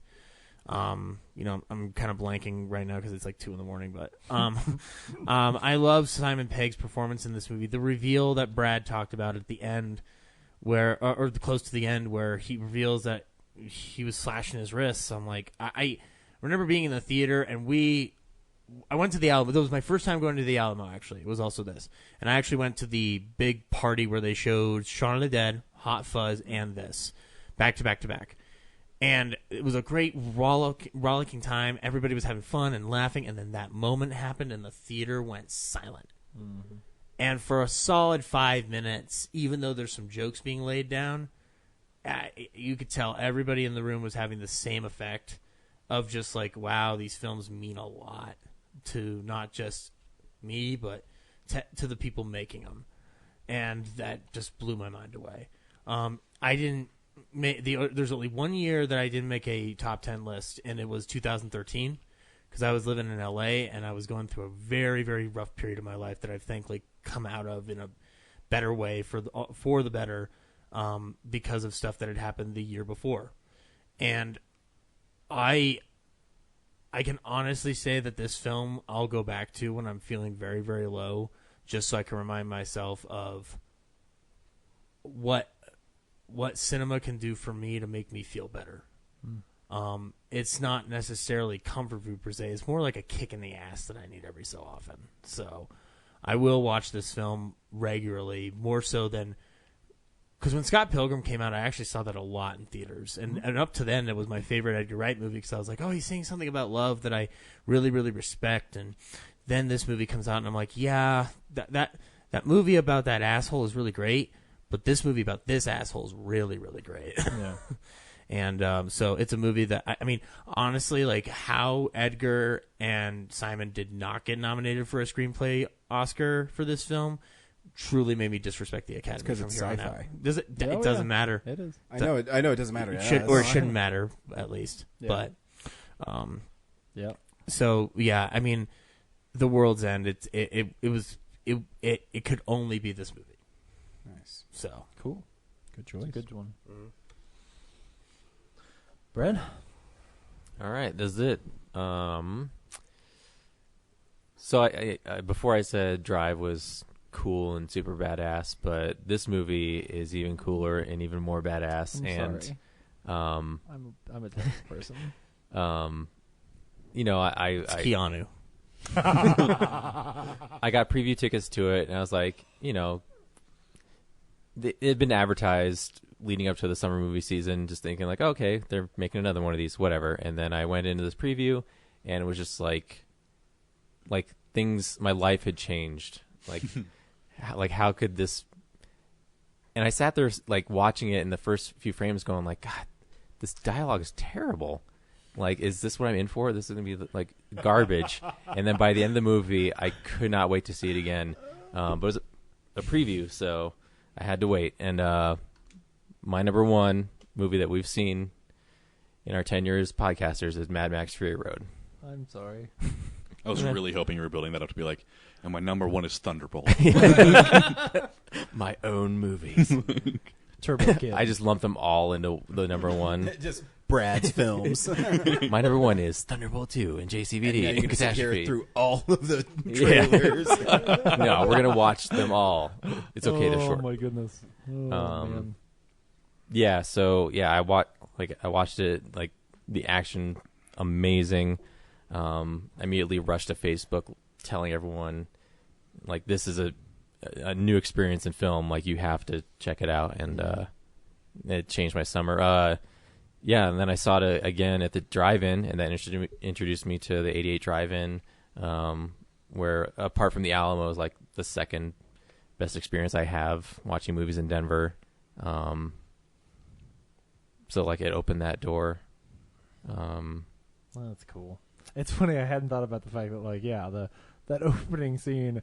You're right. Like the dialogue isn't great, but it's also like the last time he talks. Like he hardly says a word the rest of the movie. It's not even Tom Hardy. Just overall, it's got like this apocalyptic language that you just think is like terrible writing at first. Yeah. And then once you finally sink into its world, you realize that it is this this is their behavior. Yeah, it's appropriate to this world. And see, James, I knew that was Brad's favorite movie, so I didn't put it on my top 10 list so you could have this moment. No, I know. I knew when I put it on there, I was like, I know this is going to be higher on Brad's list, but I also knew it's one of the 10 best movies. I mean, if there's a list that you're going to if there's a movie you're going to take like and add to your list and take this moment away from me, like it's deserving. Like I'm glad you have it on your list because it's amazing. Hell yeah. Yeah. Remember when that guy on the motorcycle jumps on that thing and then he slides under the truck and catches and then he falls off and yeah. Oh, that's what I want to say is it's also the simplest plot. Yes. And a lot of what I hear people don't like about it is like, oh yeah, it's a simple thing. What's so special about it? It's kind of magic of it. Yeah. And I remember getting past the second act and wondering, like, how are they going to wrap this up? And then the fact that they have to go back and just redo what they already did in opposite. So good. I was just sitting in my seat just going, like, I love this. Yeah. This is genius. I think part of what I love about it is, like, I grew up liking The Road Warrior. I mean, well, at least not growing. I don't know. My brother probably showed it to me when I was 13, something like that.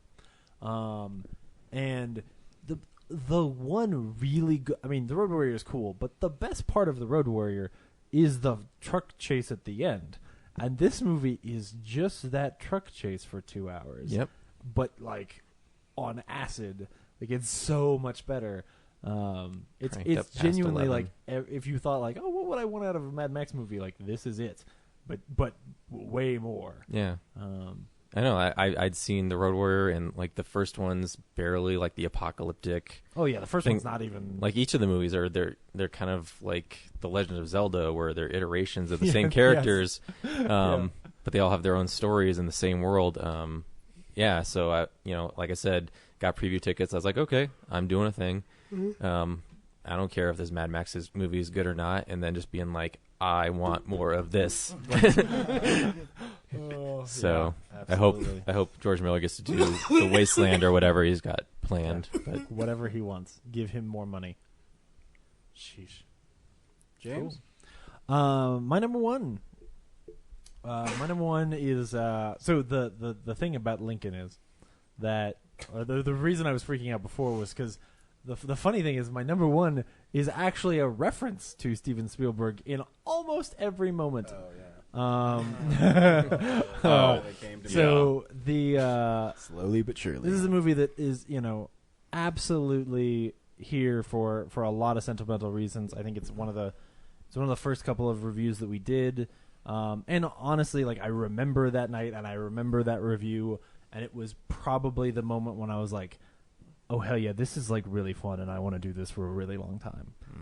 And on top of that, it's also one of my favorite films and a movie that I can watch endlessly because it's fantastic. My number one is Super 8.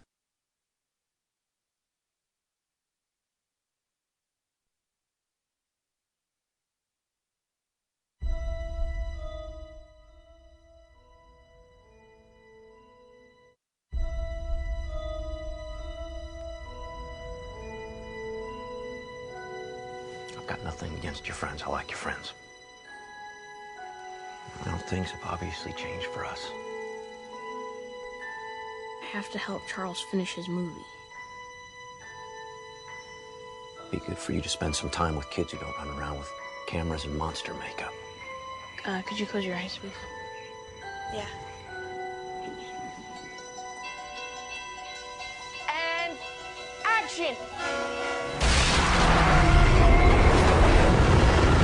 Watch out!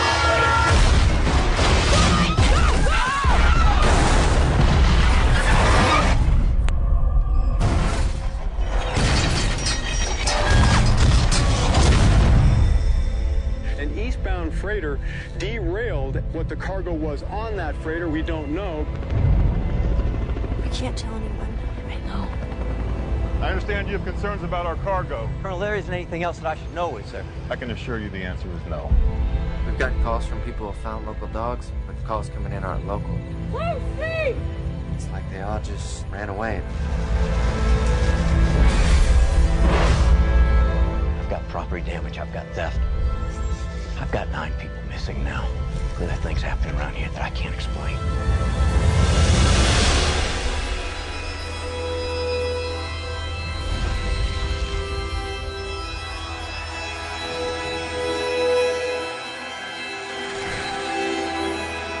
We have to find this thing. I don't feel good about this.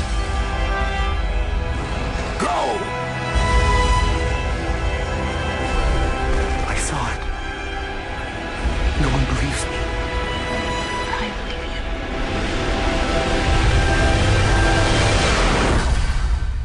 What the hell?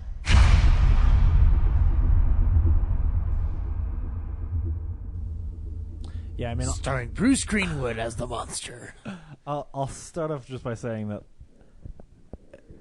if only for the scene where Joe and Alice are sitting on the floor in Joe's room watching the video of his mom and telling the stories about like their guilt and shame and how amazing those performances are. If it were only for that scene, this would be in my top 10.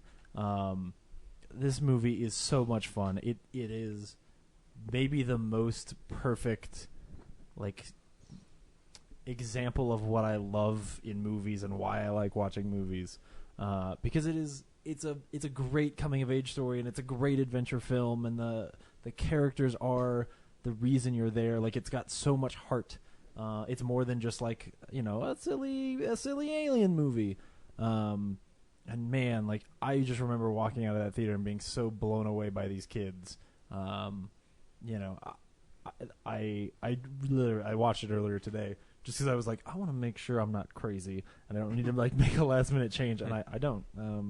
It made me cry again today. Like, I got to the end, and as like Kyle Chandler gets out of that Jeep and sees Joe, and then at the end when he, even though it doesn't make sense, and I understand that because it doesn't matter, when the necklace goes up and he grabs it and he's like, oh, it's just beautiful. It's such a wonderful movie, and I think it's Giacchino's best score. Like, it's the most iconic John Williams-esque, like, memorable score for me that Giacchino has done. Or when I just hear those little licks, I'm like, oh, as soon as I started the movie, I was like right back in that place. It's an incredible movie that I would recommend to literally anyone, because I don't know how anyone would not like it. Even the thing that everybody criticizes of, like, the lens flares, they're wrong. Watching it today, I was like, actually, no. He achieves exactly what he wants. The frame feels wider. Like, it feels like the world outside of the frame is actually interacting. Like, it makes you feel like you're just seeing a piece of a much larger world, and it works. Yes, you notice. Ooh, there's lens flares, but it works. The movie is just amazing from the very first shot. Man, like, how little storytelling there is in that first section where Joe is sitting on the swing outside, and you're learning, like, just the building blocks of this story. It's amazing. So, yeah. And every time I watch it, I think about the fact that we do this show, and that makes me happy. This is our second episode in your first true appearance. Yeah, sort of, yeah. Yeah, and yeah, we recorded at your parents' place. Yep. Late afterwards, when we still saw movies. When we still the saw night movies of. and then went and recorded back when we were young. Yep.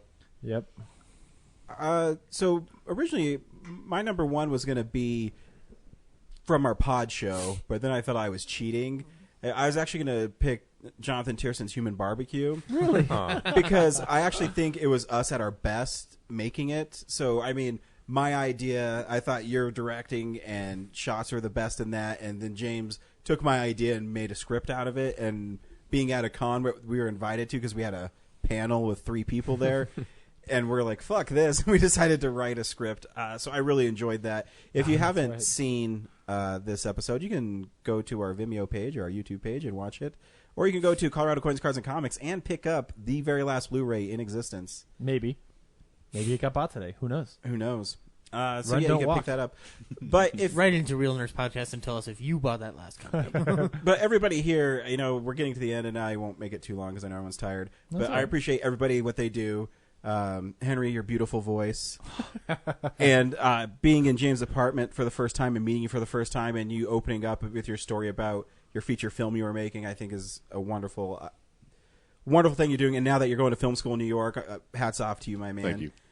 Zach, I know I give you shit about Twombly, but it's a wonderful film. I think you did a great job with it. It's still my favorite film you've made, so keep up the good work. Thank you. Brad, one of my oldest friends, and I appreciate all your hard work. You bust your ass, and you're the quiet one, but none of this would look as great as it did without you. Seconded. And James, you just have an opinion that I enjoy. Man, James That's is here very too. vague. Are you dying? Do you have cancer, Ryan? No, I know. I'm often accused of being an asshole, but in all seriousness, I do appreciate everybody's hard work. Not by anyone. Wait till here. people hear the supercut. Yeah.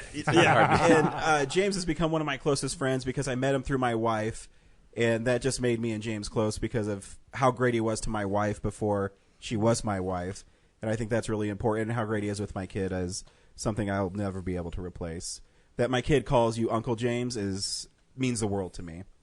But to real things, and that really matter, my number one film might actually surprise some people. Yep. It doesn't surprise me. It's the film I've watched the most since we've started this podcast. It's a thriller that doesn't fit into the mold of what this should be. It's my favorite MCU film, and my number one film is Captain America, the Winter Soldier. Most of the intelligence community doesn't believe he exists. The ones that do call him the Winter Soldier. He's a ghost. You'll never find him.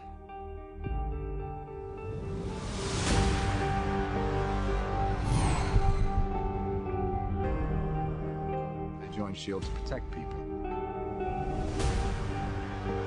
Captain, to build a better world, sometimes means tearing the old one down. And that makes enemies.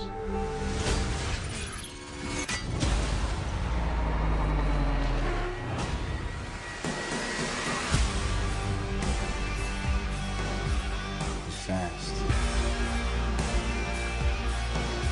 Strong. Out of mental harm.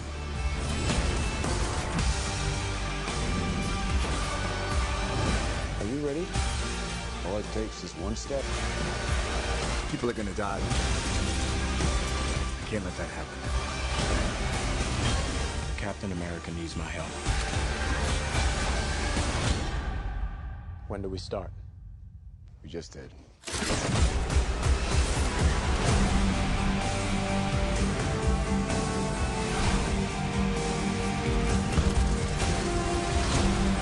price of freedom is high. And it's a price I'm willing to pay. He told me not to trust anyone. This is how it ends. Everything goes.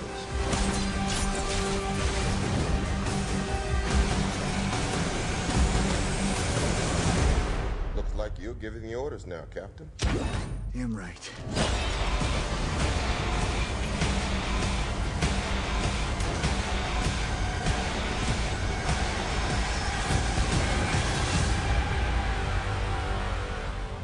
How do we know the good guys from the bad guys? If they're shooting at you, they're bad.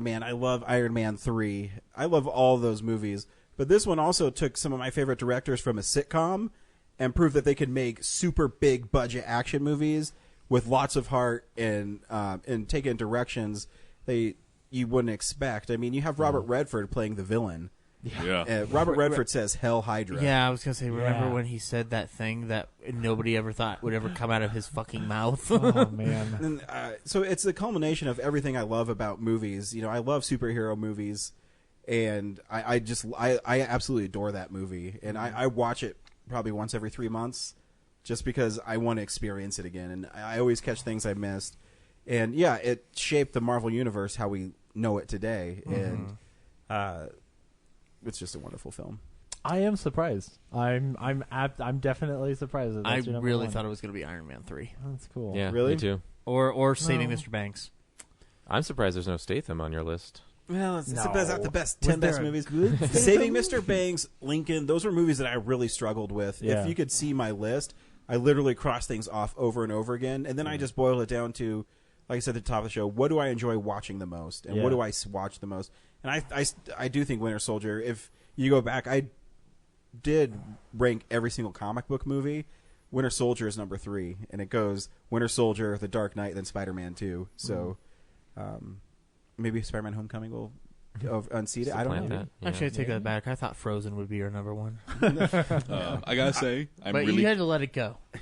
I'm really glad that someone had this film on, because this was the first episode that I ever listened to of Real Nerds Podcast. Really? Yeah, Aww. so Nice. 'cause I got introduced to you that year at Comic-Con. 'Cause I saw you guys in like the banner on the website, and I was like, "Hey, a film podcast!" And so, and like, I was like, "I don't like the films you're reviewing right now. I'm going to listen to this one." And So yeah, it's That's funny. So yeah, Very The cool. Winter Soldier.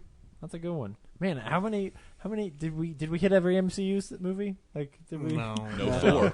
Not even close. Iron Man 3, Ant-Man. But we got Both Guardians of the Thors. Galaxy. Yeah. But seriously, guys, Am I the only one who didn't have a no?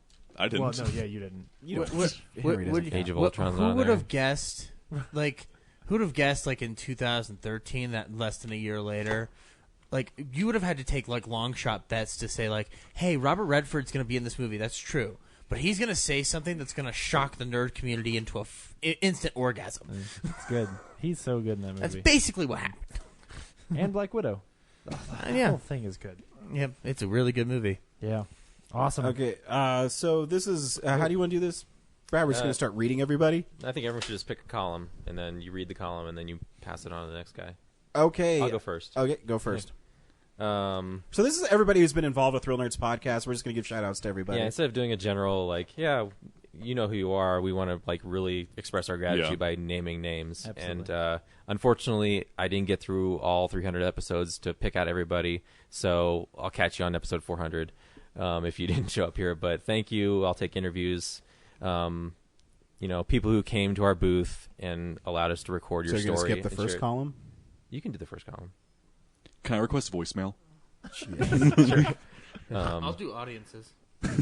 People who came to our booth, made our booth relevant, and allowed us to share your story. Thank you. The Not Literally Girls, Dana and Ginny, Reggie West, Robert Workman, the Spectacular Spider Kids. I didn't get your names on there, but you know who you are. Michael Uslin. We actually went to him, but that's cool. Yeah. Because he was awesome. Yeah. And he remembered us. Rebecca Isaacs, Georges Jonti, Zach Howard, man. Danny, the professional circuit guy, Natasha and Morgan, David Boop, AZ Power Girl, Donovan, who has visited our booth every year. Yeah. Richard Taylor, Zach Bynes, Victoria the Joker, Tom, Lily and Ayala, the Sonic the Hedgehog girls, John and Jacob, Ani Carino, Tom Sullivan, Glenn Burgetts, Billy DeLine, Bobby DeLine, Dave Higgins. Good luck with your movies. The Earthbreaker team. I hope your series turned out well. And of course, Alex Sullivan, R.I.P. Hell yeah.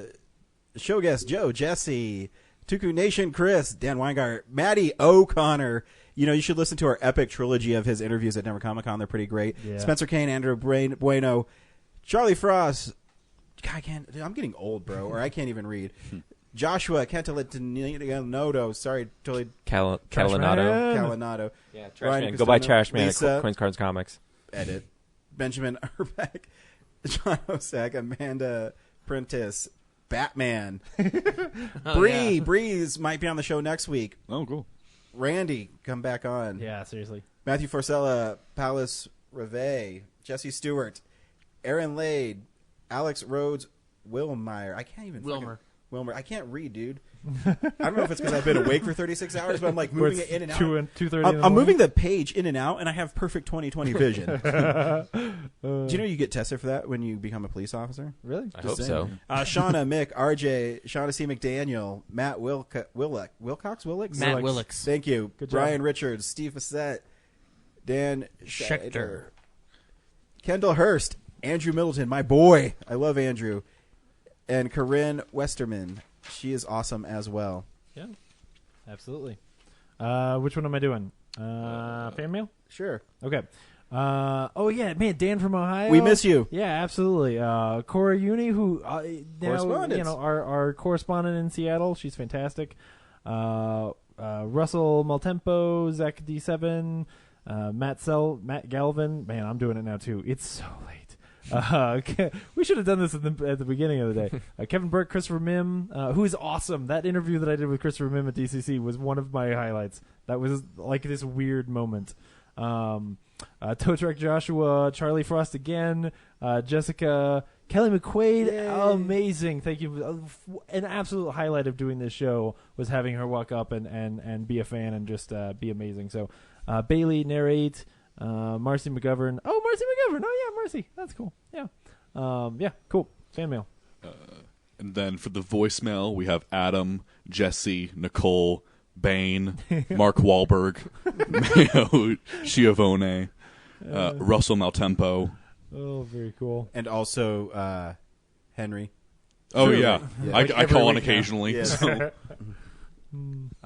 We've also had audiences just kind of listen in on the show as it's being recorded, not the least of which was Aaron, Shauna, Sierra, Matthew, Laura, Stuart, Reggie, Mia, Willow. Still alive, surprising. Ryan DiCristino, Mick, RJ. I was going to say, like, you've gone through 2 dogs, but all of her cats are still alive. I know. Your life sucks. Twitterers, I was Ryan gonna say, Kelly, Ryan, you got to do this W. Deeker, Muse Stars, Scott Derrickson. Hell You yeah. know, Scott Derrickson's really cool with us. I would correspond with him before he became, Doctor Strange guy. Yeah. Ryan Johnson, who amazing. What is an awesome nice, guy. nice guy as well. Michael Stevenson, Daniel, James Cormanek. Uncle Corm. And Mac Brebonics is our buddy Bree. Yeah. Also the people at a Scream Factory that always retweet my tweets and make they're like our most engaged tweets we have. Kevin Smith has liked our tweets as well. And Jason Mewes.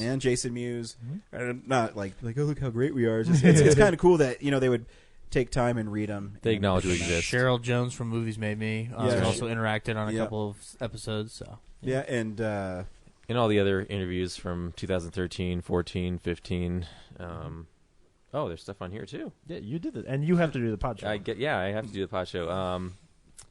Thank you, Josh Hahn, Eileen Augusta, Joe Kelly. I fucking love that Taylor guy. Frost, Dan Weingart, Taylor Hibbs, Zach Howard, George Jonti also for that episode. Amazing. They're How always great is so George's good. Jonti to us? So good. Jonathan Tiersten. Well, and Zach Howard for doing a commentary with us. Yeah. Oh, yeah. We got to get him back to do Suicide Squad. Yeah. I didn't finish filling out the pod show one, but so many more. Yeah. Aaron, Jesse, Dan again. Yeah. Your brother. Oh yeah, that's right. And your parents. Yeah, your brother was an evil government guy. Yeah. He was. Your parents' van. Yeah. What's his name who played Robert Downey Jr.? Kevin. Kevin, yes. Yeah. Kevin something. Sorry, Kevin. Yep. I'm sure he doesn't even remember he did it. Or chooses not to. Yeah. Your wife. Yeah. Call me a My motherfucker wife. on it. Yeah. Oh, yeah, Taylor Hibbs. Well, and for Will putting Elder, it- the Ghost Trappers. Yeah. Zach. Zach was a sombrero ghost who No wanted thanks, to Zach. fuck my dogs. Chupi a pendejo. I think that's my line. Chupa mi. Yeah, you still can't. Chupa mi verga, pendejo. Chupa mi nagas pendejo. Yes, that's what it was. Oh man. Yeah, I Cora. literally had to do it Cora was in phonetically on episode set. 6. Yes. Yeah. Yeah, I got your niece ran me over. Yep. Yes. Oh. Yeah. Fuck this. I'm going to Disneyland. No, she says driving drunk is awesome. Yeah, driving drunk is awesome. I'm going to Disneyland. That was one of my favorite moments, too, when we were feeding her lines to say horrible things. Yes, that was great. At DCC, of course, Chris Whitfield was a big help with us. Always helpful, man. Yeah. And everybody behind the scenes. Yeah. I forget your names, but you really helped when I was doing panels. And at DCC, I did a panel with James Marsden. I don't know if I've told you how great he smells. Kevin Conroy was excited to get our T-shirt. Everybody was really nice. I've never had an issue with doing a panels, and when people say that celebrities are not normal people, they are. They're very nice people. I've never had an issue with them. They've all given me hugs and told me I did a great job. Even John Barrowman, who I only knew because he is in so many TV shows, he let me meet his parents and his husband. Like, he brought me into his green room. And his parents were really sweet. They're like these old English people. And his husband was like really handsome and very nice. And he was super nice. And I just love these moments where I asked him, I said, hey, I'm introducing you. What do you want me to do? He said, you can just say my name and run off the stage because I'm doing this song and dance number in drag. I'm like, done. And I was told afterwards, because I just said, hi, everybody, I'm Ryan from Real Nerds Podcast, and you're not here to see me, you're here to see John Barrowman. And I like dropped the mic and I ran off stage, and he told Chris that he really appreciated me giving him all that time and not taking away from him, so that was really nice. Yeah, and thank you to everyone who like helped out with the booth with like our extra passes that would like float in and out. Well, and the everybody who volunteers genuinely every year at DCC, you guys have all been amazing. Kira and Chris and all the guys that we see every year, like, you guys work really hard, and it's been fantastic. And if we forgot you, we're sorry. We just went through like 150 names. Yeah. So I hope we didn't Brandon forget Hopkinson anybody. was on an episode. Oh, Brandon Brandon was was on an episode. Oh, yeah, that's right. So, yeah. Wow. Yeah. It's also almost 3 a.m. Thanks to everybody. But hey, we'll give ourselves when you some thought credit. you couldn't get any more of 5 hours of Real Nerds Podcast, guess what? There is another hour almost of extended deleted scenes. How about actually? They're not deleted scenes. No, they're not deleted. How about harvested Supercut. scenes There you go. from our previous episodes? Brad has entitled this Supercuts. That's our clip show. At our worst. And so this is us at our worst, and this is our clip show. Thanks, everybody. We're not going anywhere. I'll be around. Yeah. So what do we see next week? Oh, next week, Alien Covenant. Yeah, I mean, Alien, and hopefully Apparently that's a lie. We're going to space. Yes. Thank you, everybody. Thank Bye. you. Bye. Bye. Come on, Stay Brad. tuned for more Real Nerds. Come on, Brad. Just do it once. Hey, I'm not. It's episode 300. I'm not about to start. But for Brad, it's only episode like 232. Oh, that's low, man. Nice. Thank you, everybody. Thanks. Bye.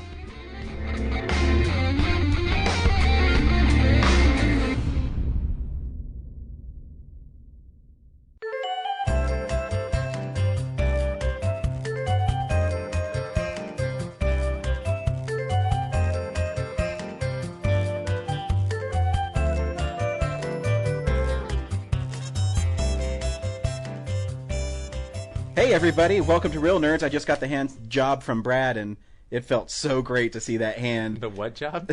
The hands job.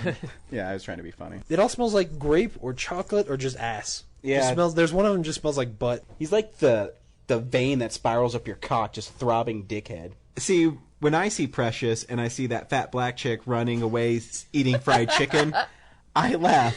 Yeah, because it's gay. It is so Laura good. didn't mention that she also loves gay stories. Fuck this movie. And if you want to waste $10, take a shit, wipe your ass with $10, rub it in your eyes, and you will not have the pain that I've just endured. It's a poop movie. And I'm in the middle of a dude sandwich. We fucked up at the beginning. My favorite thing is to tear down Mad Men because everybody loves it, but I think it's not good. Hey! Shut up! Your article made me want to punch you in your George Lucas turkey neck so hard. I have a George Lucas turkey neck? That hurts my feelings. Well, but I'm gonna get pimped. Wait, what? Well, I have seen it, but I don't remember it. My cousin and I rented it. It's the gayest day I've ever had in my life. Got me swearing a lot for some reason. Really? Yeah, well, I already said fuck 3 times. And a gentleman who refers to himself as suck my dick dances with wolves. Anyway, science is stupid. I love the shit out of this movie. He got so close to the lava in the center of the earth it Made him brown. Brad gets mad when we go off topic. Just because it's so hard for me to collect my thoughts and then you derail them. But anyway, I thought for a romantic comedy, you're interrupting right now. Stop it! Did you fuck this bread? No, you know what? If you have video of you getting raped, you keep it very, very secret. Just saying. You know what sucks is the trailer for that.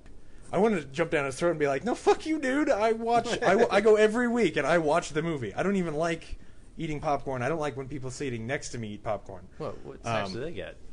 I don't fucking they got and crumpets. Yeah, fucking they British got slimy bastards. Yeah. That sounds almost as bad as 8mm. It's like 8mm, but there's a ghost in it.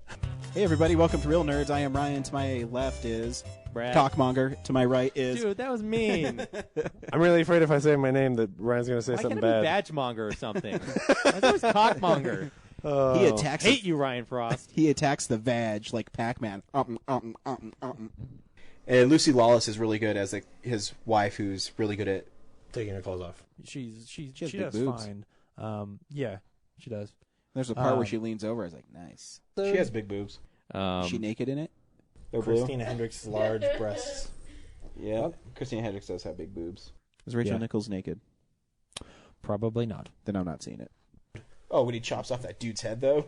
It's Yeah, like but 30 it's seconds. so- He's like, blood's flowing, and it's like 30 seconds, and chicks are cheering, and their tits are flopping. Dude, it's great. Which has a cool opening, and then there's a really hot chick who walks around naked in it. Anyways, next week we'll be seeing Wanderlust with Jennifer Aniston, which I wish she was naked in it. And they pixelated her boobs. The only reason I'll watch is because one chick has really big boobs, and I heard she's naked in it a lot. Well, let me ask you: is there a lot of boobs in Piranha 3 Double D? Yes. And you can see Kirsten Dunst naked in it. Does Jack Bauer's daughter get kidnapped? Because if not, Probably. then I don't. But we see her boobs, there and we that go. made me want to see the movie. Olivia Wilde is hot. Bebe Neuwirth is in it, and if you ever want to see her in lingerie, that's the movie you should check out. And then in Community, I love how they always show her boobs in slow motion. See, I was being nice about it. You were, Yeah, but I like her boobs. the girl, Michelle Monaghan. You see her boobs in Kiss Kiss Bang Bang. I know. Oh, that movie's great. Well, we couldn't see it in 3D because I have a 2D TV, but there's lots of tits in it. Well, anyway, Does have boobs. It does. Yeah, it's got boobs. There's this really stupid boob shot where I don't know what it is about the movies. I just think they're cool, and I love boobs, and there's tons of boobs in them. Like there is some butt, but there is no actual nudity in the movie. Well, Olivia Munn is, but as far She's as like, naked in it? yeah, I as gotta far as see it. like dude frontal, there is no actual nudity. Like, Oh, there's some well, now silhouettes you and just stuff, lost me. First you said but Olivia Munn was naked. I'm going to see it, but now you said there's no there's dick no in dick, it, so why I'm even not go? going to go. And there's this chick who's just naked, putting her hair up, and there's lots of boobs in it. There's 3 boobs in this There movie. really is. Yeah, and you can see the boobs of the chick at the beginning when she gets attacked by the shark because it's so clear. It's Boob shot. It's great. You know, the part where she's running down the beach and stripping? Like, I remember watching it, and it's all, like, dark, and you can't see it. And this, nope, there's ass and tit, and Does it take place in New Orleans? Or? it takes place in New Orleans, so there's lots of boobs. Said, oh, yeah, and Mercedes McNabb from Buffy's in it. She gets cool. naked. But I didn't know she did nudity. I had no idea. Well, she didn't before now. I don't think. Sweet. I don't know. I think all actresses should. Makes me like them more. And then I saw some nip. There's tons of tits in it. She had Elementary great school. boobs, too. She showed her boobs at the beginning. There's a lot of boobs in this movie. There's lots of boobs in this movie. He works his way back to. Is there lots of boobs in this movie? There are lots of boobs in this movie. All right, those guys promised it, and I was hoping that there would be. And the opening of the movie is a very nice-looking lady who's naked for the first 10 minutes. And what was really she's the wife from The League. She is. And you can see Jessica Chastain naked. Yes.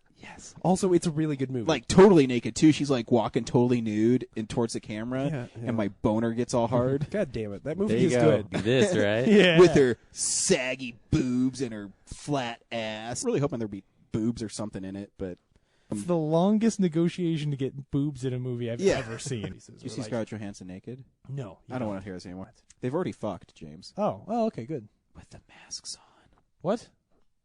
Her mask is not very, like... No, dude, but Felicia Hardy is fucking sexy. Yeah. She has that, like, fur that goes in between her cleavage. How old is she? And she has white hair already? It's platinum blonde. But, well, no, the real problem is that she has hair growing between her cleavage. No, it's fur. That's She's the black bizarre cat. part. Oh, I thought you meant that. Oh, okay. God, you guys are so inappropriate. I thought you meant and her she had boobs her are really big, chest. and Holy Well, that's Jesus, 'cause I wanted to fuck him. That's because she is a woman in comics. Welcome to Real Nerds. I am Ryan. To my left is... There's something sticky on my laptop. Is that the movie you took your pants off in? Yes. Wait, the what? They have that close-up of the baby's asshole and balls. Wait, yeah. what? Yeah, there is a naked baby in the episode. Like in the first 5 minutes. There's an asshole and baby balls in it? Yeah. Well, they're not like zooming in on it. There's a woman changing a baby, and that made your dad not want to watch it? We will say your name on the air. We will say your name. You can even talk to us about porn. I love porn. How much time can we actually fill on that? Are we changing the show to porn nerds? Oh now? God, Porn no! nerds. No! I gotta go home. A penetrating look at the world of pornography. Oh, this is the worst. Is there any other DVDs we can buy? Oh, fuck. Who cares? The Darkest Hour 3D. It's housing 22 cases. Wow. So, yeah, that's pretty fucking big. There was an episode of This American Life recently where You they could bury a talked child about, in it. So they're trying to make her really seem like she's fat. How would you like to go to the casting call for that? Yeah, you're going to be January Jones's fat double. Yeah, you're going to be the fat back of January Jones. Let me just make it clear this was all Brad's idea. Don't get mad at me.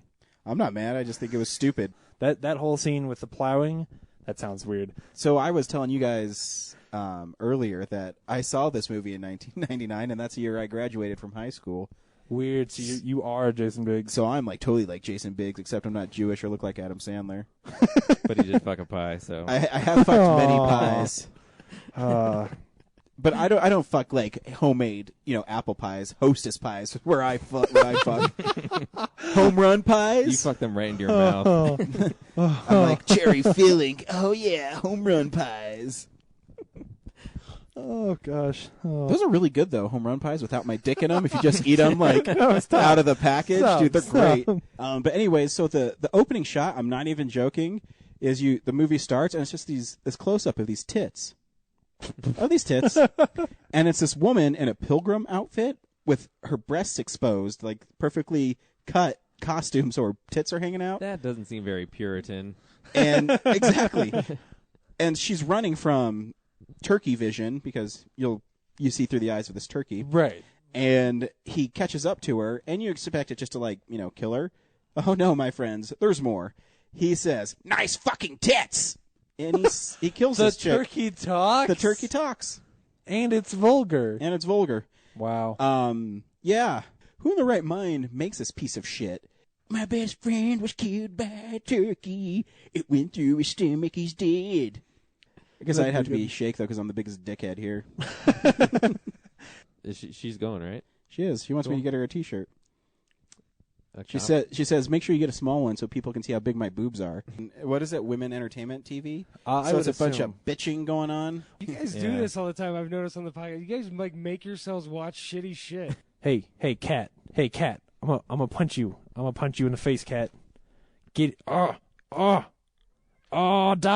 a horrible death. Okay. Man, we don't even need fucking Brad. Brad who? And Brad isn't here. He sent me an email, and he said, Kansas is really flat, and you better read this on the air, you fucking assholes. Did he really send you that He email? did send me that email. I added the fucking assholes part. Well, but yeah, as much you should. Exactly, because that wasn't very well written. He's the asshole who's in Kansas right now. We can go without him. Yeah, fuck Brad. Fuck you guys. You know, Fuck you, Mac Brad. thing. But we Yeah. don't know because Brad's a douchebag. Brad's a dickhead. I know. So you know what, Brad? Fuck you. I'm not going to do it anymore. Now you want me to do it, and I'm taking it away. You know what? Fuck you, Brad, for not being here for 6 weeks. Can I talk about it, Brad? Fuck. I let you talk for like the last 30 minutes. Fuck the fans. Whoa. But you know what? I am not here to fuck the fans. I'm here to tenderly make love to them. I believe I said it exactly like that, but the context was different. No, it's like, fuck the fans. We'll make up some story why we couldn't see Puss in Boots. That is what the text said. Yeah, well, it What changed. the fuck is your job here, pal? Sound engineer, and I'm trying to tell you what to do without interrupting the podcast, which we just failed at. Well, yeah, because you put like the mic as a cock towards your mouth. And I'm Ryan. Oh no, that was Ryan's impression of Brad. I'm Ryan, and Evil Dead's awesome, man. Oh wait, no, he's kind of like it's like jock nerd, so he's like, yeah, I love Evil Dead and Bruce Campbell's the best actor ever. And you can't hear Brad, so I'm Brad. I'm Brad. I don't say anything. Batman. You do realize your Brad voice is like the same as like Gremlin cat voice. Is it? I'm just trying to make Brad really. It's going to be really hard for him to edit this. He's going to have to keep listening to this crap. He's like, oh, fuck you guys. It's probably what he does when he's. I've been editing for 48 hours for the 48-hour film festival. I'm doing the 48 hours, and now I have to edit this fucking shit. You fucking dickheads. I'm gonna get you back one day if you ever learn how to edit. Fuck you, Brad. What's up with Brad saying her eyes are goofy? Dude, I don't know. He's crazy, man. He's weird. Brad, you know what? Shut the fuck up. You, man. What kind of a douche name is Bradley? Fuck you, James. Shut the fuck up, James. You can say it. Fuck you, Brad. Fuck you, audiences. Brad. Fuck you, Brad. Hey, man. We are the real nerds. Well, I did a great opening originally, and then you stopped me in the middle of my opening. Man. And you said, hey, do that better. Fucking suck this dick, bitch. Sorry. Quit fucking interrupting me. Fuck you, dish. James Gunn. I talked about this the last time when you lent it to me. I don't know what to do with him. Like, I don't know if I like him or if he's insane. And I'll tell you something, Bill Murray. It's weird. You're not that good. Yeah. Because you've made all these stupid movies since Lost in Translation, sans Steve Zissou, which I actually liked. Yeah. But you're not that important, and you kind of come across as kind of a fucking asshole. Yeah. It is one of those things that people talk about a lot, that he is kind of a dick. You know, I mean, what else is he going to do? Another movie that grosses $500,000? Fuck him. David E. Kelly can suck it.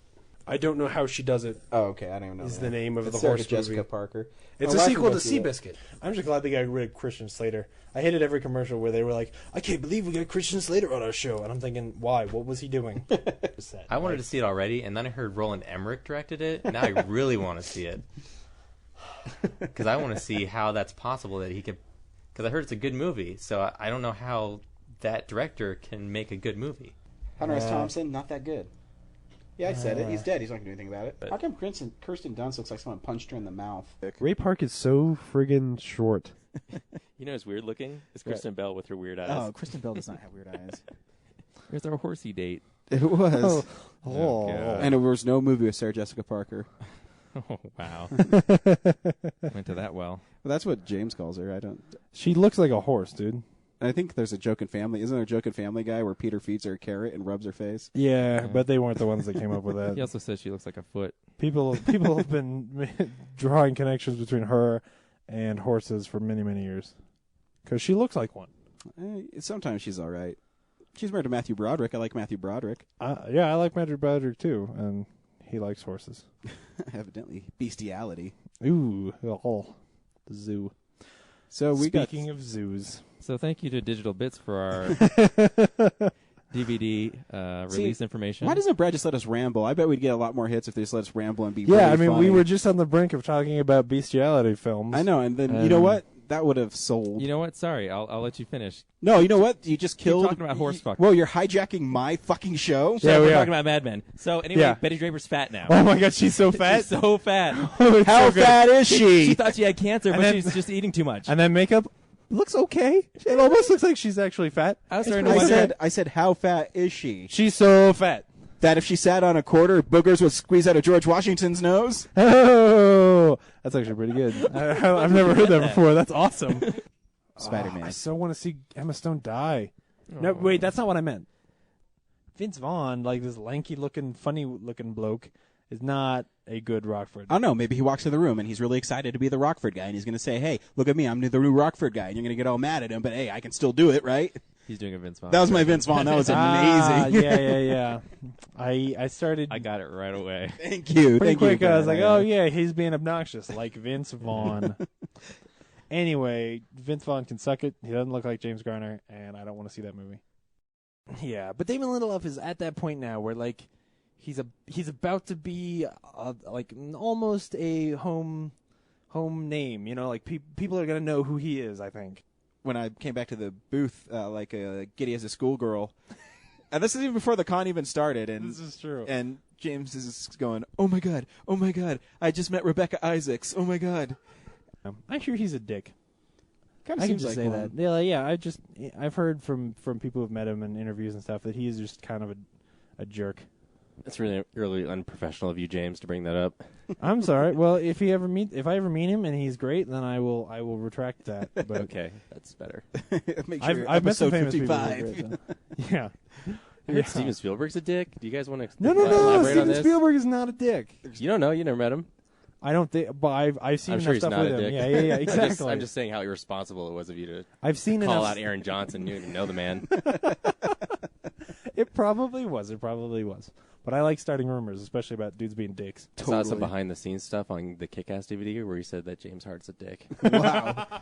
And he looks right at the camera. He's like, James Hart, you are a dick. Thomas Jane showed up at Comic-Con. He always shows up at Comic-Con. That's right. I made fun of him showing up at Comic-Con once, but you never called heard him it. out, I think. I did. You called him a fucking asshole. I don't think I said that. You're like, Thomas Jane, you're a piece of shit, you fucking asshole. I'm like, dude. Yeah. Aaron Sorkin apparently fired a large quantity of the writing staff on the newsroom. Yeah, because it's shit. So he wants all the money, so he's a greedy son of a bitch. So was The I Hobbit hate the her. only actual movie news you had? No. Was everything about TV? No. What? No, there was the thing about Gangster Squad. You're a jerk. Well, hey, I had written down here the Clio Awards. We could have talked about the Clio Awards. Do you want to talk about the Clio Awards? What are the Clio? I don't even know. Are what they those about movies? No, they're awards. They're the awards for commercials. I was going to throw it in as a joke. That's really mean to say about the Clios, James. The only words you I didn't care even know about are what the they Dundies. I didn't. Were.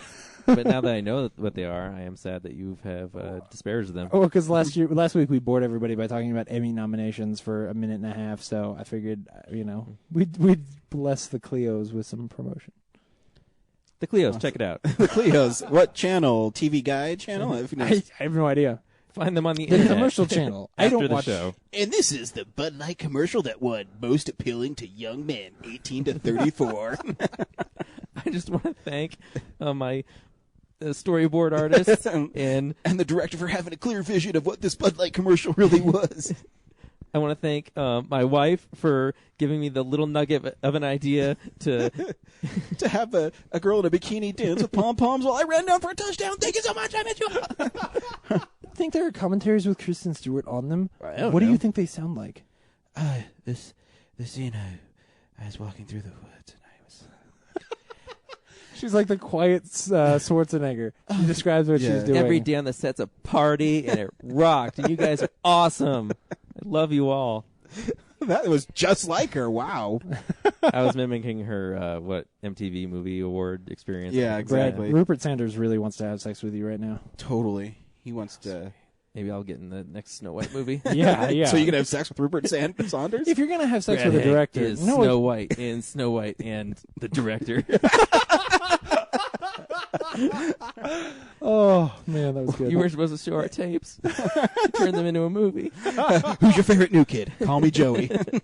I feel like if you're going to have sex with a Two director... Kevin Smith references in one podcast moment. If you're going to have sex with a director, don't have sex with a first-time director. Have sex with somebody who's going to have a career after this. Now, see, now what happens is next year at Denver Comic-Con, Vin Diesel's going to have something to promote, and he's going to come out, and it's going to be egg on your face. I know. Well, I'm not going to interview him because if I'm going to say, hey, Vin, what was it like working with Dwayne Johnson? That's not fair. I would totally interview him. I want to talk about what kind of stuff he played when he was D&D. Yeah, cool story, James. Hey, I'll Mark disguise my Wahlberg. voice. Mark Wahlberg, call us in and call us a piece of shit. That'd be awesome. Can you even spell shit, Mark Wahlberg? Hey, real nerds. It's Mark Wahlberg. Wanted to call and say hey. Some guy just says, hey, give me Megatron. And I go, what? You can't take a Transformer. One, they're huge. The other players couldn't do anything. Those Transformers are so big. And he says, Mark, it's not a real Transformer. And I said, you mean a GoBot? You're going to call a GoBot Megatron? That's just wrong. Those guys are fake anyways. I don't think they allow robots in the NFL. And he goes, Mark, stop. I'm talking about Calvin Johnson. That's his nickname. And I said, I think I've heard that before. Here's what I'll say. If Jim Cameron doesn't make Avatar 2 and 3 in high frame rate, he's a fucking idiot. Seriously, So like, maybe we who should- did James Cameron blow to get everything he ever wanted? So basically, he went to India. He's like, I will suck everybody's dick in India to push my movie over $2 billion. Give me $8, I will suck your dick. I'm really disappointed no one laughed at my River Phoenix death joke. And get off your Friday Night Lights, high horse. Hayden Panettiere is not very good at being an actress. Her body's weird shaped. Whoa. Like she's smushed. Kristen Bell has like a fucked up eye in it. Dude, you Kristen son Bell of a does not have bitch. fucked up eyes. Quit saying that about Kristen Bell. Oh, man. Which is unfortunate unless Matt Singer comes back. Matt Singer? Brian Singer. Wow, fuck me. No, I won't. But Brian Singer might. I don't know. I think I really do agree that CG Scott Speedman was better than CG Babyface. Tom Cruise is the best runner in Hollywood. Tom Cruise, if your feet are on the ground, you better be running. My mom likes him. He looks at Seth Rogen and goes, "Do you ever get tired of talking about your dick all the time?" Oh, whoa, what? You know what? Every time I see it. Paul Dano, I'm like, that guy's an asshole. His fucking hipster haircut. What a hipster. Douchebag. I don't know how I'm going to feel a year from now. You've got G.I. Joe blue balls. James took that really personally.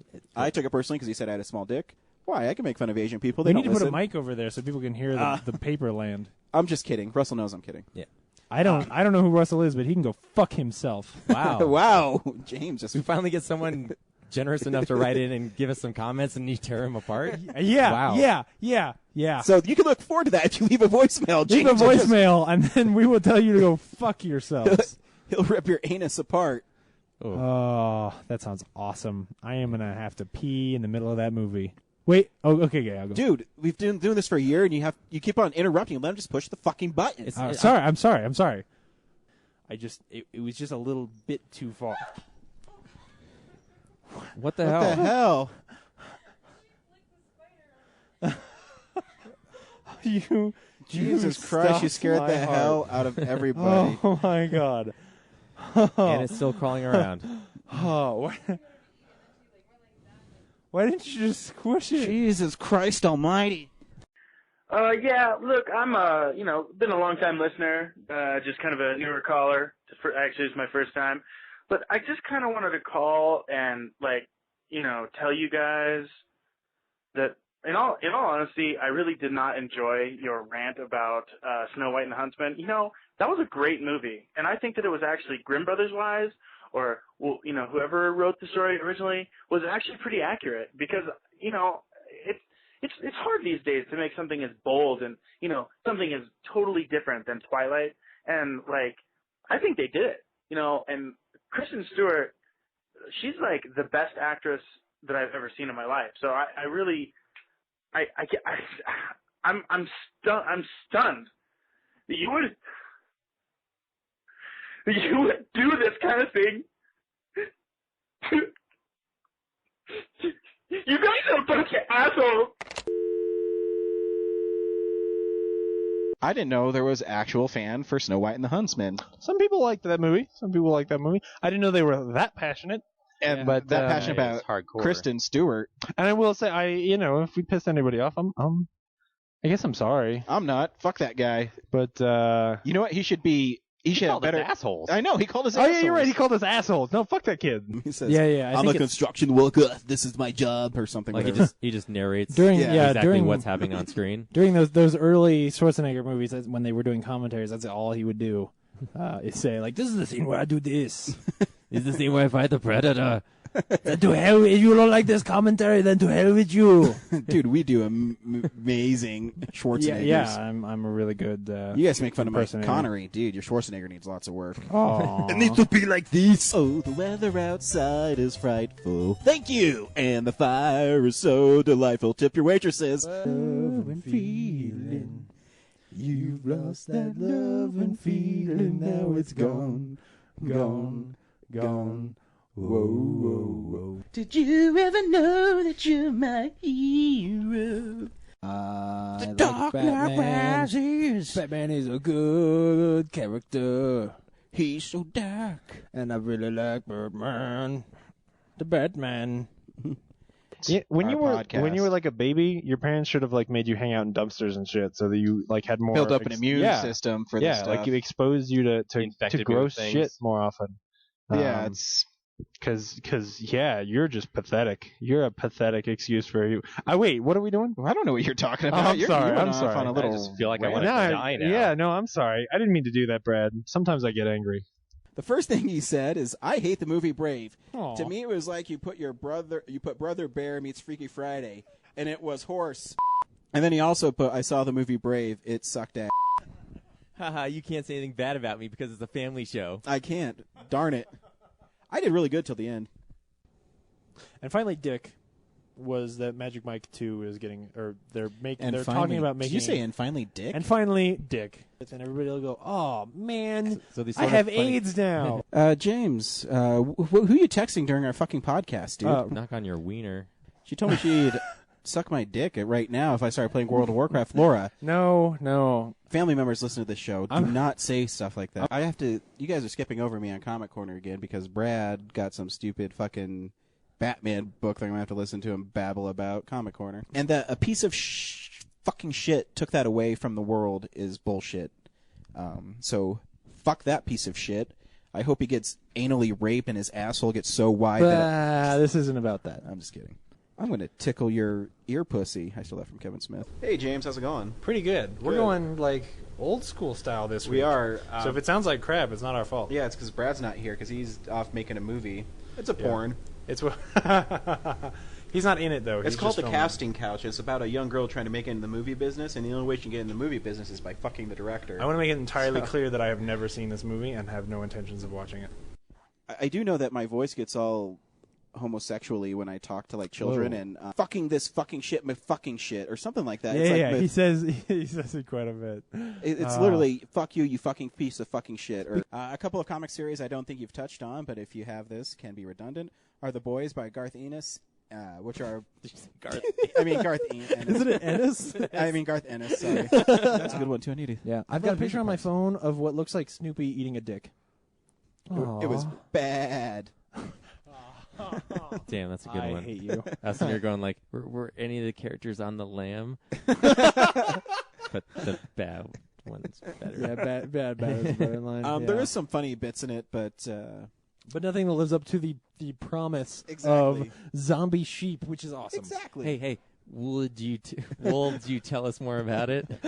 I would like to, but the sheer annoyance of the movie, I cannot, because you shear off the... Yeah. You got it. It looks really nice. It's shot in New Zealand on the sprawling hills of New Zealand town. But clearly the director Don't be just sheepish. didn't have... Tell us more. Clearly the director just didn't have the chops. He didn't. You know, and he was trying to ram home That wouldn't take you a while. Yeah. And he was trying to ram home this stupid idea of this idea, and all I could do is just not help but count them to fall asleep is really obnoxious. Something about that show with the puppets and the ones of sheep. Lamb chops play along. There we go. Wait, does that count as a reference? No. Okay, shoot. So anyways, don't see black sheep. You can ship your wet rub. No, please don't. Just to be please don't. Big old floppy donkey dick. Even worse is, it was no good. I was so bored. Sorry if you talk like that. I didn't mean to make fun of you. I'm so bored. Can I get my free cookies? That's an inside joke. Yeah, it is. Oh, that poor guy. No, fuck that guy. Seriously, why is what a that the jerk. poor old guy? It's really cold in here, A&W. Can you turn it up? I need some free cookies. Okay, I guess we should set this up. After we were done eating, watching Raiders, we went to KFC to have a post-movie snack, and there was an old guy in there. And first, didn't think anything of it. Me and James were waiting to be held by this one lady who was doing everything at the restaurant. Yeah. And he came like barreling up there. He's like, "Hey, I didn't get my free cookies." He had like 3 turkey necks. Yeah. Like 3. And he had, like, food just spewing out of his mouth. And like, and he was leaning over the like glass median thing that keeps you from spitting your food into our food. You know what he sounded like and what he looked like? That really fat demon in Buffy, where he's like stuck in the sewer because he's so fat. And he's like, Yeah. "Give me the paper I did." Yes, yeah, he did. I gotta get my free cookies. Yeah. It was really cold in there. It was colder inside than it was outside. It was cold in and there. It was cold outside. And so later on when we were eating, he didn't even get up this time. He was just yelling at this poor literally, this lady was doing everything in the restaurant. And he was sitting down and he said, "It's cold in here. It's really cold in here." And later he just kept going on and on about cookies and where he'd get cookies and which ones were good. Yeah. And he just How would much you not love shut up. chocolate chip cookies? Yeah. I got these cookies. They were pretty hard. was really good. I had to eat them, but they were delicious. And there's this one girl, and her name was Becky. She's so fucking annoying because English movie about old fucks. Yeah. That's pretty good. How old does he think this guy think we are? I don't know, 57 years old. Do you think we'd not watch? I still watch Cartoon Network. What's a movie? What's this little fat thing that I turn on and the cable comes through? Well, when it was on... Hey, let me tell you a story about when we were watching Cartoon Network. We're the reason there's Adult Swim on Cartoon Network, motherfucker. I'm not afraid of Chris Fuckman during this movie. It's funny you say that. I was thinking the same thing. Like, is this movie trying to piss me off? Yeah. No, I did. He's like, you like Resident Evil? Well, fuck you. Exactly. Movie? Oh, fuck you. Why didn't you call me? I care about you it. guys really love Dick Van Dyke. So I do love it should Dick get Van Dyke. mentioned. He's amazing. And you love Dick. I do love Dick. Wait, what? And Or awesome. Or awesome. Hey, I only did that during Michael Uslan, and he was awesome, so shut your fucking whore mouth. You are no longer That's allowed. it, James. You, me, and your dick outside. I think I'll get an artist pass. Oh, shit. Oh, that's right. Look at this badge, guys. Oh, you don't get one because you can't draw. What a dick. Seriously. You have fun over there at Artist Alley when no one comes and sees you. And Oh, hey, Rebecca Isaacs. How's it going? We're all pals over here. Oh, you're so cute. She doesn't even know your name. Just screaming across the aisles. Yeah. Hey, real nerds. Suck it. Don't stop at that guy's booth. He's not very good. You shut up, man. all he does is draw dicks. Hey, Rebecca, you know what happened to real nerds all last year? Yeah, James strangled a puppy. That's fucked up. My wife did that. She was so sure that there was a snake under our bed one night that she made me get up and check everywhere in our room to make sure there was no giant snake. And then she realized I was just walking around without pants on. When I was a kid, I would lay in bed and I would be afraid the E.T.'s creepy little, like, hose neck would rise up at the end of my bed. Yeah, exactly.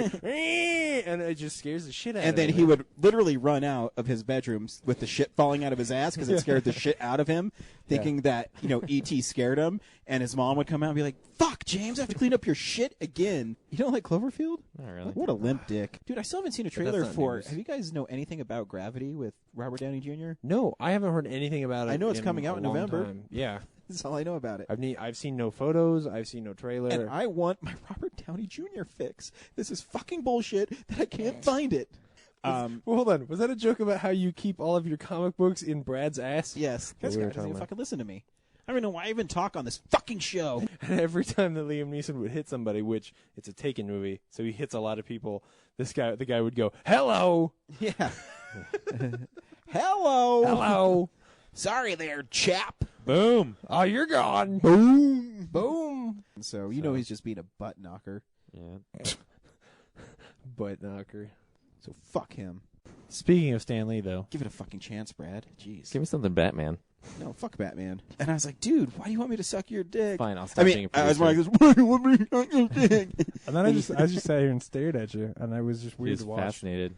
It was weird. And then he looked me directly in the eyes, and I looked back, and then it was like there was this weird energy, and then I kind of lost track of the blowjob, and then you made me keep on doing it because since you lost track, you kind of lost interest in what you were focusing on, so it made me have to work harder to get you to...